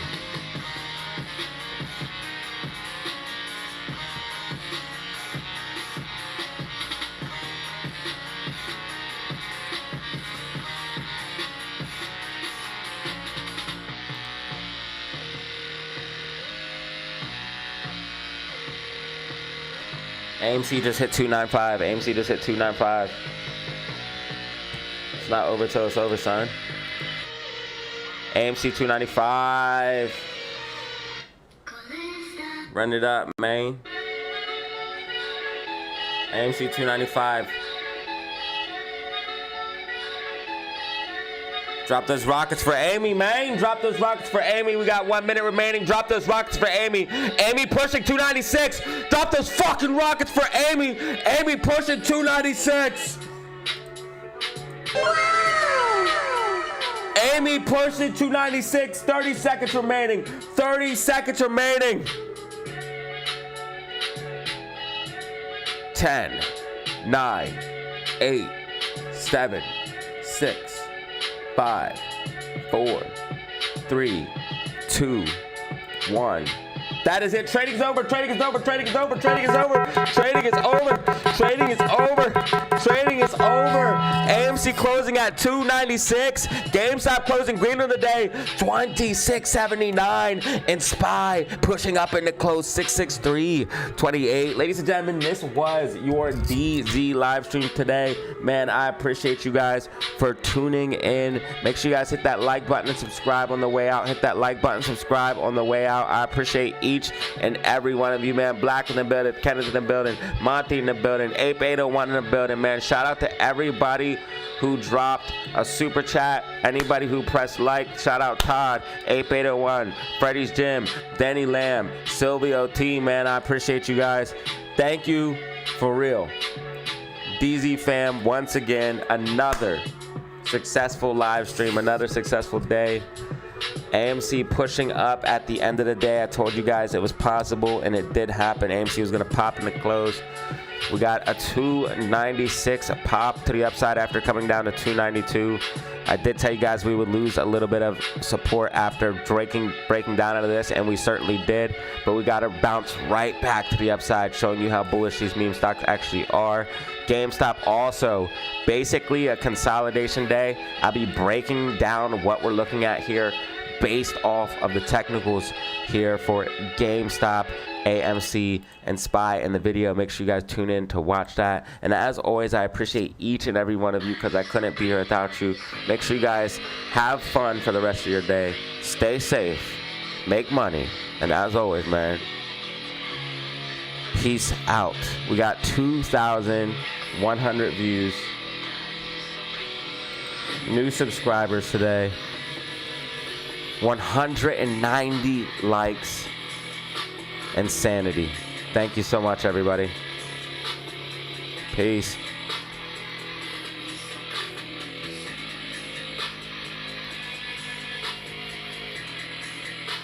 GameStop Pros Green on today. I'll also be talking about crypto in the video as well. Crypto is definitely getting shaken by whales. I wish I had some like I could maybe find some on-chain evidence or something like that. There's not even any news for why crypto would be pulling back.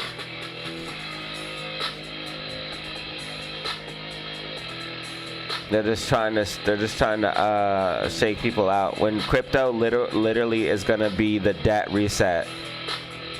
They're trying to shake you out and steal your shit before the debt reset. Like, we're literally going to the moon.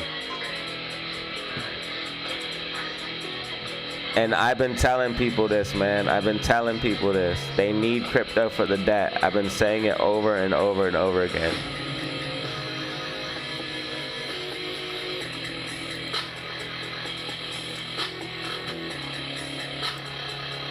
Also, coins like Cardano, ADA, Bitcoin, XRP, they're all limited.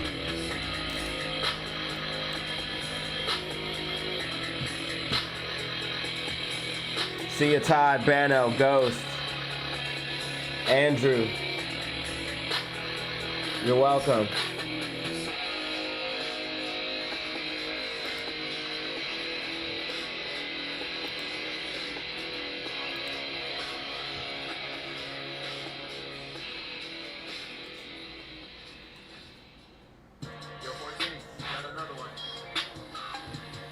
May 20 on spy calls. Get it, bro. Danny Lamb with the last minute super chat. Thank you for the cherry on top super chat, bro. Cherry on top. Super chat. Let's go. Bro, you're wild. Thank you, bro. You know what they say? A 20 a day keep the poor away. You know what I mean? A profit a day keep the broke away. You know what I mean? You feel me? Made $20 on spy calls. Thanks. GLHF with FNGR rocket. Who's to say you even made that $20? You know? Not the IRS. It's like, nah, stop. I forgot I'm still live. I'm just kidding, obviously. Pay all of your taxes, everybody, or they will come after you. See you, C-Dot. Peace.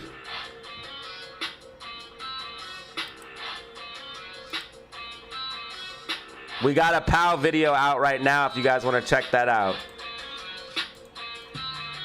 We got a Fed POW video out right now if you guys missed it. I'm expecting it to get maybe like 200 views. Last POW video I think got 400 views. I'm expecting to get like 200 views. Right here it is. You guys could check it out. Last POW video got 373. We'll probably get like 200 views on this, maybe. We'll see. But it's something you can watch anytime. And then we also have this interview as well, which almost has 500. Not bad at all. Not bad at all. Thank you guys so much for watching my content. I truly appreciate it, for real. Thank you guys for the super chats too, man.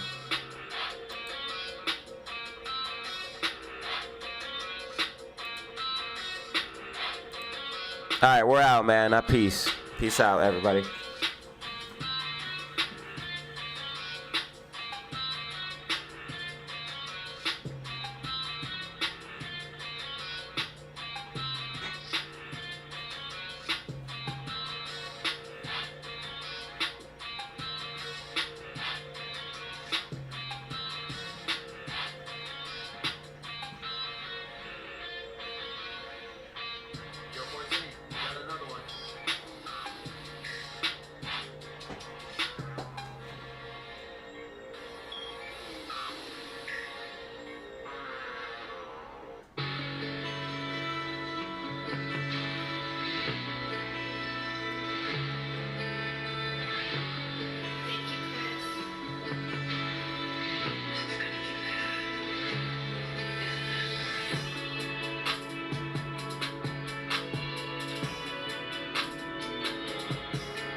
Italy on the track.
I'm letting it run for 1 more minute because that's how long we need for 6 hours. It's about to be a 6-hour live stream, so I kept it on. Might as well get a nice little even 6 hours in there. Maybe get a few extra views. In fact, we're at 2,100, so we did. We were at 2,000 at the end, now we're at 2,100. We got 100 views in that time.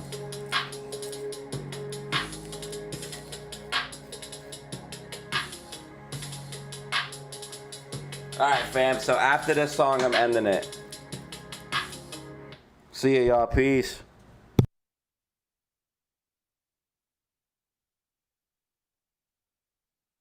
192 likes. 6 brand new members, 2,100 views, man. I appreciate y'all. See ya.